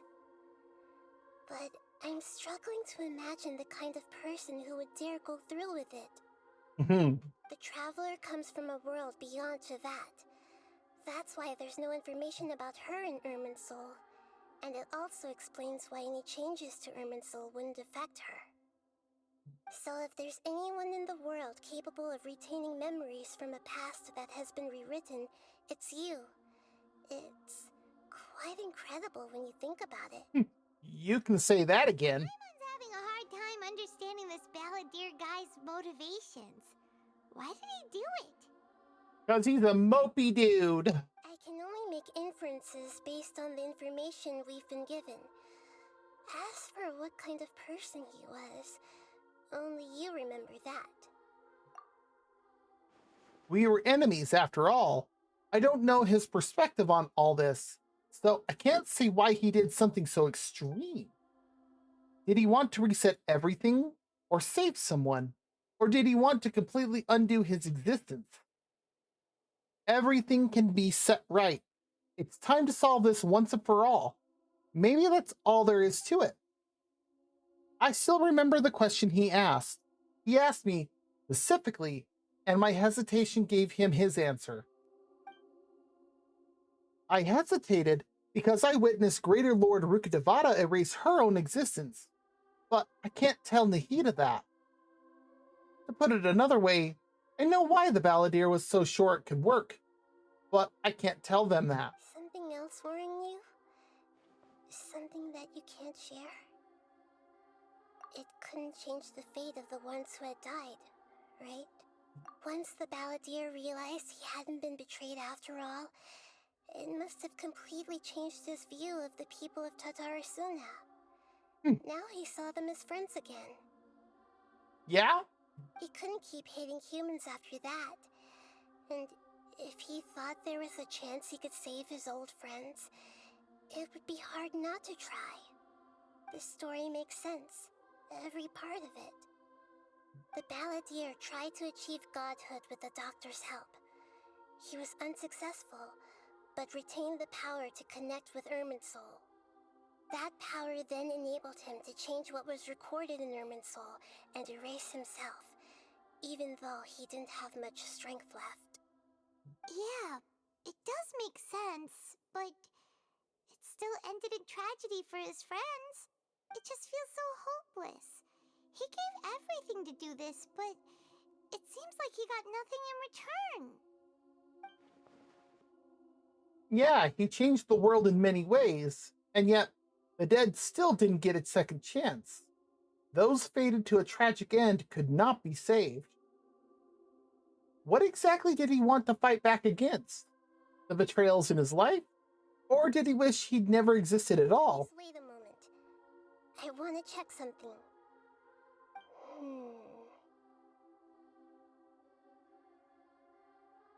Oh? Found it. This should be the one. It's a cube!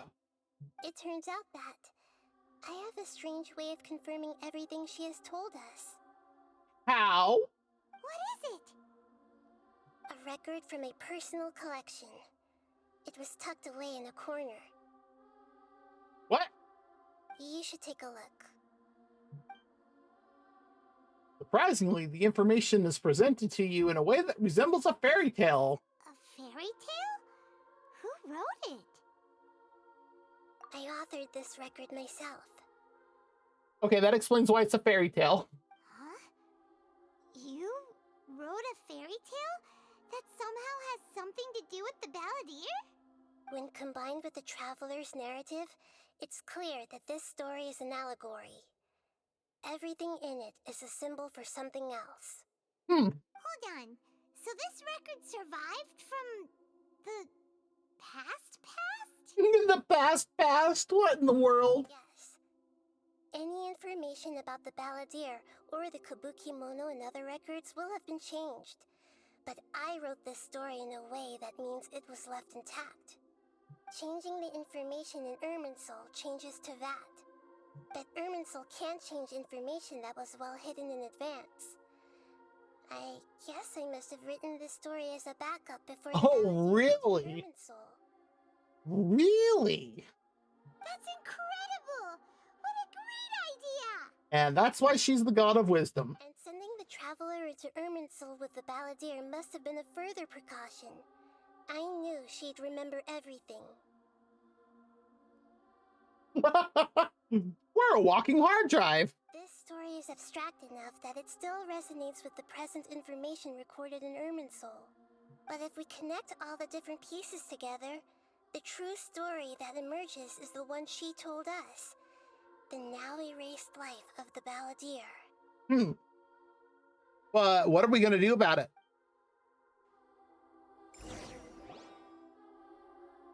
There was once a lone monster draped in fox fur.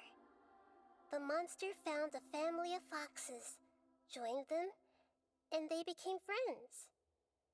The monster lived with the family day and night, and everyone treated it as one of their own. Okay. Once in a while, the monster would take off its fox fur at night and lament to itself as it gazed at its reflection in the water. I am a monstrosity, yet they are too foolish to see it. I pity them. But the monster soon found solace when another came to live among the foxes who was not their kin. A kitten, carved from the wood of a white tree who had been abandoned by the humans. Huh. The kitten too wished to become a fox, but its tail was too slender and it could not grow a coat of richly colored fur. Yet when the other foxes saw this, they spoke words of comfort to the kitten. Even without a tail and fur like ours, you are still one of us. Furious at this happy resolution, the monster lit a fire on the mountain. The terrified animals panicked as the fire spread. The only way to extinguish the flames was to make a sacrifice. A gray fox stood up and addressed the monster. It said, "You are the cleverest among us. Surely you can help us find a way to solve this." Okay. The monster smiled, led the fox toward the fire, and murdered it. The gray fox's heart was turned into a beautiful drop of water, clear, spotless, and pure. Wow. The monster gave the heart of water to the kitten, telling him, "The foxes have decided. You are the one who must be sacrificed. Take this, quench the flames, and die for your fox kin." The fire was extinguished, but the kitten lived. It left that side of the mountain and found a little bird who had a broken wing. The two promised they would spend their whole lives together, but the little bird didn't Yes, have ma'am? long left to live. It passed away soon after. Really? They sold plushes of that cat? The kitten left the mountain for good.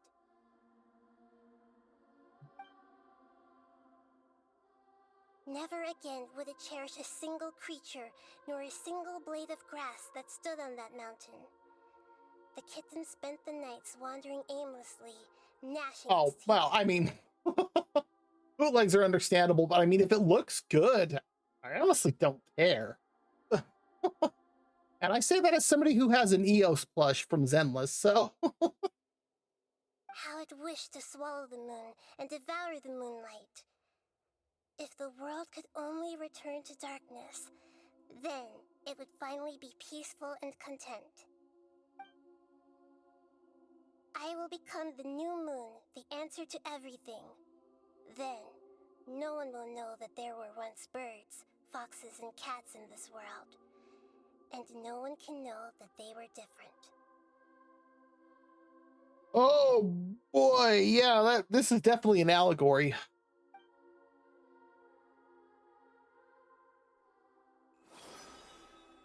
We solved it! I remember now. This is not just the Balladeer story. It is his very own memories.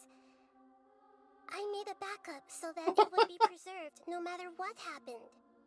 To become a god, he was experimented on and modified countless times. It was brutal torture, and the only reason he was able to survive is that he was a puppet. That's terrible. This memory was extracted from him by the scholars. Presumably, they kept it to have something to defend themselves with. Creating a deity was just the first step. Some of them wanted to be able to control it. That's why they backed up his memory for later use. I buried it deep inside one of my own dreams, and then hid it inside an allegorical story so that it wouldn't be altered.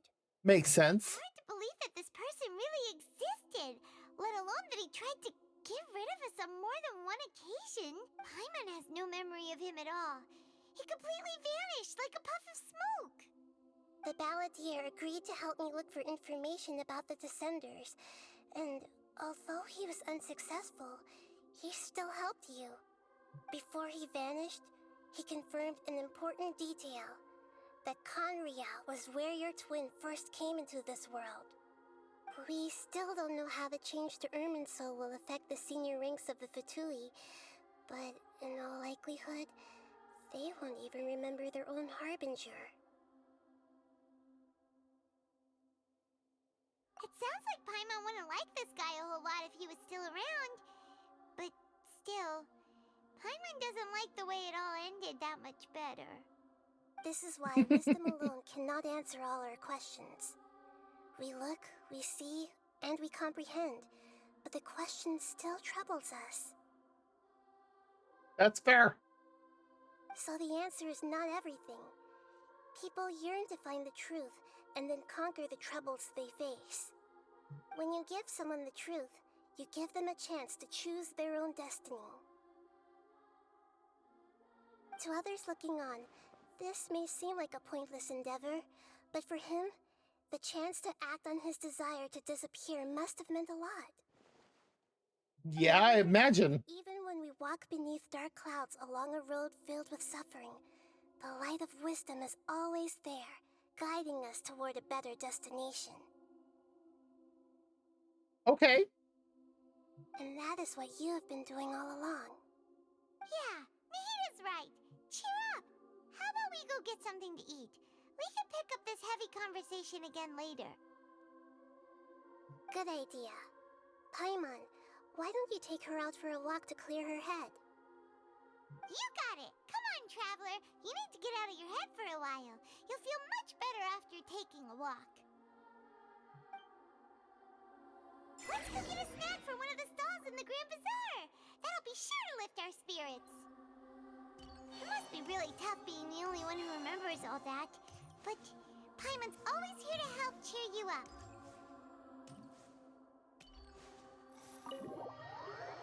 It didn't want to let me out.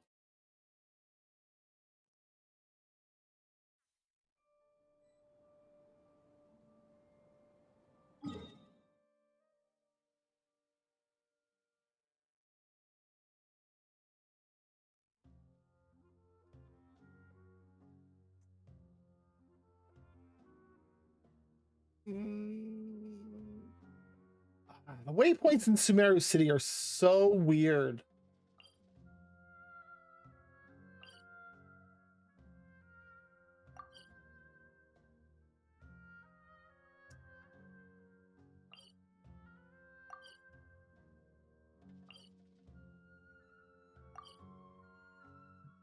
Yeah, literally everything is like, nope, just this one.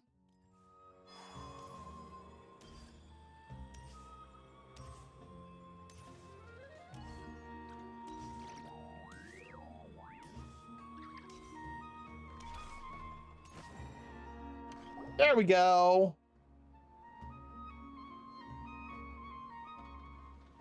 We're here! What should we eat first? And of course she goes right for the food. I have a nagging feeling. Like there's something I'm missing. Something important that I'm forgetting. Are you gonna answer or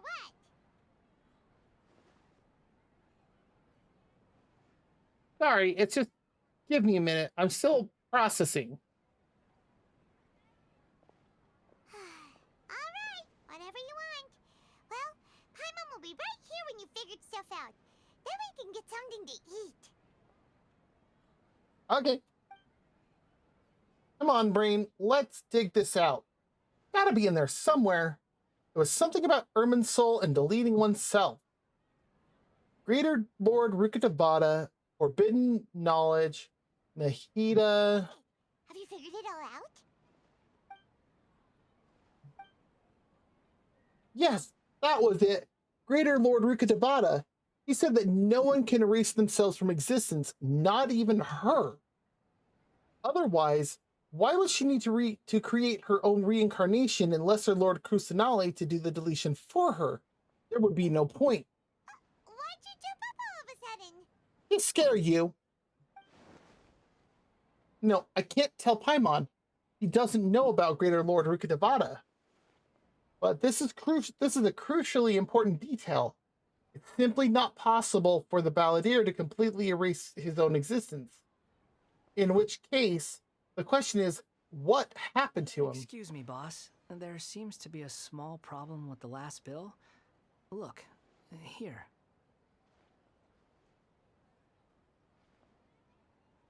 Why, hello?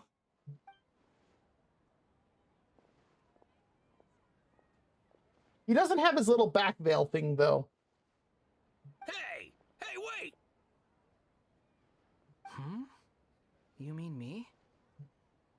No, not you. That kid. Didn't you see? Little rascal grabbed my last 2 fresh Sunsettias and ran off. Oh, no. Look, if you're gonna help out here, you can't keep spacing out, okay? What is it? Work's too boring for you? Or has the big city got too many distractions? Both? I wasn't paying close enough attention. Sorry, boss. I think you're right. Maybe it's the city. It's so exciting. It can be hard to focus. Who's that guy? You know him or something? He's who?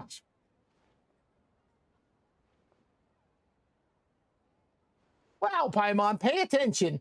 You're a strange one, kiddo. You say you don't want any money for helping out here, and then when I actually give you some work to do, you keep letting yourself get distracted. I don't want to take advantage, so I'm happy to pay you what I'd pay anyone else. But if you keep acting like this, pretty soon I won't be able to afford to. No, please. I mean it. You don't need to pay me anything. I'm just so thankful you agreed to take on an outsider like me. You're welcome, I guess. But I got bigger things to worry about. Look, we're all out of Sunsetias, and I promised the lady down the street I'd deliver a fruit bowl this evening. You can't do a fruit bowl without Sunsetias? Leave it to me. I'll find some more. Just a moment. I'll be right back. Stop. I'm gonna level with you, kiddo. I've never met a worker who said they didn't want a wage before. And at first, I got greedy. Couldn't believe my luck. But I figured you'd start asking for something in return eventually.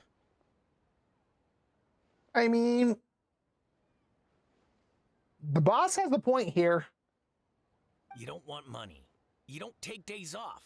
And in your free time, all I see you do is wander around, taking in the sights. Are you a drifter or something? That's right, I am. We can talk more about that later. First, let me get those fruits you needed. Sunsetias, was it? I'll be right back. Hey, what do we do now? Yep, let's follow him like a couple of stalkers.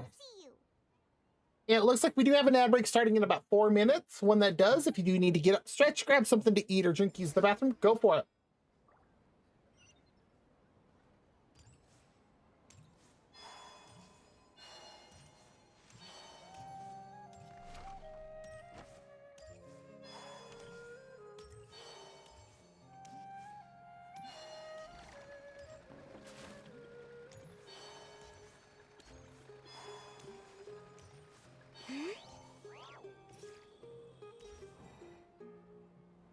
Okay.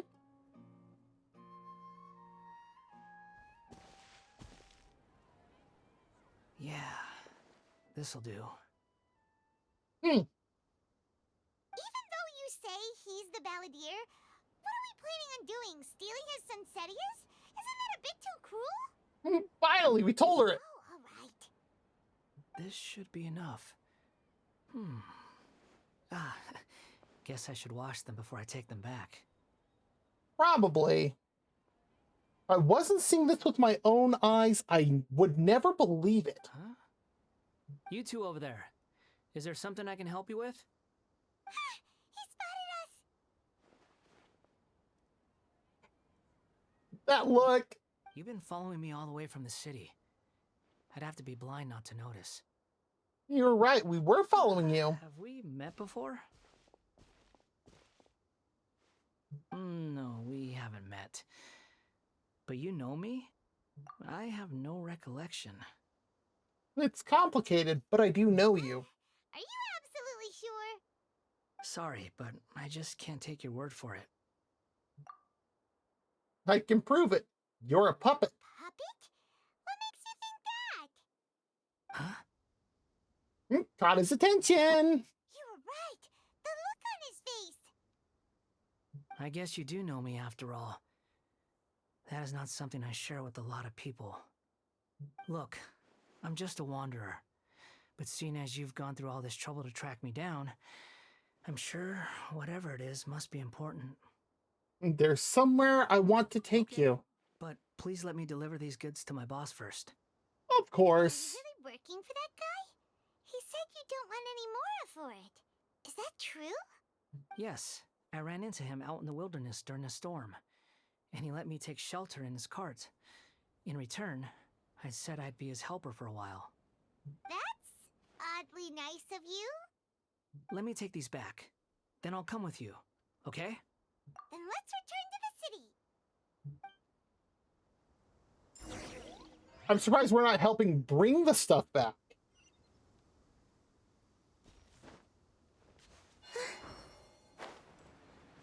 Seriously, I love Columbina's animations.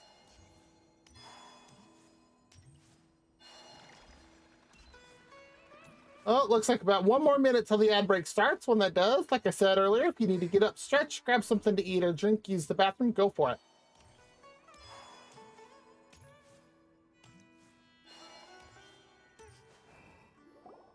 Here you go, boss. I'll leave them right here.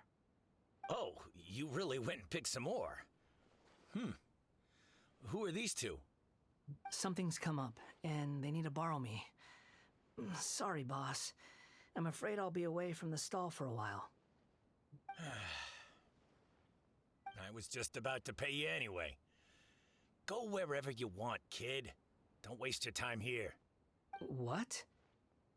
I get it, okay? You just wanted to help me out, to thank me for giving you shelter from the rain that day.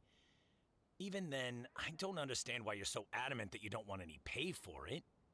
But look, it was pouring down, and there you were, sauntering along without a care in the world, like you had nowhere to be and didn't even care that it was raining. Imagine you and me for a second. It's a little weird, right? Why is this guy traveling during a rainstorm if he's not trying to get somewhere? And why is he taking a shortcut through the open country if he's not even in a hurry? But anyway, taking you in didn't put me out even slightly. You don't owe me a thing for it. Certainly not all this. Your time is valuable. You know, you should go live your life. The merchant's got a point. But I don't...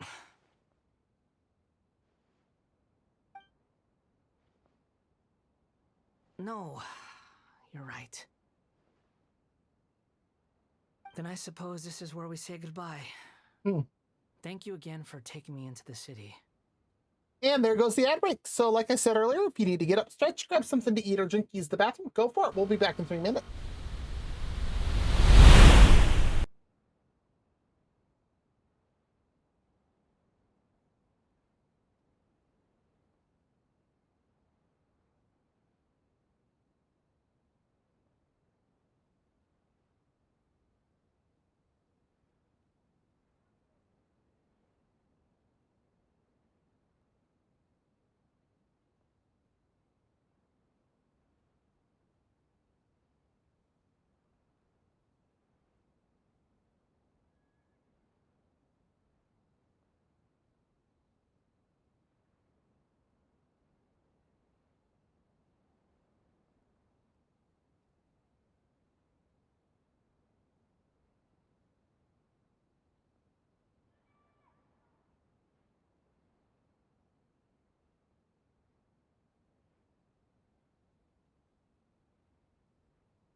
Okay. The ad break is done. Welcome back. Let's head back over. And let's continue on. Don't mention it, kiddo. I've run into all kinds of characters over the years.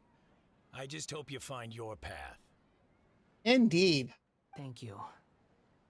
All right, done. Thanks for waiting for me. We can go now.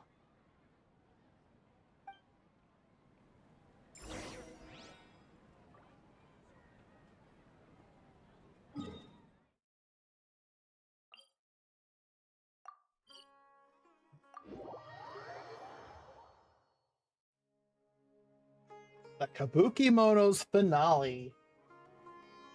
That sounds kind of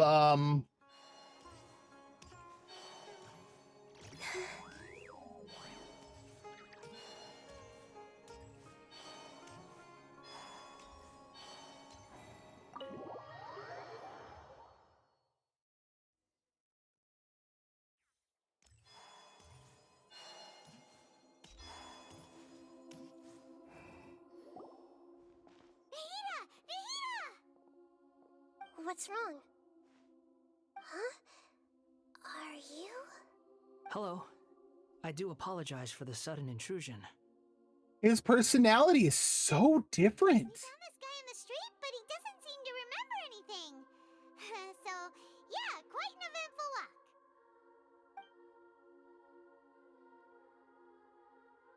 You say that you're trekking across to Vat to train yourself. Many other Inazumans who describe themselves in this way call themselves Shugenja. Why do you refer to yourself as a wanderer? That's fair. Well, it seems more relevant in my case. To me, it sounds like a plant with no roots. But these two claim that they know me, and that I have a hidden past unknown even to myself. I wouldn't call it the past, but rather... this is a difficult one to explain. I don't like to rely on using terms like this often, but in your case, it seems that it ought to be called previous incarnation.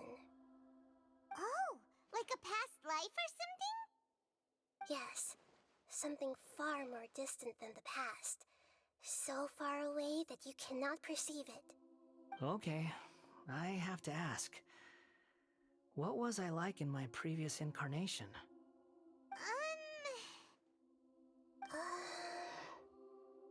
Oh, okay. I see. You want to tell me, but you can't bring yourselves to say it. Looks like I didn't have the most wonderful existence in my previous incarnation. We're just trying to think where to start. If it's that difficult to talk about, I have no doubt it will be just as difficult to hear. But I'll be able to handle it. Please, tell me the truth. Is truth something you care a lot about? Yes. Then I'll be straight with you. In your previous incarnation, you did many things that would be considered evil. You nearly died because of what other people did, and many died because of you. As a non-human being, you hated gods and humans alike. You drifted from place to place, never able to settle, even where you found status and identity. You adamantly believed that you were missing a heart. Actions rooted in persistence sometimes bear bitter fruit. Sometimes, you have to let parts of yourself go, or you'll never be happy.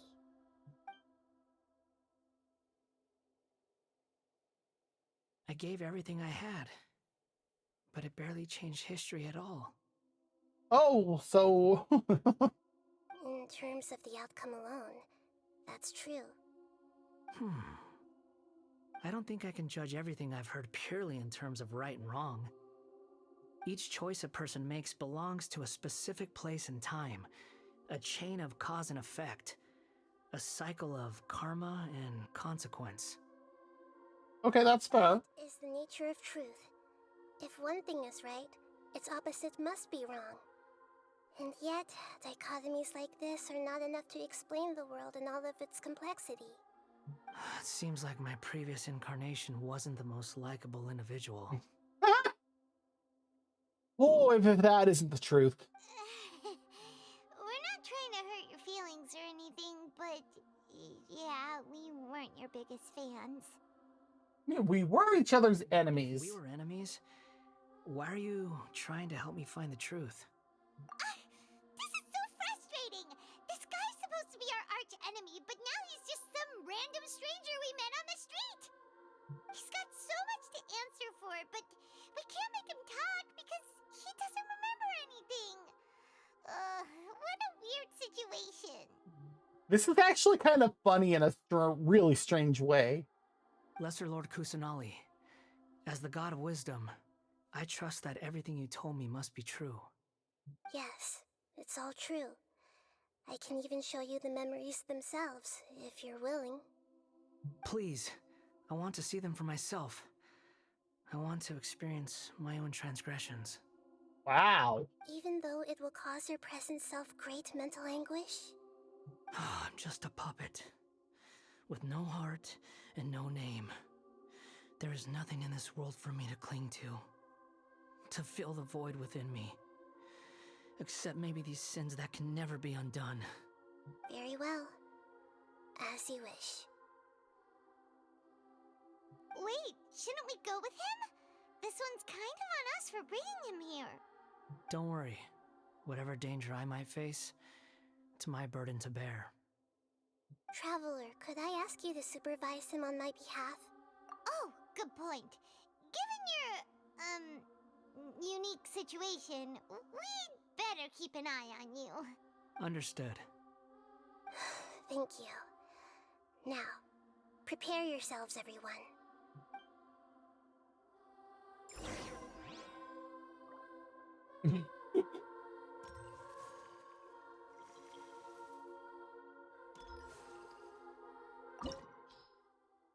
Oh, it's a domain now, huh?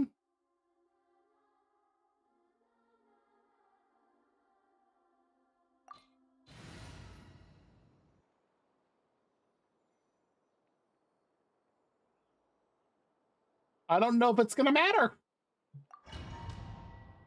But we'll go in with this, I guess. This looks like Inazuma. Right now, you're in a dream I created using information extracted from your memories. These memories will show you the raw truth, but be aware that enemies may react just like in the real world. Please be careful. Sounds like an immersive experience. It's a good thing we came along. You don't need to do this for me. I don't deserve your protection. We never give up halfway. Well, we had to once, but that was your doing. Yep. All right. Thanks. Wanderer, this is the Shake Pavilion. In your Balladeer incarnation, this is where the Electro Archon placed you after your creation. You had a great many memories here. Oh, I bet. Is that because this is kind of like his birthplace? You could say that, in a sense. You'll see why shortly. I hear footsteps. This place is huge. I can't believe the landslide didn't fill it in. I wonder who built it. The Crystal Marrow Miners? No, there's no way. Look at this exquisite construction work, and so well preserved, too. No mining crew would be capable of this. There's someone passed out on the ground. That's Roggy. Who are you? You're awake. What happened? How'd you get stuck here? Are you injured? Huh. Not a scratch. And these fine clothes. Who are you? This man is Katsuragi, deputy to Torichiyo's adopted son, Mikoshi Nagamasa. He found the Balladeer in Shake Pavilion and took him back to Tatarasuna. And the rest is history. Well, it used to be. In the original version of events, Katsuragi was ultimately killed by Nagamasa. Let me get you out of here.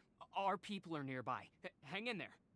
During the Tatarasuna incident, Niwa was murdered by the doctor, disguised as a mechanic. The Balladeer, then known as the Kabukimono, disappeared not long after.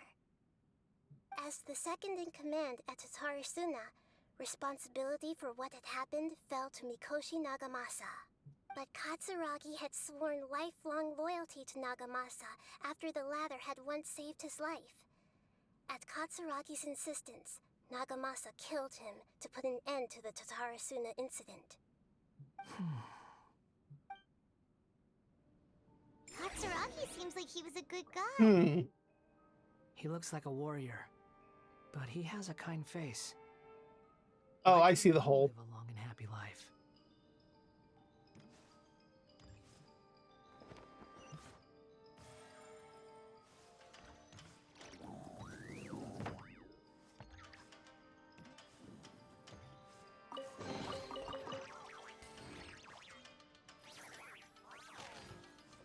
Nagamasa, I found this young guy in a cave sealed off by a landslide. He doesn't remember his name. Well, we need to call you something. I hear the workers are calling you the Kabukimono. That's fine with me. Katsuragi, report to Niwan. Tell him we have someone new joining us.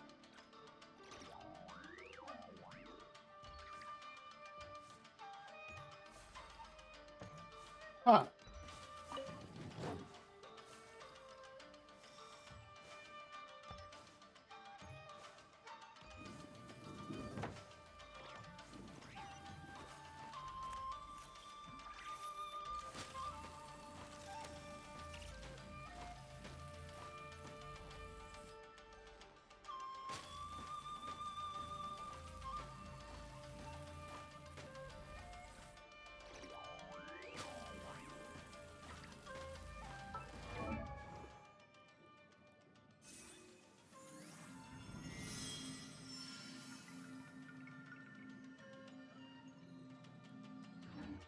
I say about not banning them.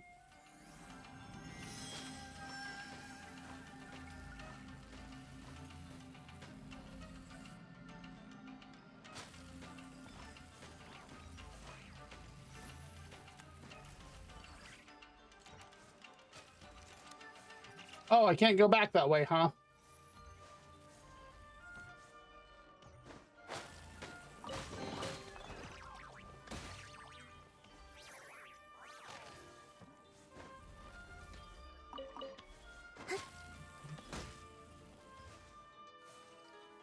Mitigate that much, or that electricity as much as possible.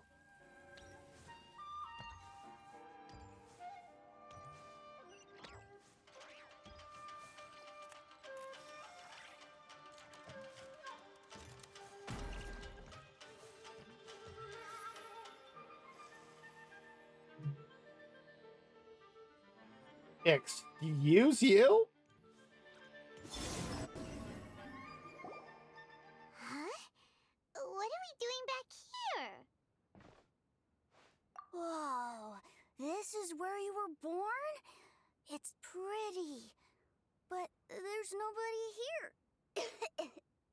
I was abandoned, like you.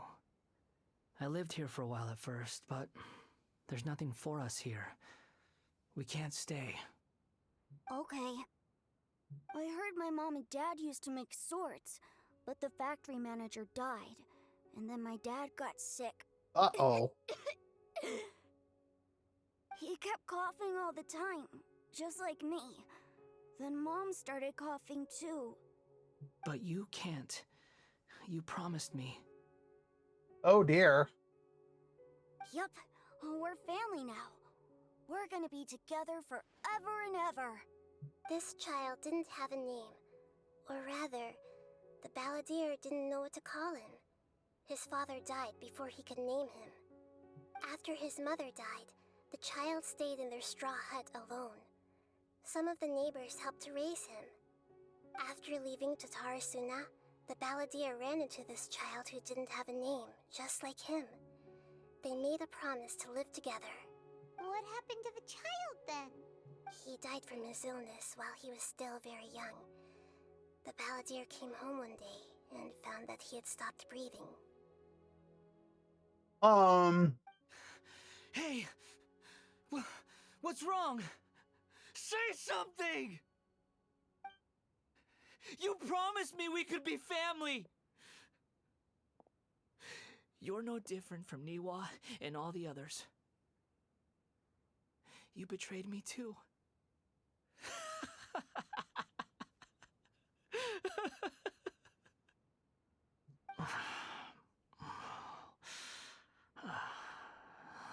The voices have gone. It looks like the memory ends here. Let's keep going.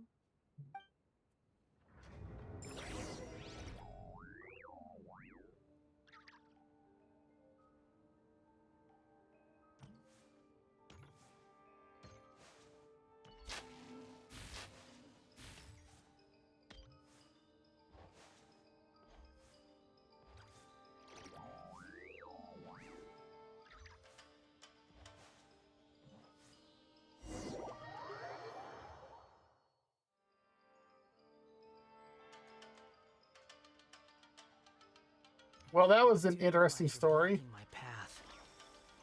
I come not to obstruct you. I've been waiting.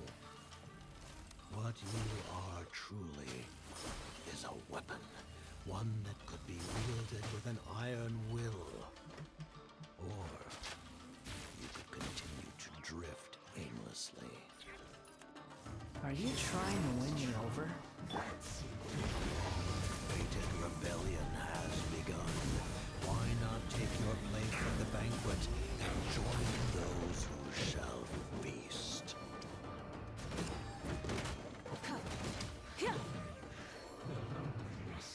Come at me. No excuse for slacking. Silence. The tides beckon.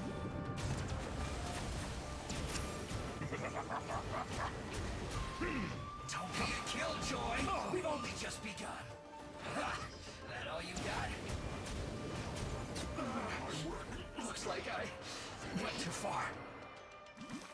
Yeah, that's about enough of that from you all. Aw, all that crystal marrow and I can't get it? Boo.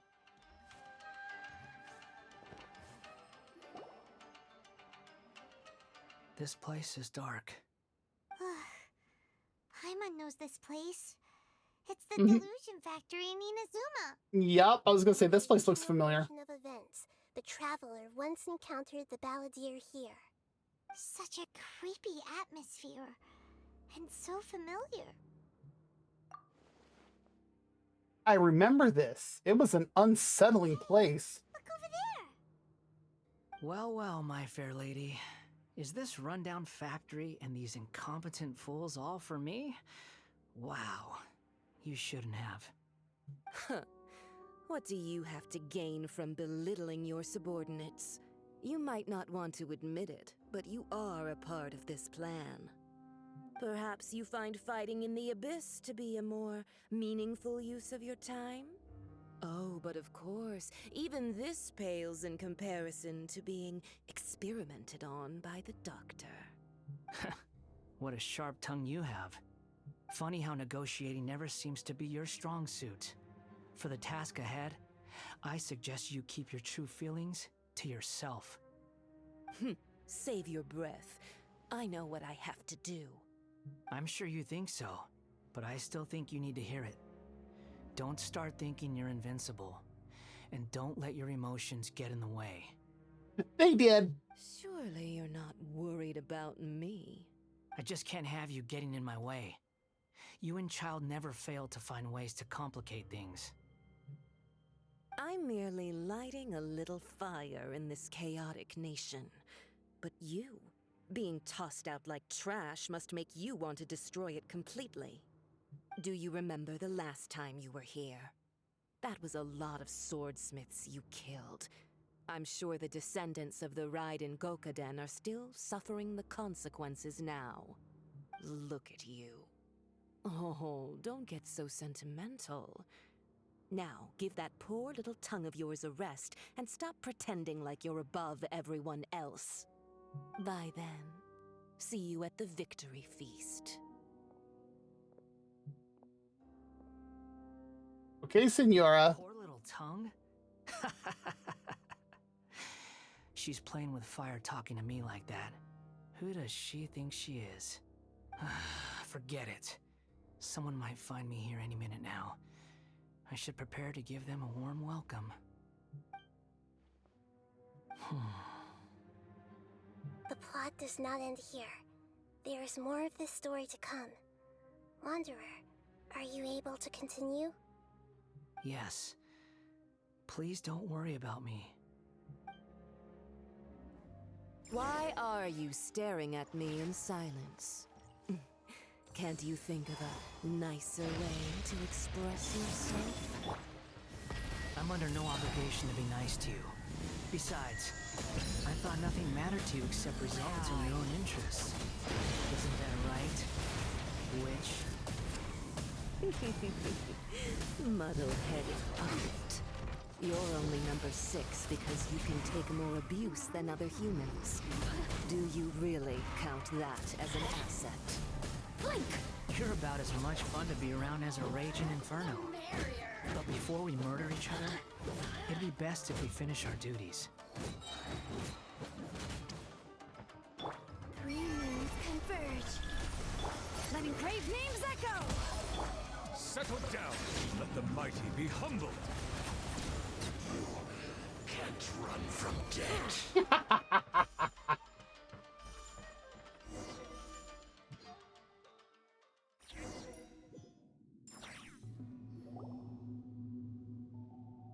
Ooh, what's this? Oh, this. I remember this. Is that? Considering that Amorta's sage, Nafis, refused to join this project, I'll take part in the experiment in his place. Welcome. I look forward to a fruitful collaboration.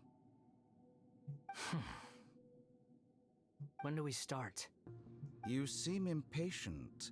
You should know that becoming a god is far from a trivial affair. The biological transformation is a lengthy process. As such, I too would recommend that we commence as soon as possible. In the event that a successful connection is established, his body will become permanently bound to the machine, and he will be unable to move independently of it. Nothing worse than what I've been through before then, Doctor. You were the most resilient test subject I ever came across. Thanks to you, I was able to garner a great deal of information.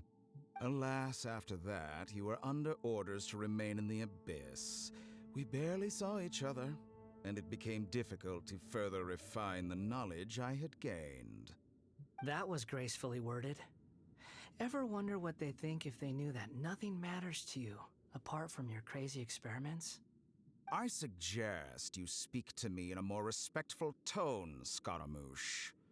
The mere fact of your utility does not make you indestructible. Ooh, he used that name. The doctor again? That was uncomfortable to watch. That person gives off a very sinister energy. It's normal for him to give you the creeps. He scares the bejeebers out of Paimon. Let's move on.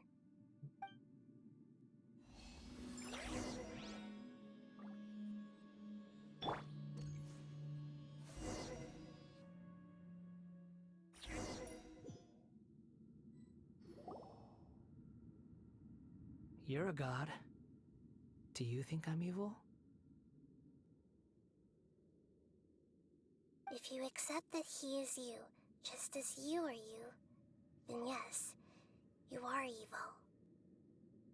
In your eyes, are there any differences between humans and puppets? Do you think there are any differences between your present self and your previous and future incarnations? If not, then what are the differences between humans and puppets? That's a good question. Whoever has tasted the joys and sorrows of life in the human realm is human.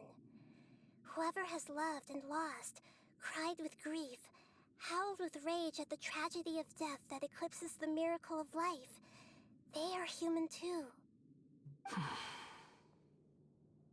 I've seen enough of my past. If possible, I'd like to reclaim the sins that are mine to bear. No matter the consequences, I won't run from blame or punishment.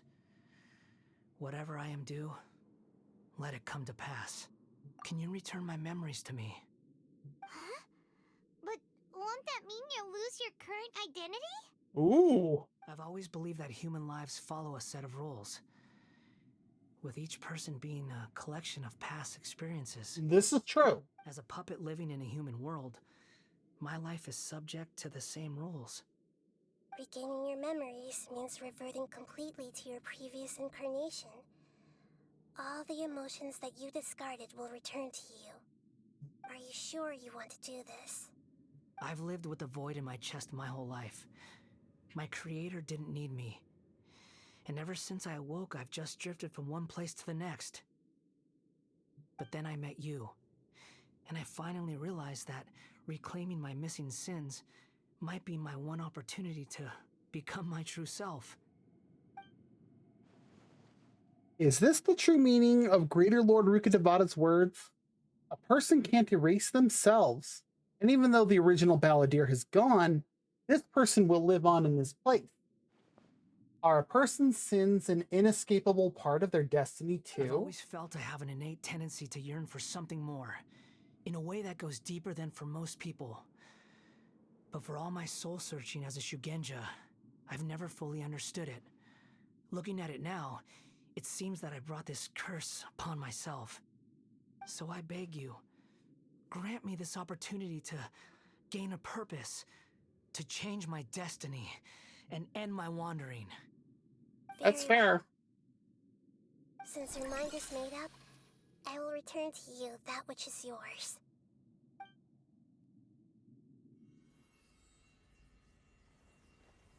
You have made your decision. Now, take this.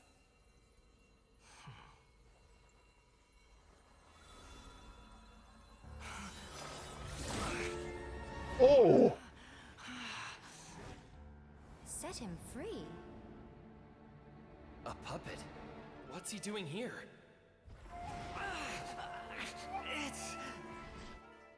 You're a human as far as I'm concerned.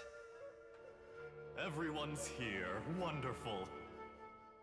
What a fine blade. Nagamasa will be thrilled.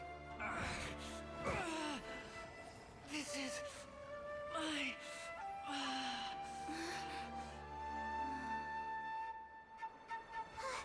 Is he alright? Why is that here?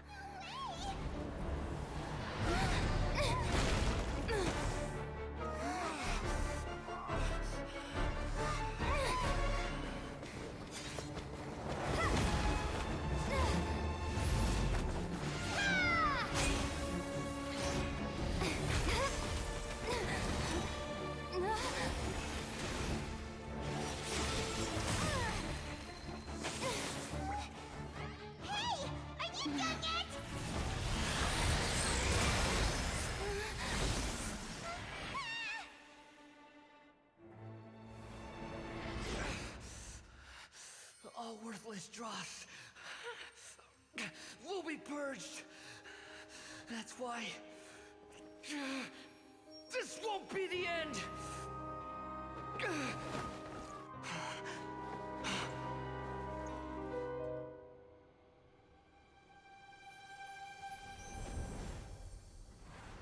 Really?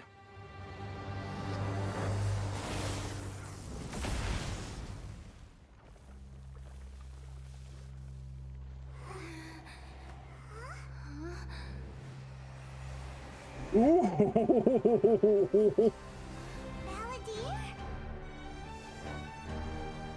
Oh.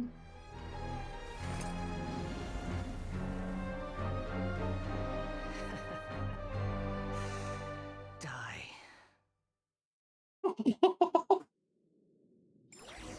This is trying my patience. Have you got all your memories back now? Got any questions?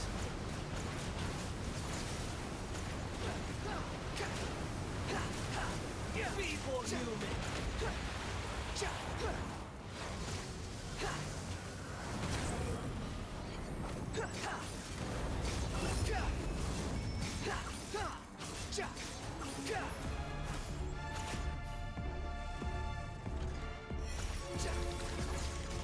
At my command, you shall fall. Behold. Well, how was I supposed to escape that? The wind rises. Insignificant pest.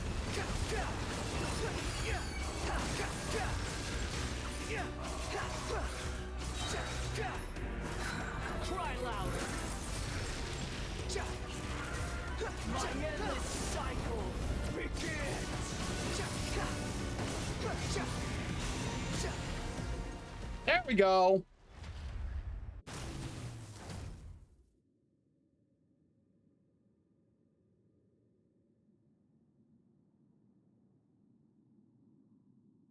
Imbecile! Get out of my sight. It disappeared. Did we win? What did you expect? I'd never lose to that.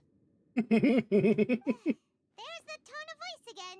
You're definitely back to your old self. Wait, but it was you inside that thing too. What have you got to be smug about? Sorry. I'm harsh on myself and everyone else. Just the way I am. You sound like you're concerned about me. But don't worry. Thanks to you, even if I didn't change a thing, at least I now know the truth. The memory recovery seems to have been a success. This dream has served its purpose. Come on. Let's continue this outside. Indeed. We don't need any more enemies popping up.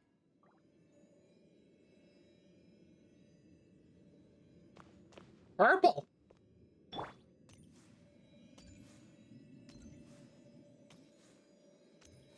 Ooh, wall. All right. Welcome back, traveler. Paimon, Balladeer. It feels like we just went on a really long journey. I mean, technically we did. Exhausted. You don't like being addressed by that name? It's fine. But I was just thinking, I should probably change it. I don't blame him. After learning You won't go by the Balladeer anymore? There's no way I can carry on using a name connected to him. I'm not planning on returning to the Fatui, and they wouldn't take me back anyway. Recent events will have affected a lot of people, and they might not even remember who the 6th is.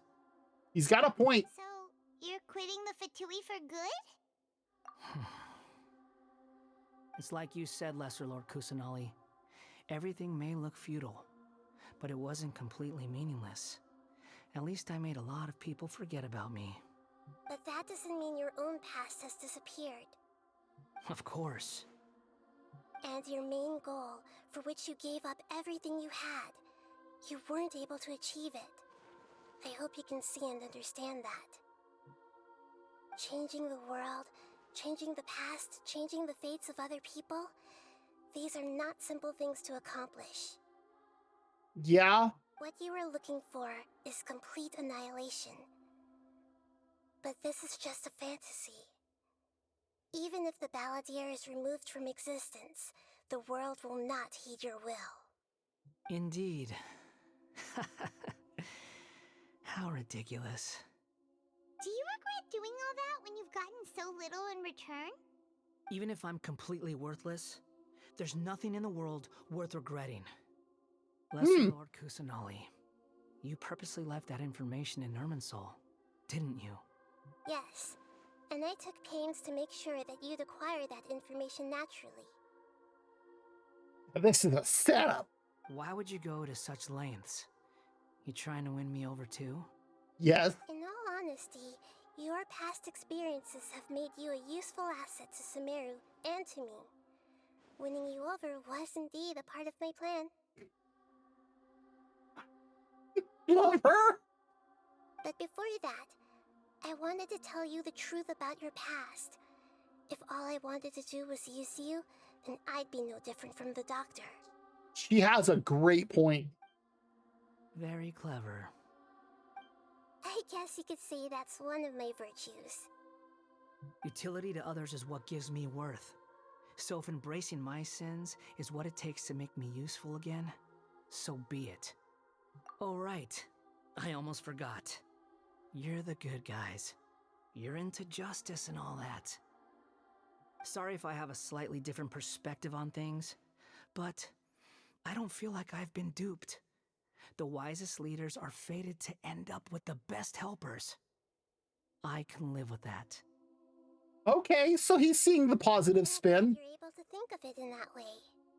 Traveler, in the future, I'll continue to search Irminsul more deeply and see what secrets can be uncovered, including the beginning of your twins' journey recorded in Irminsul. What exactly happened before and after that point? I want to know as well.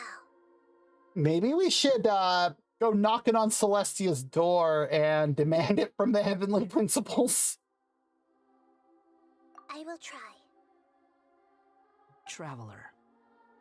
Yes. After I dove into the information torrents in Irminsul, why did you go to Inazuma? Because I wanted to know what you That's changed. how you found out whose fate had changed. And how. Well, whatever your reasons, you did me a favor. And I'll do everything I can to pay it back. Borrowing and returning are the only real relationships between individuals. I'll balance the books one day. Don't you worry. That's not true. A relationship between two people is not simply a ledger that can be reset to zero. That's true. I think deep down you realize this. People who show up in your life don't just evaporate like water drops and leave nothing behind. There is no such thing as balancing the books. This is very true. Some things in this world can never be brought back, and they can never be changed, which is why there is emotion in the human world. Everything that you feel is real and lasting, and whatever is missing in you will not be made whole. To be human is to live with imperfections. You can choose whether or not you want to be human.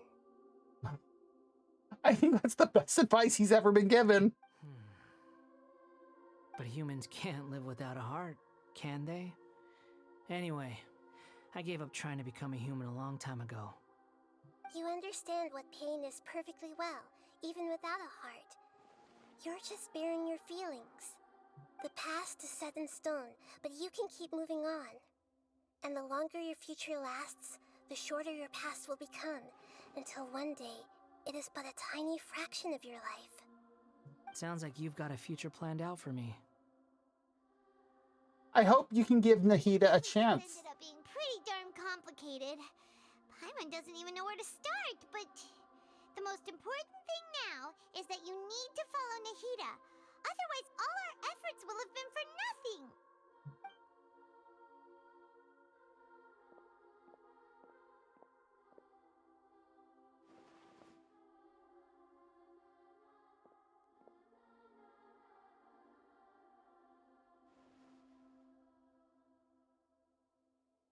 Then I guess I'll be helping you from behind the scenes from now on.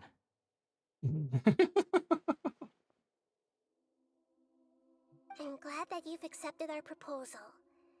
Why don't you choose a new name to celebrate? Ooh! Paimon wants to pick an ugly nickname for you, too! Oh my god, Paimon!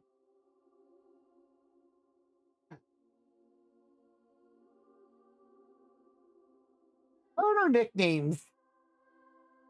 Why?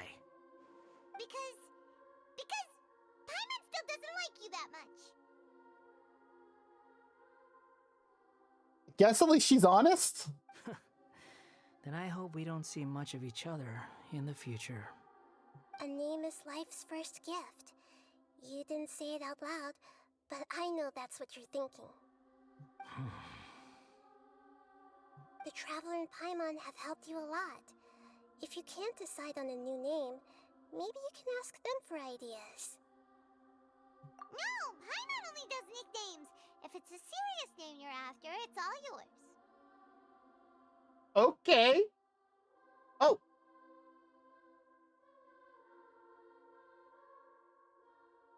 Oh, really?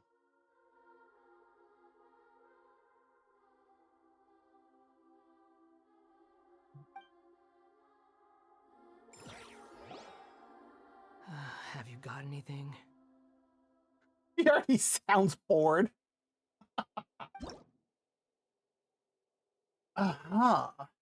You can obtain the item An Appellative Stroke from the Archon Quest interlude and version of Genesis, which will allow you to change Eon's Adrift Wonder Onimo's name. Please take note that some names cannot be utilized in this change. Once you have renamed this character, some interfaces in the game going forward will display the name that you have chosen. There is a limit on the number of times you can rename this character, so do so with care. Disclaimer: travelers, please ensure that you follow our terms of service while using this function. To create a healthy gaming environment, please read and confirm that you will not instigate or take part in the creation of content that discriminates against any race, gender, religion, sexual orientation, ethnicity, government, or region. The bullying or insulting of any travelers or groups of travelers. Any other content or behavior that violates the terms of service. We may have to restrict your use of the game services if you do not follow these rules. This may include suspension, restriction, a name reset, forced disconnection, login suspension, or account forfeiture. Ooh. At the same time, you are welcome to use the report function to send feedback to us should you encounter the aforementioned situations.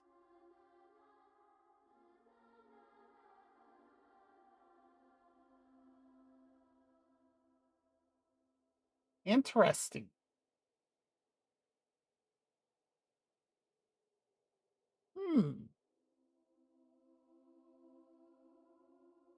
Well, I could name him after my bot.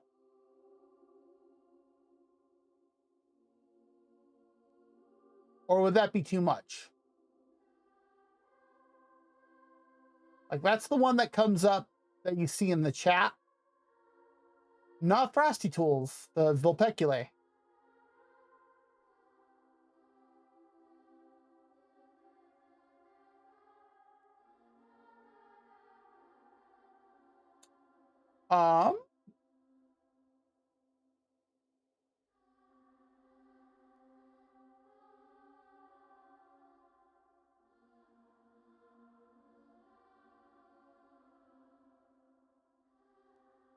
Which is funny because it would actually mix in with the allegory story that Nahida told us earlier extremely well.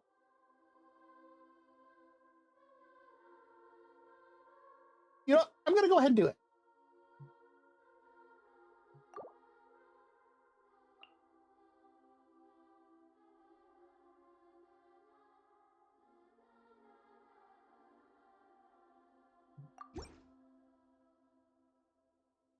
Are you sure? Yes, I think this will do. If you say so. There. Now you have a name of your own. What about a nickname? Are you done yet? I can't wait for this. Still thinking. Stop rushing me. Come on, Paimon. I don't need to see you again until you've thought of one. Everyone who manipulated me and made me suffer will have to pay the price. You mean the Fatui? The doctor, at least. I couldn't agree more with this. Now that your stance has changed, I believe your future path will change accordingly. But it won't be immediate. You still need some time to compose yourself.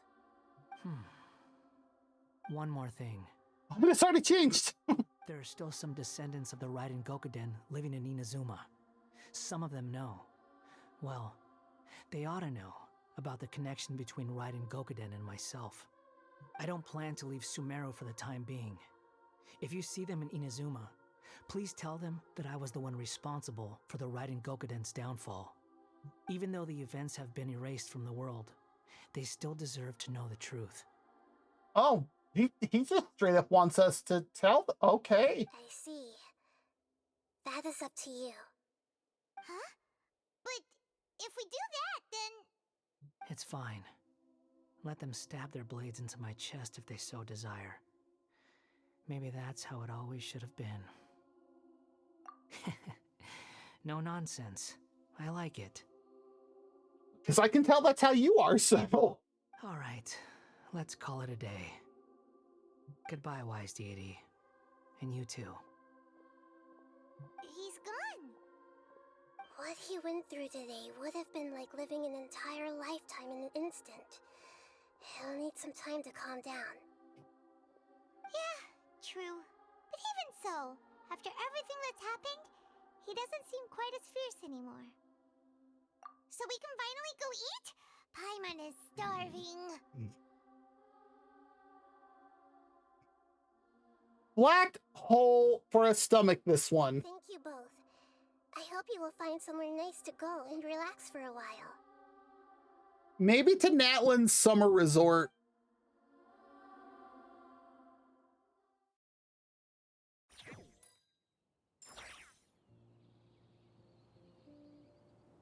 I've got it!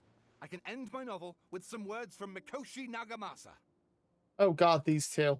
You mean because everyone else in the story is dead? Yeah, I heard that Mikoshi Nagamasa died at a ripe old age. He's the perfect fit to be the narrator of the epilogue. The dark clouds had dissipated, but they continued to cast their shadow in Mikoshi Nagamasa's mind for decades to come. Then, one night, as an old man, he had a dream. On the night when that prized blade, the Daitatara Nagamasa, was forged, the people rejoiced, and there was painting, dancing, and drinking. All these expressions of joy melted down in the furnace fire and turned into red clouds that rallied around the final sunrise that Mikoshi Nagamasa saw in his lifetime. Life is a story too long to be told. A journey that you must walk to behold. I'm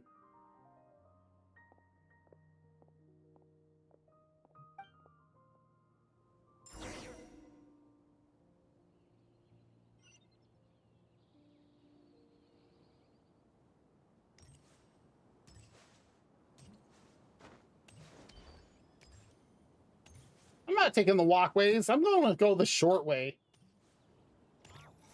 No chests here, right?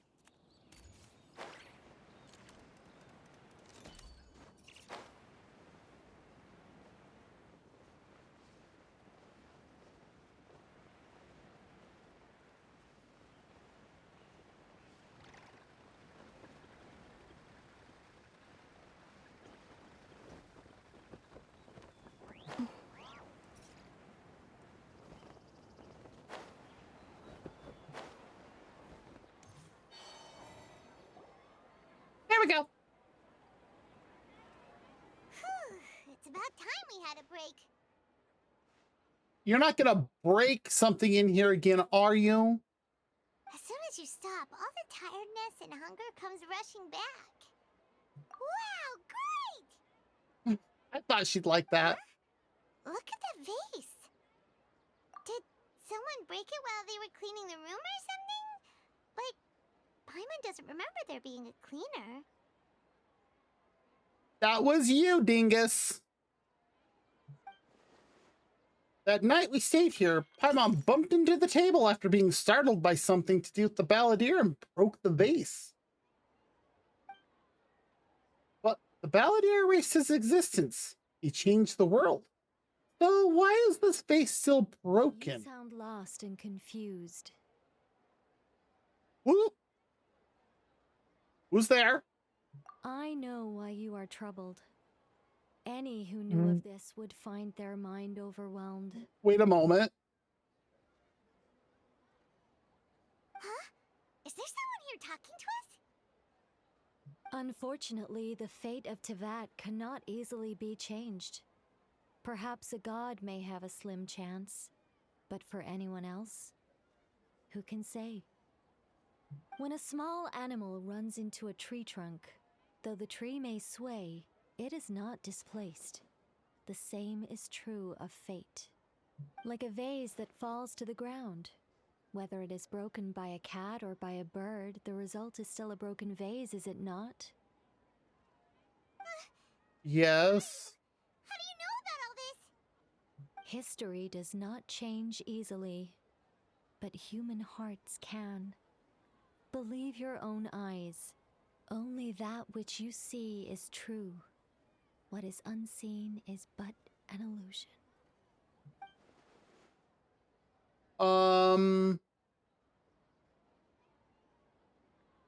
Okay. The voices disappeared.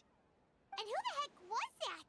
And what were they doing coming out of nowhere and saying all that scary stuff?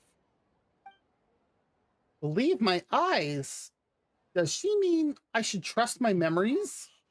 Anyway, that face is still lying there broken on the ground. Should Paimon go get someone to clean it up? It feels wrong just leaving it there. Just a moment. Paimon will be right back. You do that.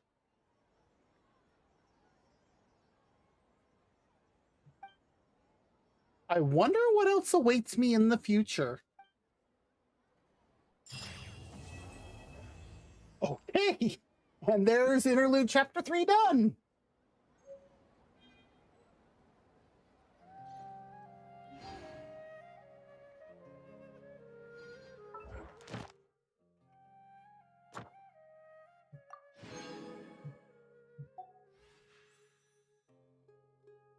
Ah, there's a space and time for you, which is the next step.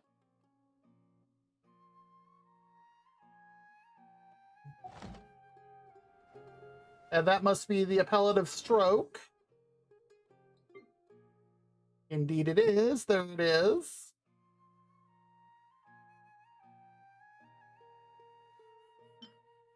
Get rid of these new things listed there. So, there's that. And then there's one other one that I know I need to do in order to start. Do I do it after this then? Because I'm not seeing it here.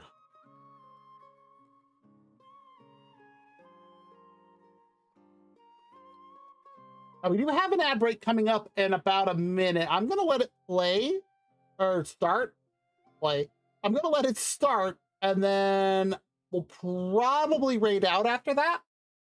But it's just going to take me a moment. You know what? I'm just going to go ahead and run it now. And then I'm going to do the lookup while we're on the break. So if you need to get up, stretch, grab something to eat or drink, use the bathroom, go for it. We'll be back in 3 minutes. Maybe. Whenever it decides to start. There we go.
looks like the ad break is done. I am just finishing looking up some information here.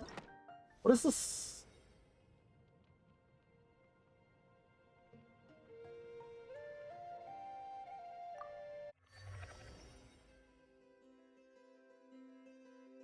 It shouldn't be quick start available.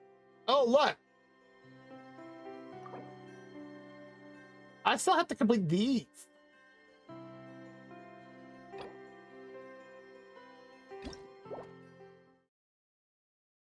Okay, so I still have to do Albedo's quest.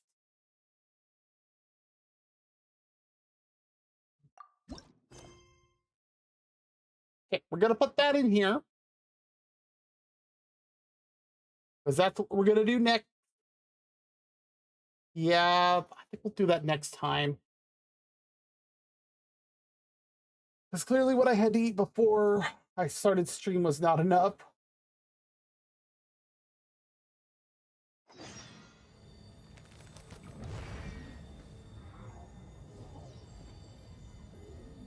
Okay, we are going to do one thing, though, because I was looking at that as well, going,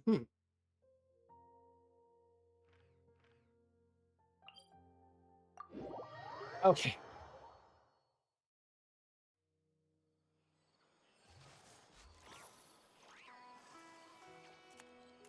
Okay, that looks better.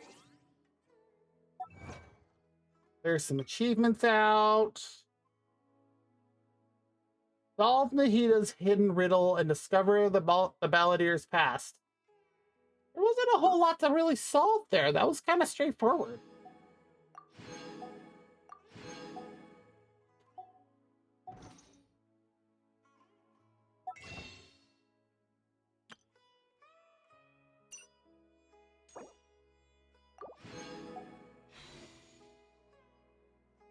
Okay, well.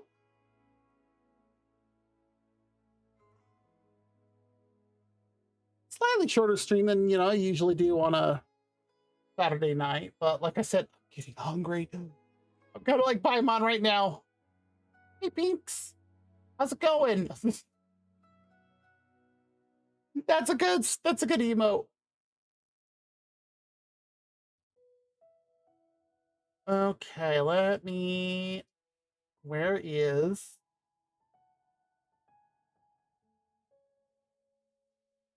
Ah, there's Twitch. I was like, where did it go? Let's go ahead and pop over here to the end screen.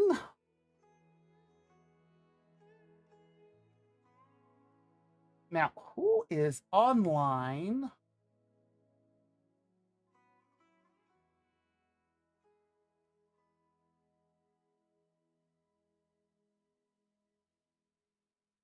That we can go share with?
I know who we're going to go raid over to. Let me go ahead and get the raid up and going. Oh, because he's playing Genshin, that actually gets me first.